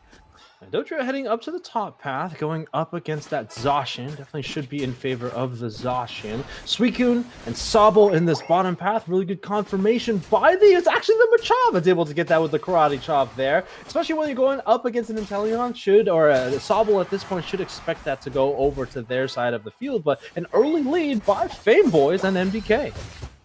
Yeah, but otherwise it's just the same old so far up in the top path, securing whatever wild Pokemon is available. We don't actually, oh, there we go. We do have some of that orange team over on that side. But Dodrio not able to pick up any Eos energy to get in those early dunks. Yeah, Dodrio in the early game, not very good at capturing wild Pokemon. It's pretty decent at lasting wild Pokemon, especially when you have that speed gauge up to full, and Peck when it's enhanced with the speed gauge. But they are going to forego this entire top path. They're not going to see a single Pokemon on the side of Dojo Demons and 5 members in this bottom path, Kella. Yeah, this is a really interesting call from Dojo Demons. Normally you'd see 4 and at least leave 1 in lane to defend, but it looks like they're just going all out, being able to whittle this tier 1 pad down to 26 and emptying out all their Eos energy. Blissey has found that evolution, but Drizzle is caught in a bit of a pickle here, getting shredded on down by that Zacian. Yeah, the Machop is actually going to rotate all the way up to the top path. They did take the back Baltoy that spawns to right above that Citrus Berry. I don't know what abilities that this Machamp is going to be going, but they are Dynamic Punch. Potentially, this could be a submission Machamp. Who knows? I mean, submission does pretty decently well into something like a Dodrio. It takes up all the speed flux gauge. It's also unstoppable, so it can go through all of the crowd control that the Suicune can provide. We'll see that once it hits to level 7, but a fight breaking out here in the central area, and members of Dojo Demons, they are quite healthy as they push on forward. The fast break continuing on forward, locks in with the Gyro Ball and the boosted auto and the Zacian. Now the Machoke only up here for the defense. You've got to give it up to Lily on this Blissey for just keeping up this Matang left standing for the longest time. However, things have gone pear-shaped for Dojo Demons as some members do end up getting taken down. So no dunks going into that top path just yet, but we do have Meow on the Dodrio being able to get in some dunks and stack up their attack weight. All right, we have level 7 on the Machoke as well, as when they get both of those abilities. It is going to be close combat and dynamic punch, and so not going for the crowd control with submission into the Dojo in particular. A couple more seconds before the first major objectives, and despite MDK having a really strong early game with some really good macro decisions by the Dojo Demons, for example, rotating all 5 to the bottom path, has kept them in this game. 58-63 first objectives on the field, and a Metagross also on the field as well. Yeah, it is going to be that Regice getting shredded on down, hoping to trust in Sarah to get to secure, but it ends up being the Dodrio. Cerealage comes in with their Revenant Ren, but unable to pick up any KOs, as now MDK are on the run. Squirtle, or Wartortle, was able to pick themselves up a berry, but now they're caught up in a 5v1 fight. Yeah, they're not going to be able to sustain that 1 point on that goal, and this is just going to provide Dojo Demons the opportunity to go and continue through to tier 2 as MDK are continuing to tier 2 up in that top path. Yeah, this is definitely a good trade for the Dojo Demons, right? They lose their tier 1 goal zone in the top path. That does unlock those 3 NDDs in the top path as well. Not only did Dojo Demons lose that tier 1 goal zone, but breaking that bottom path and then continuing to score on the tier 2 goal zone pushing forward has given them the lead and also left that tier 2 goal zone kind of fragmented with less than 20 energy remaining. I think that was the agility enhanced variation, the agility to get a shield and then immediately into the Sovereign Sword to get the knockout on the Dodrio. Love to see this micro play, but I think that's bits on the Zacian. Oh, but we do have Turner coming on in, finishing off the job, going to dunk in 36 as Machamp is on the run, doesn't actually end up getting the hit, so able to let that Metagross empty out their Aeos energy. They accidentally pressed B instead of pressing A, so the boosted. Oh no, Machamp is not having the best of looks right now as they hit directly into a wall. And of course, Metagross is kind of like a wall. It builds some walls, but not Sky Ruins is not the target that I'm pretty sure this Machamp intended to target there. And as we head into the halfway point in the game, this is all in favor of the Dojo Demons. Level 12 on the Metagross and leading in score by about 120 or so points. Yeah, so it isn't too over yet for MDK. I mean, we're looking at the levels here. It is still pretty close to level 9s over on each side here. But one thing that is standing out is this Metagross at level 12 already, highest on the field, as we have a second Regi spawn. Yeah, and as soon as the Regii spawn, the Suicune is actually the first to fall on the side of Dojo Demons. It's Revenant, Ren, Mew getting the confirmation for the team. But even if they do have the objective, they still have to KO Dojo Demons or at least push them off of this bottom path fight that is breaking out. And just like that, Dojo Demons able to take down 3 members of MDK. So all of that experience they have earned with that Reggie that spawned in the bottom path handed over to the Dojo Demons. Oh, but look at this. Dodrio has gone and finished off that tier 2 pad on the side of MDK as well. So some potential dunks could come into this home pad. I mean, that is pretty much the job that a Dodrio needs to do. But considering that Dojo Demons have so much control of the map, they're just going to try and starve MDK of their buffs here. Yeah, in a fight of longevity, it's always going to be in favor of Dojo Demons. They have a lot of natural healing on their team. For example, this Metagross has the shielding. Wow, KO streak of 2, lands onto 2, finds the Ceruledge in that second KO, and they're going to retreat back over to the top path. But this Blastoise is going to be next on the chopping block. And, you know, MDK wanted to make a move on 4, but Dojo Demons pulled out the Uno reverse card, getting a KO streak of 3 for the team. Yeah, that is massive. And that is all up to Sarah in the backline as well. The Inteleon chipping away and then allowing the Metagross to go and gyro ball them down. Also, just some great supporting coming out from that Dodrio as well with their triple trample. So that tier 2 is going to be protected by MDK while Dojo Demons is just going to farm on up. 100 and... if I can do my math here, it is the end of the day. About 140-point lead by the Dojo Demons. Again, more than a one-score game, but I think it's important to notice in that mini-map, they have a Tier 1 goal zone. MDK has a Tier 1 goal zone to score onto to maybe bring that scoreline closer to parallel. There will be one more Southern Reggie spawning the bottom side of the map. They will find a Blastoise in the pixel bush, and the fight might be breaking out a little bit early. Blastoise the first to fall here. Snipe shot misses. Shirley's going to get the confirmation with the peck from the Dodrio. They are going to opt for positioning in the central area, foregoing whatever spawned in the bottom path for this positioning for the Rayquaza spawning in 15 seconds. It makes sense. They don't need the levels considering they already have 2 level 14s over their side, plus that level 13 Inteleon. So having all of those plus movements, you don't want to give opportunity for MDK to try and rip down this Ray. Otherwise, Blastoise diving on in once again, all alone, is the first 1-2-4 triple trample to try and get into the backline, and Rayquaza is getting ripped. It's just a matter of who's going to get the sword. Sovereign Sword comes on here, but it ends up being Dojo Demons to land themselves secure. No members ended up getting taken down, and a complete team wipe on the side of MDK. Unfortunately, the Blastoise just got caught out in the central area, not just once, but twice in this kind of last 45 seconds in the game or so. They got KO'd, retreating back to the top path, and then they got KO'd once again as they approached the central area, trying to get vision for the team. And especially with a team kind of as squishy as MDK was, losing their Blastoise twice kind of in that fashion just didn't leave them any footing to stand on in that central area fight. So as soon as the Blastoise went down, that is really the core, the bulk of their team. As soon as Ian goes down, the rest of the team fell very quickly after that.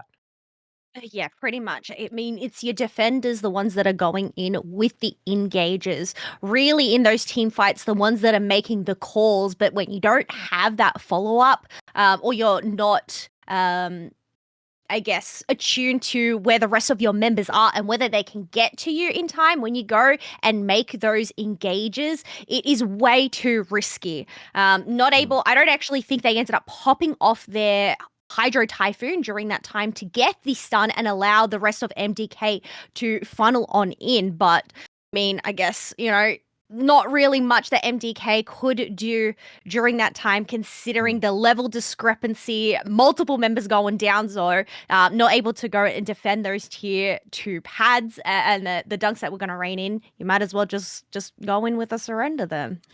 Yeah, not the best look when multiple members of your team, particularly those carriers, are unable to eclipse 20,000 damage in the game. They didn't complete the game, but definitely struggled to get any sort of damage on the field. And I think their Unite moves actually could get them back into the game. Revenant Rend, that is an impactful Unite move. Same thing with Barrage Blow, Unite move from the Machamp. If you're able to land these two Unite moves in particular onto multiple members of the Dojo Demons, it could be enough of a spear to burst through the bulkiness that Dojo Demons has on their team. But unfortunately, this definitely wasn't the story. And Dojo Demons is going to be moving on to the grand finals, Kella, where they are going to be facing the Rockets once again. Yeah, it is going to be a rematch there between the two teams. A lot of fun being able to just watch their draft and see the masterminds at work to see what counters what. But yeah, I guess thanks to MDK for coming on in and playing an Underdunk today.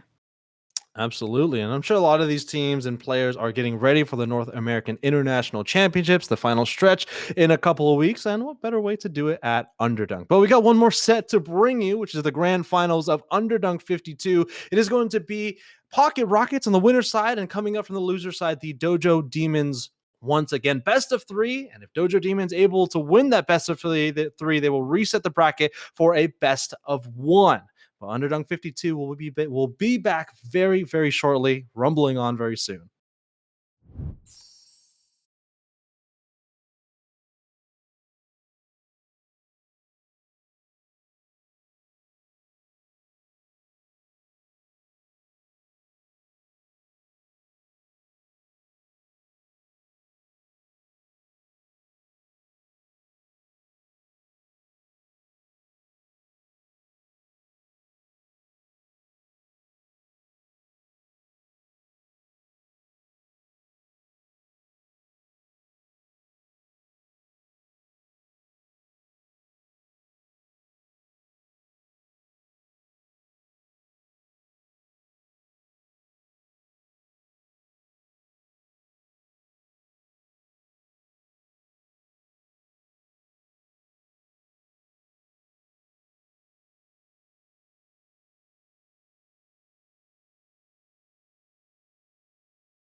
Hello, everybody, and welcome back to Underdunk. It has been quite the day here, but we are at the grand final set. It is going to be a rematch between Pocket Rockets and Dojo Demons. But those of you that are just joining us, I'm Kelosaurus, and we have Draku-san as well.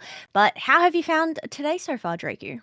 It's been a lot of fun. Love casting the Rockets. They always have some very innovative compositions, and not only that, they are playing some really cool picks. I think Alola Ninetales have been so valuable for them. I think that's fall soon. On the Alola Ninetales, they were in chat a little earlier today, right after their game. But their name is Livingston, and well, if you know anything about a person named Livingston, Sean Livingston was very pivotal in the 2016 Warriors win in the NBA. So not only are they impactful here, they were also impactful in the NBA. Yeah, you're just pulling out all of these fun facts today, aren't you, Draku? The Meowth and then that I You don't know lost. who that is. I'm sorry, I don't follow sports or anything. So whether that is who they are named off, but all I know is that they are confusing me changing these names. Why are players still changing their names from their original names? Because trying to make these connections is difficult. That's right. And honestly, for the Dojo Demons, I mean, jokes aside, they will need to find an answer to a Pokemon like Alola Ninetales. If it's not Alola Ninetales, right, it's either that Pokemon or Suicune. And the Rockets have been banning out Suicune and then picking up that Alola Ninetales. So I do hope that maybe they were listening towards the end of the last game, but there are quite a number of Pokemon that counter Alola Ninetales. It's not like the Rockets were picking that towards the end of draft where Dojo Demons don't have an opportunity to counter pick that, but pick something at range. Venusaur, Decidueye, Inteleon, if it's able to be picked up later on in the draft, are Pokemon that do really well into Pokemon that have shorter range, like Alola Ninetales.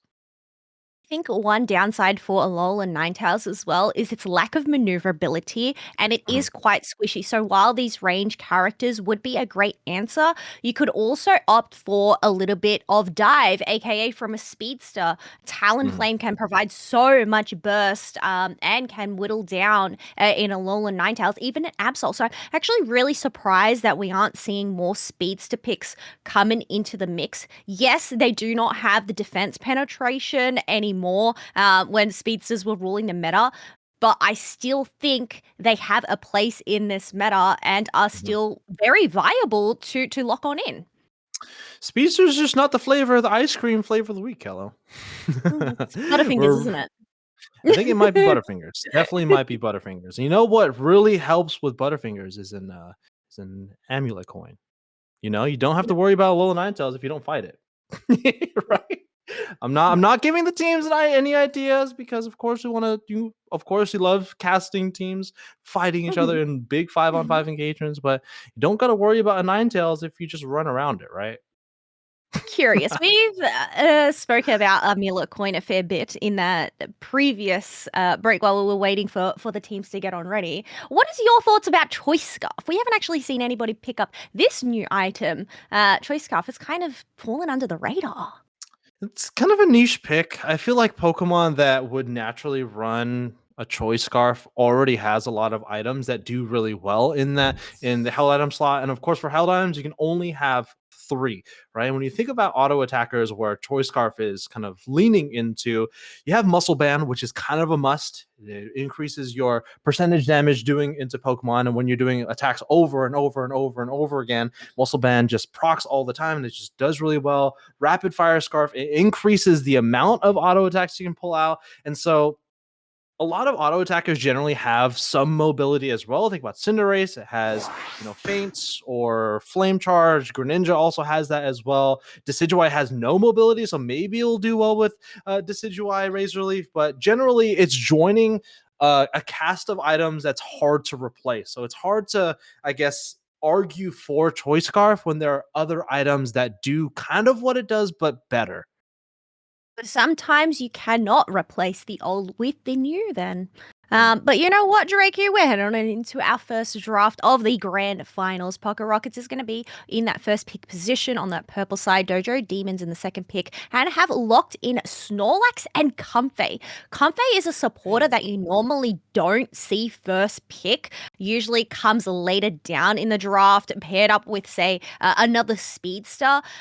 Really interesting considering we still have a Clefable available with Blissey being banned. So this is already an immediate adjustment by the Dojo Demons in the winners finals. They stayed on the first pick side in both game 1 and game 2. I love this Darkrai pick on the side of Pocket Rockets. When you Unite move a carrier of a Comfey, the Comfey immediately detaches to put together the formal 1v1 between Darkrai and the target of that Unite move. So it's a interesting interaction right there. And there's quite a number of Pokemon on the side of Dojo Demons that would love a Comfey around. I think the obvious answer is going to be this Metagross. I think for this Miraidon is also a really good shot as well. They have this last pick. I'm curious to see what they pick here. This is the exact position where you want to pick something like a Decidueye, like a Venusaur we were talking about before, but they don't got to deal with that, right? There's no mid to short range crowd control Pokemon they really are worried about. There's no Alola Ninetales, Mr. Mime maybe, but I love this Cramorant pick. I think for myself, casting Vin in particular, I remember Vin to be one of the best Cramorants, not just in North America, but generally in the world. I think this is his ace.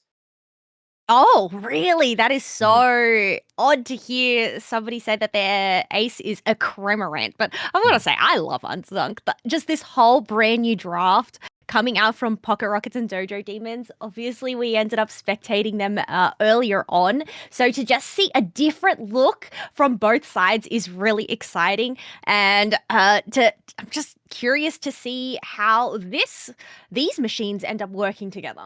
Yeah. Now that we see the full draft for the Dojo Demons, I love this Comfey pick. Honestly, there are every single Pokemon, of course, Snorlax is probably not the most optimal pick, can really benefit off of a Comfey. And I feel like when you are drafting a Comfey on your team, there's the obvious single Pokemon that you want to support. But if that Pokemon goes down, I think for this team, it's going to be that Mimikyu. If the Mimikyu does going down, there are 2 other Pokemon that will benefit just as well with a Comfey on that Mimikyu. So I love to see this Comfey come out to play here. Maybe not super excited to see it as a first pick, but now that they have their full draft available to them, I do appreciate it now. Gotta appreciate the way they're answering back to each other. One big thing as well is this Miraidon. A great answer into that Darkrai, considering its Hadron Engine, its passive. When it has that electric terrain, Miraidon and its allies can't actually be put to sleep. So as long as they utilize that passive, that Darkrai is going to struggle to do its job. But you know what, Draco? We're heading on into our first match of the grand finals. Pocket Rockets over on the purple, Dojo Demons on the orange. So we'll have to see how this one pans out as we have Snorlax and Miraidon taking to the bottom path. We also have a clown in the central area. Livingston, once again, trying to find their MVP moment for the 2016 Warriors. Unfortunately, they did end up losing that championship, but they were able to steal the blue buff away from the Mimikyu, forcing the Snorlax into the central area. Fake out, not able to get the confirmation there, but again, the value in invades like this in the early game is not just to take away these central area Pokemon away from the carry, but also just taking away resources and time from the Dojo Demons. It's forcing the Snorlax to go into the central area, and it's really just being very annoying for the Dojo Demons to have to deal with. Yeah, and you can see just the maneuver. It's going and weaving its way out, but the fact that Livingston is able to get away with both buffs, this means Mimikyu is entering into this fight without its secondary move at level 5. That's incredible. Mr. Mime able to not clown around here in the top path and in the central area. They are able to make it back over to the left side of the field, and Dojo Demons right now is a little fragmented. They have 4 members in the top path, but they are lacking their some of their primary abilities, right? Mimikyu just now ticking into level 5, splitting that experience up between the other members of the team. And here comes the Mr. Mime once again. It is matching the central area carries level and experience. Gotta keep aware of those timers there, popping up a screen and making a run for it, but it ends up being an eject button from Tired Alex to finish the job and send that Mr. Mime on its way. Yeah, Alex might be a little tired of having to deal with the Mr. Mime in the top path. Comfey is left all alone as their host Beldum sent back to the Pokemon Center. As we head into the central area, this is going to be a Charge Beam Miraidon and a dive from Vin Diesel on their Cramorant. KO Shrika 2 for Vin as they move down to the bottom path. They have so much mobility with this Pokemon. Dive is such an underrated ability with its impact of moving across the battlefield, not only just moving across the battlefield, moving across walls in Thea Sky Ruin. So it's going to be a Pokemon that I'm going to be watching with Vin's positioning in particular. Oh, 100%. It's going to have to try get into that backline towards that Miraidon, because that's the one that's going to be providing a lot of poke damage, as seen demonstrated here. 3 members of Pocket Rockets just ended up getting shredded down. So a great front line to go and protect that Miraidon to do its job and allow them to go and get in so much dunks, leaving this goal on 16 points. I did hear the little pop there. I wanted to comment on it as well. This Comfey is playing Sweet Kiss. You'll see a pinkish aura kind of form around the host of whoever the Comfey is latched onto. We might see it here in just a second as they take down this Reggie Ice. Mimikyu is going to use that that Shadow Sneak to lock in on one of these double teams, but we've got to be very careful as Rockets has a fast break going the other way. They don't have the traditional healing from Floral Healing on this Comfey, but it doesn't even matter because this Mimikyu can self-heal off of those Shadow Claws itself. Yeah, it already has that self-sustain, so it's just a matter of drawing in those opponents closer. That way they can benefit off those moves. Otherwise, up in the top path, we do have Regieleki being secured by the Pocket Rockets here. Snorlax is there to defend Criminal. Despite being full HP at level 10, they are left all alone, so they're just going to back on up and focus on whatever wild Pokemon's on their side, but there isn't actually anything available as a look at the minimap. Yeah, they are going to defend for this Regieleki. It's taking them a little longer because it's just the Snorlax. Another really interesting relationship between the Sweet Kiss and another Pokemon on their team is going to be Metagross, right? We were talking about Metagross earlier today, builds up a larger shield by the number of Pokemon that hit with that Gyro Ball. And if that Sweet Kiss Comfey is drawing them into the center, that center being Metagross, they can actually benefit from the Sweet Kiss by building a larger shield with the Gyro Ball. Yeah, the way this week has Comfey, it was first pick. I was a bit skeptical, but I love what Dojo Demons have followed up with to complement it quite nicely. It's just a matter of whether they can stick together and pull this off. So far, they are the ones that are behind in points, but it isn't too far at 153 to 112 as we're reaching that halfway mark. Mr. Mime is going to be sent to the Pokemon Center. 4 members of Pocket Rockets. Really nice Shadow Tag. Shadow Sneak lands into the central area, getting a KO Streak of 2. You can see that notification there. 1v1 between the Metagross and the Darkrai into the Dark Dimension. I don't know if that's the exact Pokemon you want to see in that dimension themselves. KO Streak of 3 from the Mimikyu. They are going on a KO Streak. A KO Streak of 4 Speed Flux Zones mean nothing to this Pokemon. Here's the response by the Pocket Rockets. Unite move from the Greninja. KO going over to the Rockets. Oh, yeah, but because they overextended into that flux zone, they were hindered. They weren't actually able to break this tier 1 pad as they were too busy fighting, but it was still left on 26.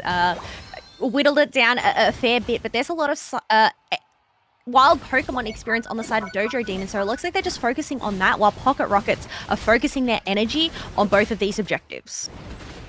Still really low. Unfortunately, it's just a Snorlax here, and they're going to be very quickly put to sleep. And Pocket Rockets is going to move on forward, take the tier 1 goal zone as well. A 1v1 between the Miraidon and the Darkrai. Fortunately, Darkrai, not the best Pokemon to take objectives because, oh my gosh, I don't even know if they saw the Mimikyu from way downtown, able to get the Shadow Sneak confirmation, getting the KO once again, going directly into the Play With Me Unite move. They are able to get the Regieleki into the tier 1 goal zone and quite a significant overcap as well, 40 points from the Metagross. Yeah, now taking the lead at 227 to 193. They already have a level 13 Mimikyu. I mean, 13 and a half. They're able to pick up this KO. They're just going to soar in terms of those levels closer to a level 14. Otherwise, Darkrai has popped that Mimikyu into the Dark Nightmare, unable to sustain its own dream there. And Mimikyu ends up coming out of that one alive. Call the Nightmare, but not for me, says the Mimikyu, as they're able to get the knockout in the Nightmare realm. They are able to finally KO the Mimikyu, highest on the battlefield, by the way, level 13 for Dojo Demons. Pocket Rockets has a level lead at this point in the game. 45 seconds remaining before the final stretch, level 13 on the Blaziken. Another Pokemon kind of quietly at level 13 as well is this Greninja. It's a Pokemon that scales pretty late into the game, level 7 for that stage 3 evolution, and doesn't really become a real Pokemon until level 11, gets faster auto attack speed, and gets even better at level 13. But Pokemon you always got to be very worried about in the end game is this Mimikyu. If they are able to hit a Shadow Sneak, Shadow Tag onto the right Pokemon, it could spell disaster for the Rockets. And right now, I think Eterna or Eternal has been impeccable on this Mimikyu. We'll just have to see where this engage leads us. Tired Alex staring at Cramorant and Blaziken right in the eyes, but Mimikyu is the one to go and expose their positioning. They're putting up that block to try and get up their shields as the rest of the members are going to dive on in. Yeah, Bright Future Meteor Storm is going to push Pocket Rockets back to their side of the field. Small lead by the Dojo Demons. Doesn't even matter in the final stretch as points are doubled. First to fall is the Greninja at level 14, and that KO timer is quite long. Take a look at that Shadow Sneak from the top side of your screen. Able to find Vin going back to the tier 2 goal zone. Finds the knockout with the Play With Me Unite move, and two members from Dojo Demons are down off screen. That Comfey and Metagross in the fight continuing to break down, and the Mimikyu heading back to the Pokemon Center with a 20-second KO timer. This might be Pocket Rocket's chance to capture the Rayquaza. Oh, Greninja coming in with their Water Burst Shuriken, just trying to close the distance. Snorlax is no longer left standing as the overheat is being charged. It ends up being the Greninja to get the secure, but Comfey unable to make magic happen with a steal. I mean, it would have been really difficult for that Comfey, let's be honest. But now, just the Dunks need to go on in as Pocket Rockets now takes the lead. Honestly, Dojo Demons had a wonderful team fight, but somewhere that Metagross and that Comfey going down, they just didn't have enough damage, didn't have enough secure to take the Rayquaza from the Pocket Rockets. And then all of a sudden, the Greninja back on the battlefield, the Blaziken almost at full HP back on the battlefield. That is the Pokemon you have to be very conservative because of that ability right there. Overheat, one of the best abilities to secure capture wild Pokemon and wild objectives on the map. It's the best tool in the game. Yeah, and it packs a punch, chunking away so much damage when past that charge bar. So, yeah, definitely don't want to come into that when it is hiding in that tall grass. But we've already had a 1,000-point game here today on Underdunk. We'll have to see if Pocket Rockets are able to reach the 4-digit mark at the end there, as Dojo Demons are just padding those stacks. I mean, it is a best of 3 after all, so just a chance for some rethinking of what to move on next. But I've got to say, it was a great game from both sides. It is quite close in terms of keeping up with each other. Definitely, I mean, one thing to point out is Eterna, 12 KOs there, but Livingston, I mean, they were just such a nuisance with the 12 assists over on their team. Yeah, I mean, the numbers don't tell the tale here. I mean, Vin limited to only 33,000 damage, less than Livingston on their Mr. Mime. Again, the EXP share, Mr. Mime only a few thousand damage up against the other EXP share holding Pokemon, that Darkrai. So they did at least a really good job at preventing one of their carries from getting online. But honestly, the numbers look very much in favor of Dojo Demons. 58,000 damage on the Miraidon, 65 for the Mimikyu. Again, 12 knockouts for the Mimikyu as well. Just don't know where it fell apart in the final stretch. I think Metagross and that Comfey going down kind of off screen was where it really started. Yeah, it just started to tumble there. But as I was saying, it was such a close game between these two teams. The fact that each of them were able to secure a basement Reggie along with a Reggie Alecki. And even then you look at the graph, it's pretty much neck and neck there right until the end, where the Rayquaza was secured by Pocket Rockets. That way they were able to just soar on up. But yeah, that's the thing in terms of adjustments moving forward. I mean, yeah, you look at Pocket Rocket's composition. It's a little bit unusual seeing a Mr. Mime and a Greninja coming out onto the field. I mean, even a Cramorant. These aren't picks that we normally see commonly, but the fact that they ended up making it work, you've got to love to see it. Yes, you can play these meta Pokemon, but it really just comes down to these choices in game. And Pocket Rockets, well, they ended up making the right choices in the end. They're definitely one of the teams that have innovated with Pokemon that can hold an EXP share. They're most known for EXP share submission Machamp. In that last game, not super uncommon, but we've seen it in other competitive teams. But EXP share Darkrai, just leaning into the sleep as a status condition usually applied to the enemy team. But going into this final game against the Pocket Rockets, honestly, it's really tough. Like not only from a player standpoint, but from a caster standpoint, conceptually of how they come back into the series. I mean, extending from this series, the last 3 games were all in favor of Pocket Rockets, right? Pocket Rockets won them 2-0 in the winners finals. They are now up 1-0 in the grand finals. I think now, honestly, don't worry too much about trying to counter the Pocket Rockets, because clearly the Pocket Rockets can play something so unconventional that you will just find yourself out drafted at the end of the 10 Pokemon being selected. Go to something that you are comfortable with, because clearly trying to win in draft is going to be so difficult against a team like the Rockets. Yeah, 100%. It's so hard to try and answer back towards these unconventional comps. So we'll have to see what Dojo Demons decide to go here, whether they're going to stick with their same bands, whether they're going to try and steal some Pokemon for themselves. But even then, I'm trying to think what Pokemon do you try and disrupt Pocket Rocket's composition with? I mean, if anything, Blaziken would be one of the only ones that, if I was Dojo Demons, the one that would seem worth taking, unless they have ones that are comfortable themselves. But so far, it is going to be the same bands. Once again, Suicune, Blissey, Inteleon, and Sableye are out of the mix this time around. Mm-hmm. Yeah, very common very common bands. I think again the Sableye is countering Falsoon, who I'm pretty sure is Livingston at this point in the game.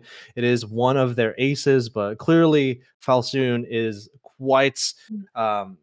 quite powerful on multiple EXP shareholding Pokemon. We saw Mr. Mime do so well in the early game, in the last game, and it was a very big nuisance. It prevented their central area carry, that Mimikyu, from getting their level 5, their first primary damaging ability for the first gank at 850.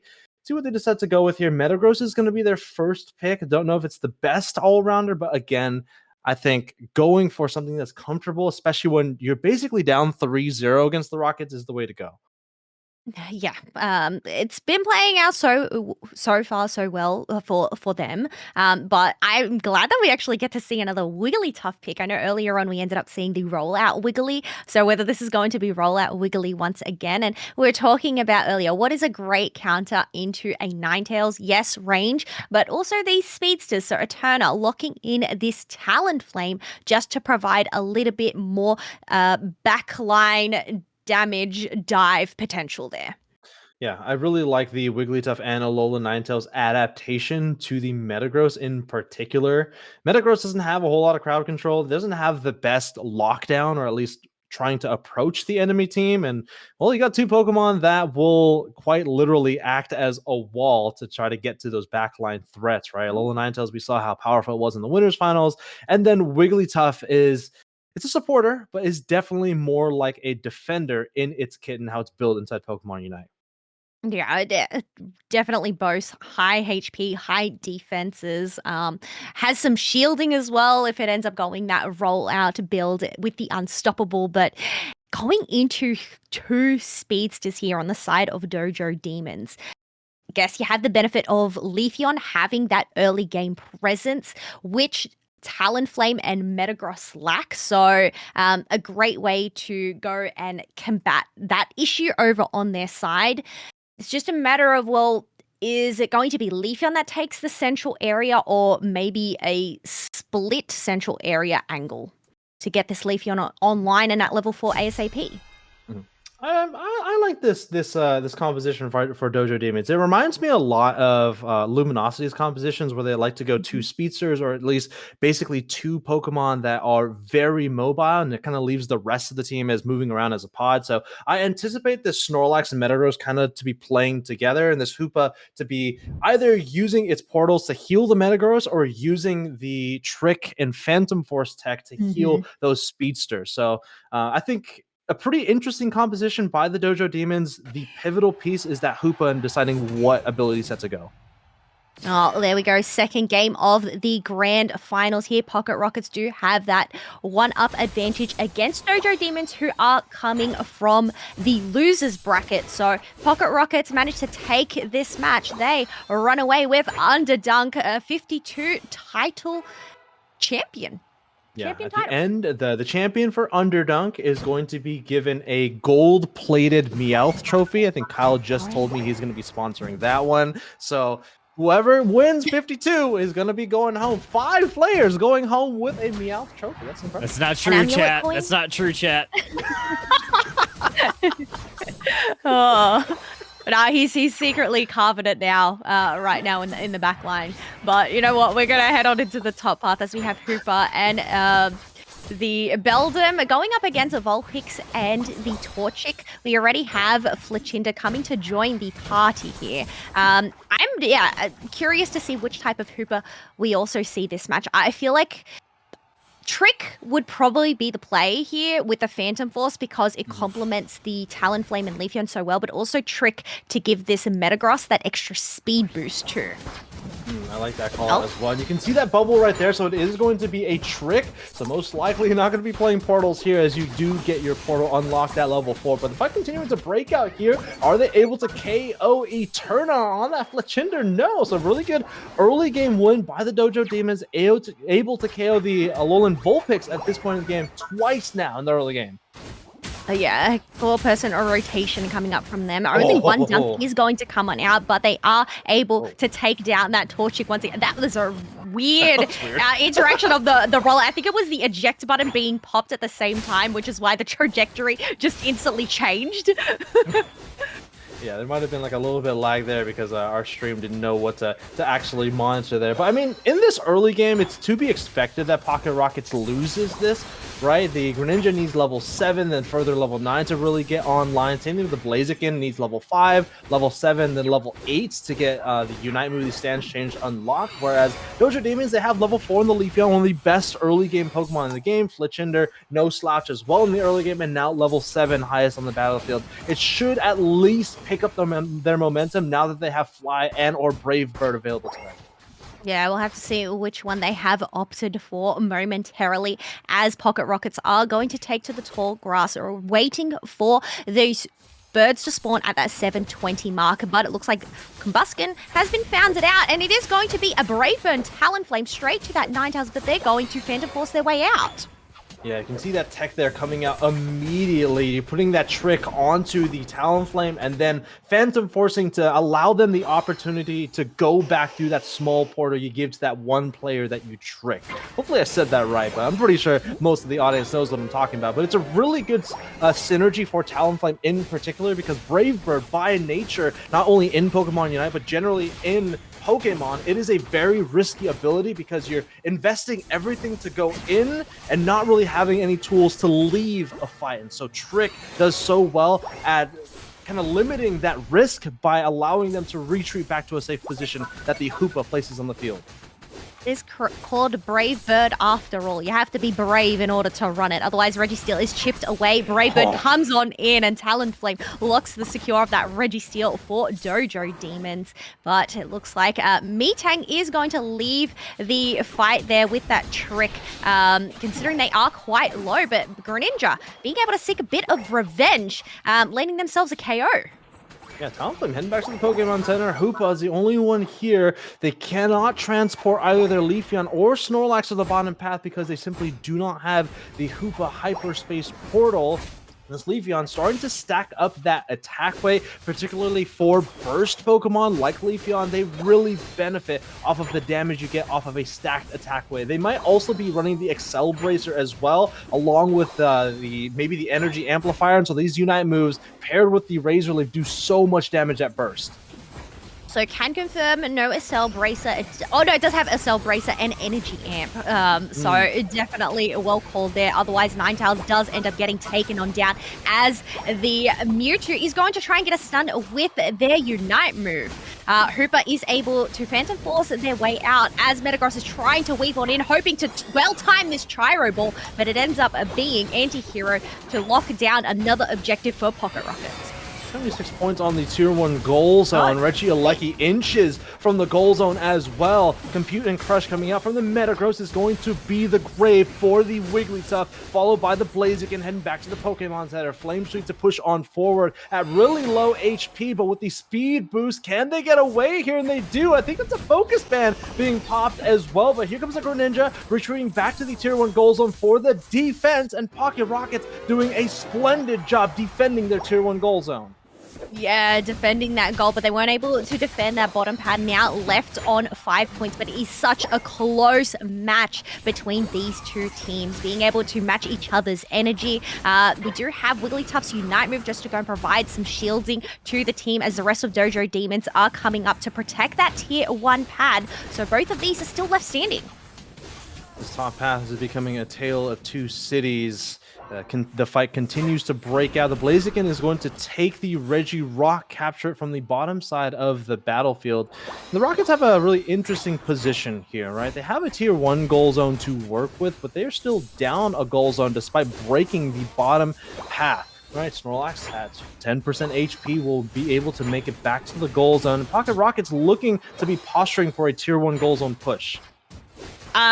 Seeing that Wigglytuff use that eject button mid-rollout to get the stun and allow them to finalize that KO, the tech, would love to see it. Metagross has managed to compute and crush 3 members, taking out the Alolan Ninetales, and once again, the push is back from this side, but whether Pocket Rockets are going to be able to defend, it's just backwards and forths constantly between these two teams, and, well, Dojo Demons, are they finally going to come out on top and break this city? That was an incredible heavy slam into Yawn by the Snorlax player. Yeah, I think it hit 3 members of the Pocket Rockets, sending them all to sleep, allowing for the rest of the Dojo Demons to capitalize off of some KOs. But like you were saying, Kello, this battle continues to break out in the top path as once again Pocket Rockets finds a defensive stop for the Dojo Demons. They're able to capture the Regieleki, now a 5-player push with the Regieleki as their 5th player. Mewtwo coming in from the backside. They have Unite move available to them, but can they break the defense? Who will falter first in this top path? This might be the deciding factor for this game. And once again, Dojo Demons responds with a defense of their own, also KOing Vin on the Mewtwo. Well, considering this pad is left on 21 points, if the Regieleki crashes on in, it is going to provide that potential for a massive overdunk, especially when there is full pockets on the side of Pocket Rockets. But they have been pushed on back once again towards their T2 as Snorlax is slowly chipping away and dealing with this Regieleki, but it's so close to this Rayquaza fight. They need to go back, reset, and get ready with full HP. But wait, wait, this is massive for Pocket Rockets because there's a potential for the double overdunk as it ticks on over to the 2-minute mark. That is a 99 overcap, I think. That is massive for the Pocket Rockets in the final stretch. No, wow, that's incredible for the Rockets going into this endgame. It brings them over a Warren score lead. Of course, Dojo Demons has a Tier 1, a top path to work with, but it does leave the onus for the Dojo Demons to make the first move. Oh, and now Dojo Demons have their backs up against the wall once again. They are the one at the point discrepancy. If they do not make the right move here, Pocket Rockets could run away with the champion title for Underdunk 52. But it's just a matter of whether they can find the perfect pick.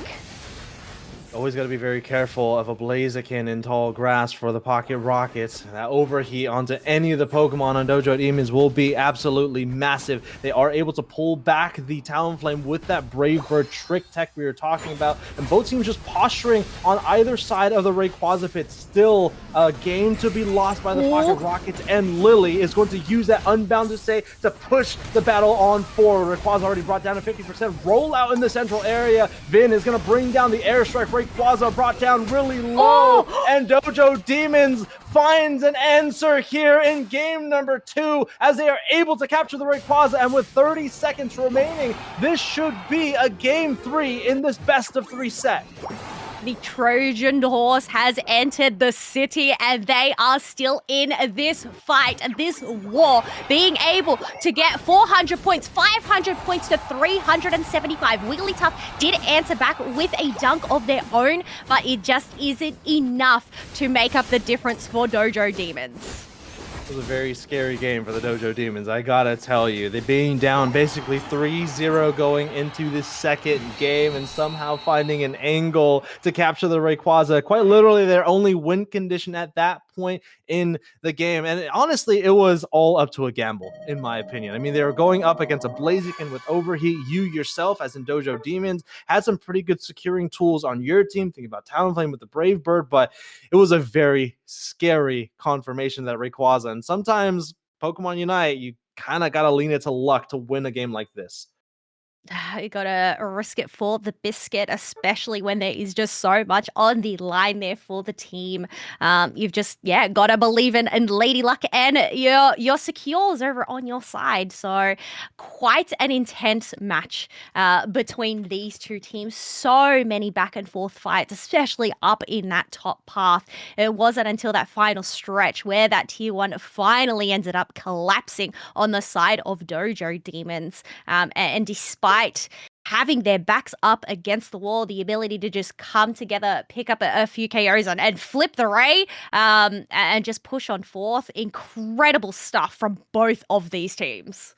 Yeah, Kello, I think you nailed it on the head for the call to maybe pull out a speedster to combat the Alola Ninetales. We were looking at the post-game summary with those damage numbers. In the previous 2 games, we saw Alola Ninetales in the winners finals. It was one game was something over 100,000 damage. That second game was 90,000, but not over 100,000. And well, I mean, they limited it to half of that damage in this game. So I think that was a really good call by you, Kello, to pull out not just one speedster, but 2 speedsters to combat the Alola Ninetales, but also just does really well into the Greninja as well. Yeah, they played it really well there between them, and I think it's also just sticking to their core, the Snorlax and the Metagross as their front line, and it's just they needed an answer to get into that back line. And I guess when they don't have that Inteleon as an option, as much as I know you would love to see a Decidueye, and I'm not discounting Decidueye because we know how impactful it can be, it's just not the same that the burst that an Inteleon can bring there. So you know what, Draku, we march on. It's not the end of Underdunk just yet, as we're heading on into round 3, which is pretty exciting. Yeah, game 3, again, just to remind our viewers in Underdunk for the Grand Finals, it is a best of 3 with a Grand Finals reset and a best of 1. So Dojo Demons, if they win this next game, there will be a single game after that, best of 1 between the 2 teams. And I feel like in best of 1s, it's not really best of 1, right? I mean, it is a best of 1 in the sense that it's a bracket, but these 2 teams have been playing quite literally for like the last 5 games with each other. So it's not in best of 1 in the sense that there can't really be any surprises, but these teams at that point shouldn't be surprising each other.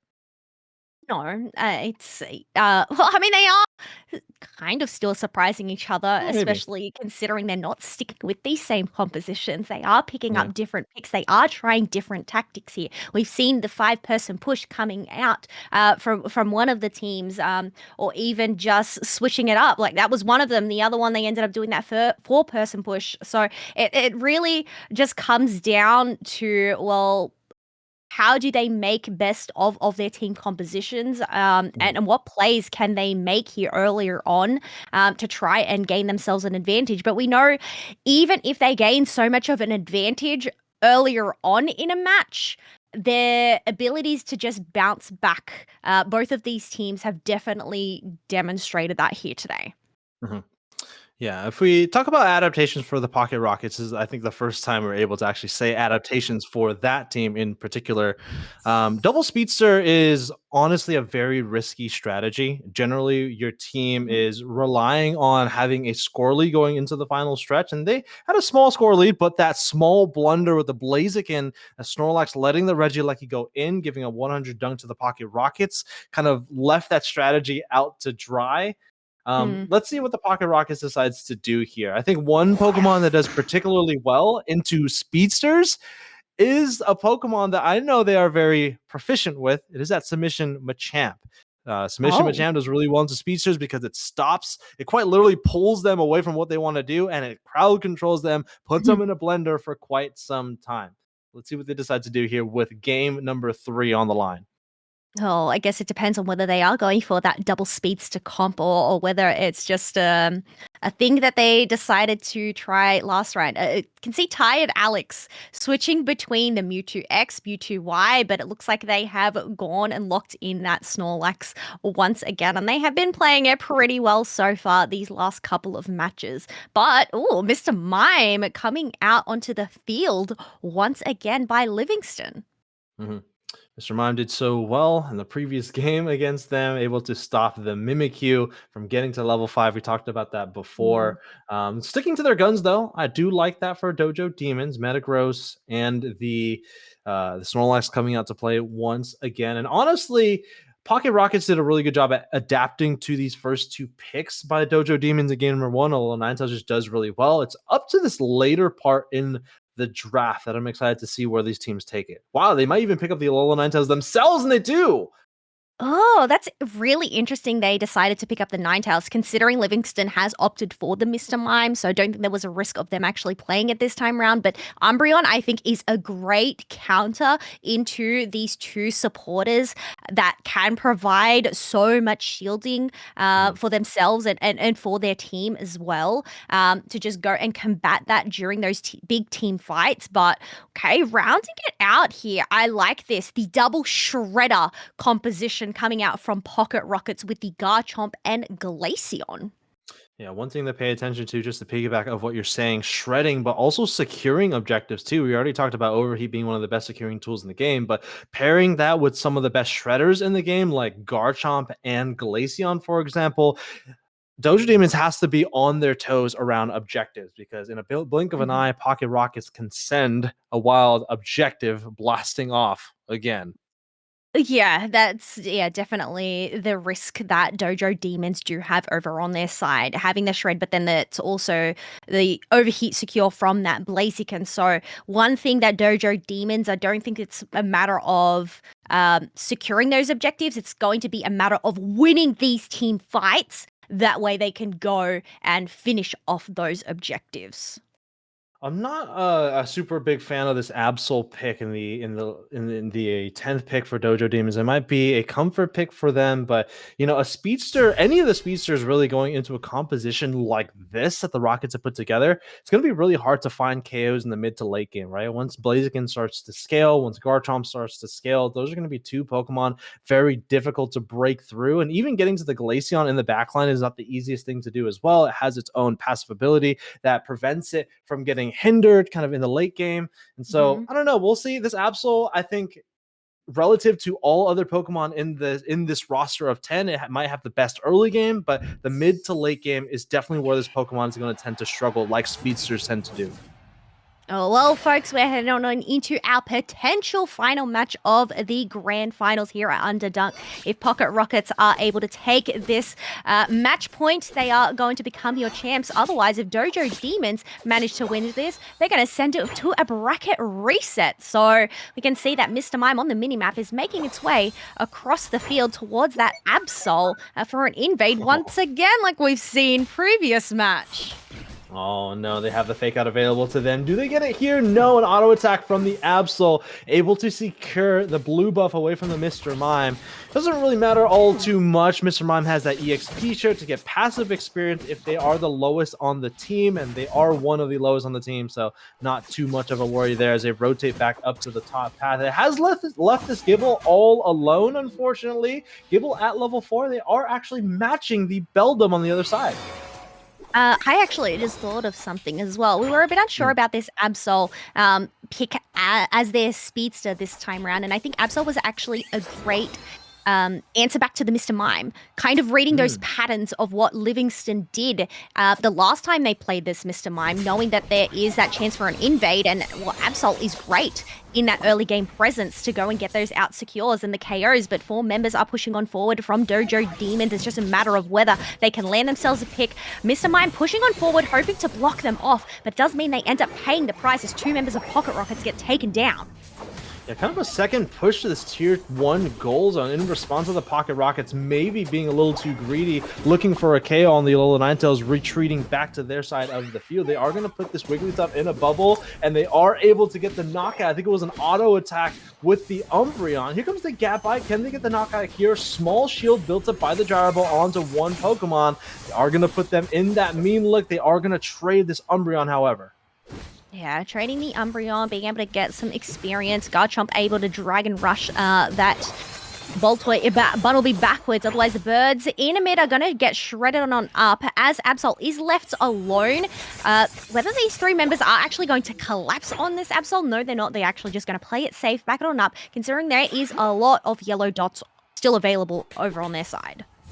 Wigglytuff is going to get vision on an Escavalier that's still in the central area. It was a Night Slash Absol. I do like the Night Slash in this particular matchup. It does a whole lot of damage, it has more auto attack, so a higher chance to critically hit with the Super Luck passive ability Pokemon. But again, Absol expected to do well in the early game. The game doesn't really start until this Gabite, who's still sitting in the top path, gets to level 9 in particular. That's the Pokemon that I'm going to be watching in the late game. Well, they are still 2 levels off from there, but 2 level 9s on either side. Glaceon and Absol have their Unite moves available for them. Umbreon already at half HP, does end up getting locked on down by those Icicle Shards, but is able to sustain all of that damage. Glacial Stage has been set, hoping to take down this Umbreon as a Midnight Slash is there to just go and stab them in the back and finish off and interrupt their job and secure that Reg Ice for Dojo Demons. So this is massive momentum coming out from this team so far. Yeah, Speedster momentum in the early game sometimes picks up into the mid to late game depending on how well that Speedster player is able to propel their team. KO streak of 2 by the Dojo Demons, 2 KOs for the Umbreon in particular. 40 points from the Absol is going to be able to bring it down to 17. They're going to try to close out this goal zone, but here comes the rest of the Pocket Rockets. Really nice confusion to push them off of the goal zone. They are going to take their wind and retreat back over to the right side. They might also get a consolation prize in and Alola Ninetales, but a Wish trying to keep them on the battlefield. They don't have enough shards to lock in. Double Slap to get the confirmation here. Last Wish to keep them on the battlefield, but an eject button is going to close the distance and the KO as well. Yeah, Vin Diesel with 3 KOs, but maybe that streak is over as we have Meow coming on in and being able to whittle them down for Eterna to pick themselves up a 3 KO streak. It's only Blaziken here left to defend with 12 points on this goal zone. Metagross did have 13 there, but guess you want to try and capitalize that goal as much as possible. So just backing on up and retreating and focusing elsewhere, considering, well, a Regieleki is pressuring this tier 1 pad for Dojo Demons. Yeah, Garchomp has been off screen or off stream for most of the earlier part of the game. They were working on getting that level 9, and they're able to make some room for the rest, or for the Regieleki to crash into the goal zone as they push the Alola Ninetales off and then knocked up the Snorlax to allow the Eleki to go in. They are going to trade their life for that, but positional advantage, at least in the top half, is now equal between the two teams. 89 to 162. This is the first time we've seen a pretty significant lead by the Dojo Demons.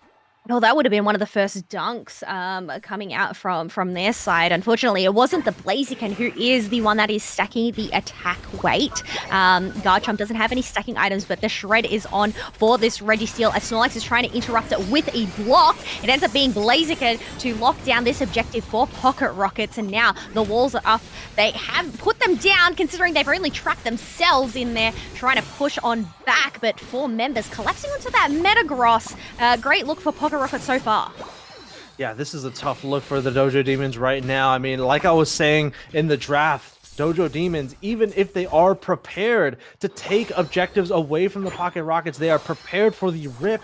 I'm afraid not really anyone on their team can combat against something like an overheat from the Blaziken. So whenever they get these objectives, even if they are at parity in these team fights, they use the advantage the objective gives them and gets a couple more KOs off of that. So they secure the Reggie in the bottom path, got that buff, and then got even more value by KOing the enemy team, Dojo Demons, even if they have positional advantage of their tier 1 goal zone.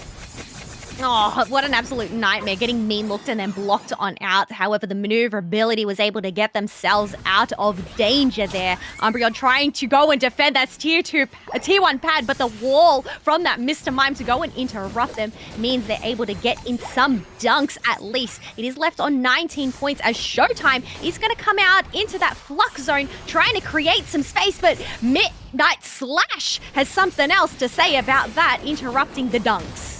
Yeah, Absol has been doing a fantastic job at defending their goal zone. They're using both the Night Slash and the Psychoka as kind of ranged tools to stop whoever is scoring on the goal zone. And Dojo Demons able to defend against the Pocket Rockets. The score lead is only 22 with 1 minute remaining before the final stretch. This is a really good look for Dojo Demons. They were able to take down a couple of resources from the Pocket Rockets. I think maybe a Unite room from the Mr. Mime is not going to be available to them. You can see Falsoon purposely getting KO'd here. Getting KO'd gives you a flat 10% to your Unite move charge, but they will have a Southern Reggie spawn, and that Roulette Reggie gives them a Registeel, Kello. Yeah, that is huge going on into this final stretch, giving themselves that attack and special attack buff.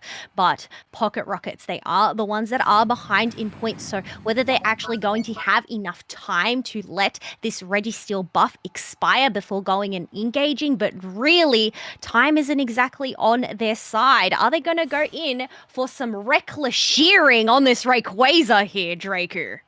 I mean, possibly. You don't want to discard a card so often, especially in the final stretch. Rayquaza has spawned onto the battlefield, and Dojo Demons is ready immediately for the flip. Again, they have so much auto attack pressure that is the Pocket Rockets and securing tools. Power now knocks up 3, but here comes the rest of the team as a rollout Wiggly sings a recital in the central area of the Pocket Rockets, giving them a shielding. But take a look at this. Dojo Demons is going to rip it off the battlefield themselves in a Midnight Slash. Absol finding the capture of the Rayquaza. Garchomp may have that ability, Reckless Shearing, but Dojo Demons, they're the ones that are going in with the Reckless Shearing themselves, considering the rest of the team were preoccupied. Team White completely on the side of Pocket Rockets allows Dojo Demons to just go and balloon their lead even further, but it is still quite a close match between these two teams with only just a minute on the clock remaining. Pocket Rockets, well, they need to try and combat together. There's still a tier 1 pad available that they can try and push here. Focus Blast to slow down the Absol. The Absol has to be very careful at this point in the game. If they get knocked out here, they may be out for the remainder of the game. At level 15, they have a 33-second cooldown timer, and making a hero play in the central area does not protect you from losing out in the final push. That is the Pocket Rockets. Only 200 points, and they have a full goal zone and a half to work with. Oh, but 5 members are here ready to attack. Snorlax putting up the double walls from that Mime and a big old power nap to go and provide so much shielding and tank so many hits that Pocket Rockets are charging on forth with.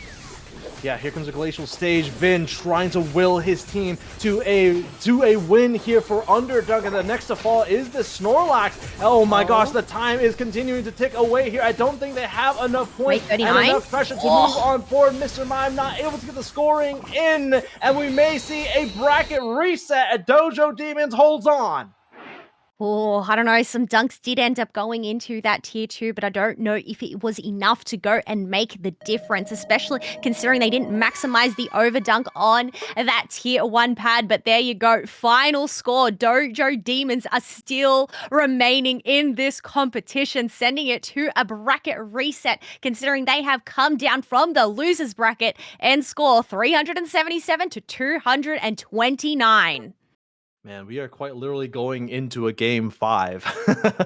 If we count the games that we are going in for the winners finals, they're going to reset the bracket now in just a best of 1 between these two teams. And one thing that was not on my bingo list for that last game was actually Dojo Demons going for the flip themselves. I was not expecting that at all. A really good power nap, pushing Pocket Rockets into their own central area, the fight kind of breaking out towards Pocket Rocket's side of the battlefield, allowing, I think it was the Alola Ninetales and the Absol taking the objective themselves was not what I was anticipating at all. It's identifying the biggest risk over on their sides and employing that strategy themselves. Definitely got to give them credit to that one, because you do not want to risk them. Pocket Rockets coming on in and shredding it up themselves, especially when they have, well, technically better secure over on their side. But such an incredible match once again from both of these teams. I have absolutely been loving watching the back and forth between them. They're just pretty much on parity with each other, but it's just these different strategies that they're both employing is just really exciting to watch. So whether we're going to see any differences coming out from the draft here on 4th, or something, a bit of say in a mold. I mean, there's a lot on the line. I mean, whether they're going to brave bird it, we'll have to see. There is quite a lot on the line. There is a $1,000 prize pool, once again sponsored by Steel Agent Kyle. So big shout outs to him. He also has I thought it was an amulet the coin. Meowth gold plated trophies so on the not line true. as well. Is insane. So big shout outs to Kyle for sponsoring today's event. I had to Disclaimer, unmute for that. There is no prize unmute pool. for that. Just a disclaimer. Joke is pulling your leg, folks. I'm excited to see this last game. No predictions, honestly. I love going into the games without like having any sort of expectations, but clearly Dojo Demons has the grit to stay in this set against the Pocket Rockets, right? They were able to reverse 2-0 the Pocket Rockets, who went up 1-0 in this grand final set, basically going up 3-0 if we count the winners finals as well, finding a way to stay in the set and force a bracket reset. I have no idea what they're going to go with now. Training in the dojo has definitely paid off for them. Yes, it's a rocky beginning at the start, but persistence, training, and that mental fortitude has allowed them to get this far in the competition. But we do have the same bands once again: Suicune, Blissey, Inteleon, and Sableye locked away in jail, and Blaziken being that first pick. Well, same old so far, Draco. Sticking to their guns, sticking to their Metagross. And honestly, the Metagross did exceptionally well that game, but a big shout out to Tired Alex on the Snorlax as well, having a really good engage heavy slam directly into the power nap, displacing Pocket Rockets, pushing them back into their goal zone or back into their side of the field. I think that should be said again, just because of the impact for this player to make engages for the team. And take a look at this. They're finally going back to one of their own tried and true strategies, the EXP share submission Machamp. And Kalo, I know you've casted a little bit of the Indigo League and a little bit of the Stellar Champions League with me back in the past, and Pocket Rockets was back there. Do you remember the strategy of the EXP share Machamp? Yeah, I'm no stranger to this. Experience here, Machamp. Yes, you have that unstoppable maneuver that Machamp provides, but also it's just the movement speed. You can see they have that float stone and the experience share to go and give them that movement speed buff. But tying it on all off, Greninja and Leafeon. I mean, I look at this composition and I've got to say it is quite squishy. They have no traditional supporters or defenders, considering both of those experience share, or an all-rounder and an attacker, Alolan Ninetales once again. So it's I've got to say, I'm a little bit worried for Pocket Rockets here, especially considering we have a Mimikyu tying off Dojo Demon's composition. Land a Shadow Sneak on one of those squishies. This could spell trouble for them. Yeah, this Machamp might be an all-rounder, and there aren't many all-rounders that can flex into what I would call a speedster type role because of its mobility. Well, this Machamp might prove you wrong. I mean, it has, like you were saying, Kello, it has all of the speed items that you can possibly have. It doesn't have an amulet coin, so it's probably not going to be providing so much pressure in the way of scoring. But the way that I like to conceptualize Machamp submission Machamp with an EXP share, it's kind of like Sableye, right? It's everywhere all the time. It has unstoppable. Of course, it doesn't have the invisibility, but the value that a Pokemon like this provides to your team is not so much in supporting your team in healing or in crowd control. Well, Machamp also has crowd control, but it is in vision for your team. And that's really what Sableye provides so well to the team. It provides the clearance in the fog of war that is in this genre of game. And sometimes knowledge wins wars. It's a common saying, and I don't know where it comes from, but it is. Where the Pocket Rockets have the high field advantage here on their side with this experienced share, Machamp will have to wait and see. But Grand Finals reset, it is best of one. Whoever wins this match is going to take the title of champion for Underdunk 52. There is no $1,000 prize on the line though. Just the title here, folks. Okay. There might be like at least some ice cream. Okay, I know Kyle was eating some ice cream. He was munching in the mic. He was slurping in the mic. And one thing that is tried and true is this EXP share Machamp and now stealing a red buff away from the Dojo Demon. I was wondering who Pooty was. Well, I know exactly who it is now. Oh, even though it is a different name, I guess you could just tell from their strategy. They're just kind of exposing the imposter among us. But it is going to be 4 members up in that top half as Pocket Rockets are trying to get some dunks. Beldum trying to push on back as Vin Diesel needs to be careful because they are super duper low. Quickly get taken down by that tackle of that Snorlax. Yeah, that's a lot of damage in the early game. Tackle plus the boosted auto for a little bit of knockup between the two abilities. Yeah, you anticipate this Leafeon to do well in the early game, and honestly it does, but they are nowhere to be found for this 850 fight for the Altaria family. That's Snorlax, why would you go back in when you're at 1 HP? I mean, I guess trying to save your team members, but even then, Umbreon ended up getting taken down amongst the mix as well. X-Speed has been popped by that Machop, considering Mimikyu is lurking in that tall grass, but as we pivot down into that bottom path, Vin Diesel is at level 5, being able to go and get themselves another attack weight stack, trying to help this Frogadier dunk themselves, but Pikachu doing a great job of defending so far. Yeah, Pikachu, a Pokemon we don't see very often in competitive Pokemon Unite. We've seen it a lot in the ranked environment. You saw that that graphic in the draft, but Pikachu just does generally really well into highly mobile Pokemon. I like this adaptation, particularly with the Leafeon on the field and the submission Machamp. But of course, Pikachu cannot stun a submission-ing Machamp. I don't think that's a word, but also got to be very careful of this Leafeon because one Unite move from this Leafeon can very quickly send the mascot back to the Pokemon Center. Yeah, I guess that's a downside with Pikachu. It is quite squishy, but oh, what a great blizzard coming out from Livingston to go and interrupt those dunks. But they end up getting locked away by that mean look, allowing a lot of Eos energy to get dunked on in, leaving this at 23 as the rest of the members are going to come on in and ward off the rest of Dojo Demons here. Yeah, can they get the knockout here onto the Umbreon? Of course, that one thing that we haven't talked about is the ability for this Alola Ninetales to remove the passive ability for other evolutions, right? This unburdened, I think it's unburdened for the Umbreon, which prevents some sort of hindrances. Well, you can proc that by just simply attacking it with any of Alola Ninetales moves. Pocket Rocket's going to take the goal zone, the first goal zone to fall in this final game between these two teams. And as we take a look at the field state so far, a lead by the Pocket Rockets, but again, to be expected, especially when you have a Leafeon on your side of the field in the early game.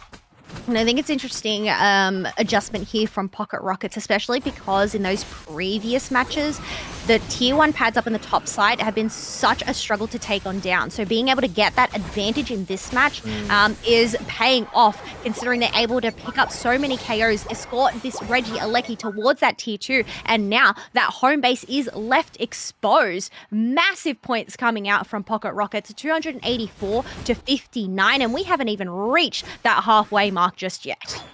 Yeah, I mean, they don't have a single coin on their side of the field, an amulet coin, but this is definitely a score comp type of game. They are leaning quite heavily into the top path, and not only have they scored very well in the tier 1 and tier 2 goal zones, but Kello, not a single goal zone in the top path means that the Regieleki in the end game, or even the middle Regieleki, provides so much value because it's going to be taken the long way to the tier 3 on the side of Dojo Demons.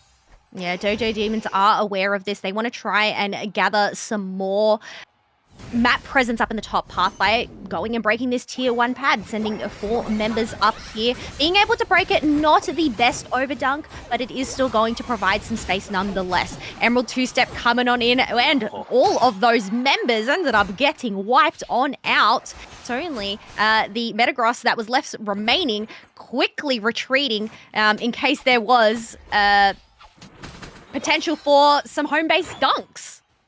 I will say, though, Pocket Rockets has some incredible Unite moves on their side of the battlefield. One of their Unite moves is not a traditional Unite move, talking about the Blaziken, but in terms of raw burst damage, this Machamp, the Leafeon, Sableye? and, I mean, the other 2 Pokemon. Sableye? Sableye getting a score in the tier 3? I mean, again, this is the same value that Submission Machamp provides your team. It has all of those speed items to maneuver around the map. You're applying pressure on their side of the field by scoring. You don't have the invisibility, but you are definitely very fast with all of the items that this Machamp has. Yeah, unfortunately, Dojo Demon's plan to go and create space up at the top path and prevent this Reggie Alecki being a nuisance towards that home pad didn't work out in their favor. As Pocket Rockets was able to secure it, they now have to waste that time going and shredding it on down, while Pocket Rockets are free to just roam around, secure objectives, secure free wild Pokemon, get in some dunks in this tier 2 because, well, this Machamp is a Sableye in disguise. Yeah, and it's out of there, and it's, I mean, look how fast it is. Just the regular walking speed is incredible. You get a small speed boost when you're in submission. You are unstoppable. I don't know if there are many abilities that can stop a submission Machamp. I think Mimikyu is one of them because it has a higher priority, but I mean, you have to use your Unite move to stop something like this. And even if you are using your Unite move to stop it, that is the EXP share holding Pokemon. So innately, by pulling away the resources of the enemy team to stop the Machamp, you're already doing your job. 44 points are left on this tier 1 pad as Blaziken is here going to charge up that overheat to just cover that base. Umbreon is going to use their Unite move, but didn't actually end up gathering a lot of shields as Thunder is going to rain on down. But I think they're the ones that ended up getting struck by lightning, considering that is a team wipe once again on the side of Dojo Demons, allowing Pocket Rockets to just freely do whatever they please. And mind you, this is a team that is lacking a formal defender, lacking a formal healing support, and able to put on a defense like that. This is a very good look for the Pocket Rockets going into the end game. 3 minutes remaining, a 2-score game by the Pocket Rockets. This is pretty classic Pocket Rocket strategy, kind of playing a score composition type strategy and making sure that Rayquaza is the only win condition for the enemy team to get back into the game. Oh, we can see Dojo Demons trying to take away this Reggie Alecki, but unfortunate times means they ended up losing that Reggie Alecki, and it's heading towards that home base. Team wipe once again. Snorlax has just come back and respawned as Reggie Alecki is slowly making its way down that path, allowing Pocket Rockets to just go and starve out Dojo Demons of all this comeback experience. Yeah, this is a tough position to be in for the Dojo Demons. Let's take a look at the board state. Kello, 318, 126, still at the same position, about a 2-score game ahead by Pocket Rockets in the end game, but those levels are looking so much in favor of the Rockets. 3 level 14s and 2 level 13s is incredible to be. Yeah, it's a really tricky position for Dojo Demons here. What is going to be the answer? Mimikyu does have that down potential. Do you want to lock down the Machamp? Do you want to lock down the Leafeon? What is going to be the biggest threat? But, I mean, the Engage ended up failing there from that Snorlax. No follow-up from the rest of the members of Dojo Demons means they are currently sitting ducks. Yeah, sitting ducks indeed, with not a singular Psyduck on either side of the field. And you saw how fast that Snorlax went down. The fight breaking out in the central area, the Mausoleum being put up by the Compute and Crush Metagross. But unfortunately, that coffin is being set out for the Dojo Demons as 4 members are sent back to their Pokeball, and the only one left standing is a Pokemon that loves to sleep. And right now, the Pocket Rockets are putting the Demons to sleep. Well, yep, Snorlax going to sleep with that power nap, knowing that there is not really much they can do to stop the dunks that are gonna come on forth with these Rayquaza shields. 2 100 dunks coming on in, 618 to 126, but with 45 seconds left to go. Multiple members of Dojo Demons being taken on out. I think it's pretty safe to say that Pocket Rockets, they have soared to the skies and taken the title of the Underdunk Champs for the Meowth Edition 52. Meowth Edition 52 with the Meowth Edition trophies, sponsored by Steel Agent Kyle. We will make sure all 5 players get those trophies. Love to see it for the team, and love to see where Underdunk has gone with having sponsorships like this now, Kello. What? Meowth gotta generate some coin here for this team, because clearly Kyle's wallet is empty. He's been spending it all on the plushies. Congratulations to the Pocket Rockets for winning Underdunk 52 in quite Pocket Rockets fashion. They're going to be sending the Dojo Demons blasting off again. 10 KOs by Criminal.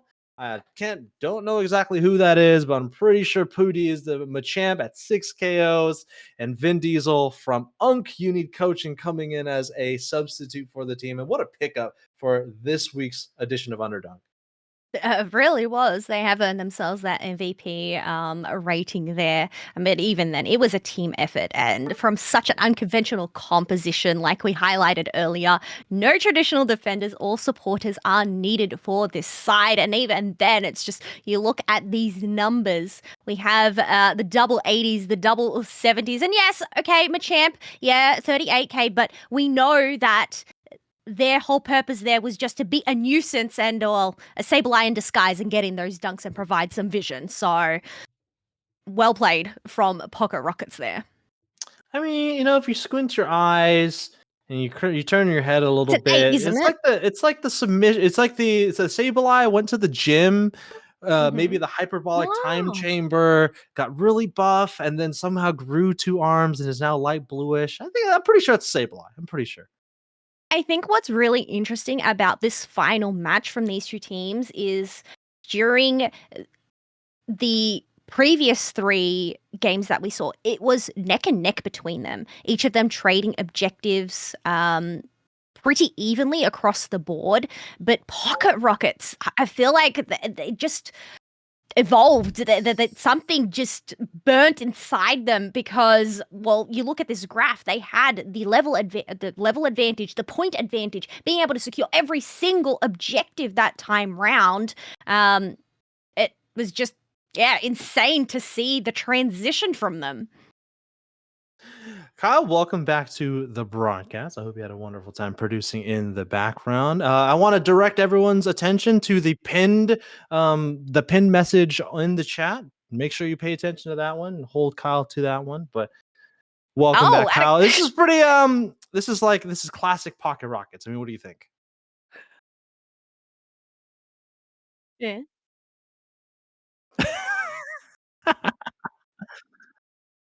You're just super generous.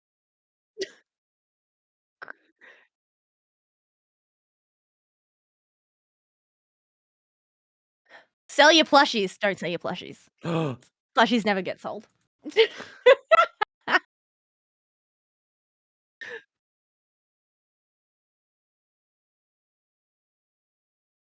Oh, Kyle, we cannot Mid. hear you. I'm muted. That's so I could criminal. hear you, but everybody else can't hear you. I unmuted it, or I muted it. I Muted. muted it Classic. because Not my fault. Not my fault. Wasn't me. it was your fault, actually. Sorry, nobody actually heard that he isn't funding the $1,000 prize pool, so then it So does therefore mean that he there is a is. $1,000 prize pool because Yeah. we didn't hear it. We didn't hear it. So true. I am not selling the Lucario. I'm not selling my plushies. I hate it here, and I'm gonna go No, you cry and go You home. love us. Um, You are home. dang it, you beat me. Yeah, congrats to Pocket Rockets. Very fun tournament watching them play. Excited to see if they'll be back in NAIC or maybe next season. But either way, really excited to see this team again. Mm-hmm. I guess it's time to get on out of Yeah, here, Kai. let's figure out what's going lead us on. home. Let's see who can we raid. It's been a fun tournament. Obviously, getting pretty late for me. Getting late for well, Draco. It's only like 9 p.m. by you. Kello, it's like early morning for you. Yeah. 2:30 p.m. Oh, okay. So I have the whole day ahead of me. Okay, that's actually not too bad. That's not too bad. Mm-hmm. Let's see if we could find a raid here. Draco and Kello, thank you obviously for coming out. Big shout out to both of you. Thank you, Husky, for coming in earlier and casting that set with me. Big shout out Schmeedy and Lordy, obviously running the TO side of it. And yeah, just thank you for the community for always showing out for these. It's always fun to host Underdunk. But other than that, Drake, anything that you want to say before we get on out? No, there's a lot of grassroots this weekend. If you are home and want to tune into the engaged stuff, there is their conclusion of their master series. I think maybe a few of us are going to be casting over there this weekend. So if you want to find more casting from us, that's kind of where we're going to be. But I think next time, confidently, you're going to see both me and Kello is going to be at NAIC in a couple of weeks. Let's go, NAIC. Kyle is selling his Lucario plushie. That way he can make his way to NAIC as well. No. Yep. And fund the prize pool, yes. But no, I'm so excited. This being able to cast for Underdunk this weekend has just made me even more excited to get to travel to NA and potentially see a lot of these teams also battling it out on the stage. So thank you, Kyle, for having me on today and just getting that excitement meter up here. Yes, very. It was already up there. Yeah, y'all killed it as always.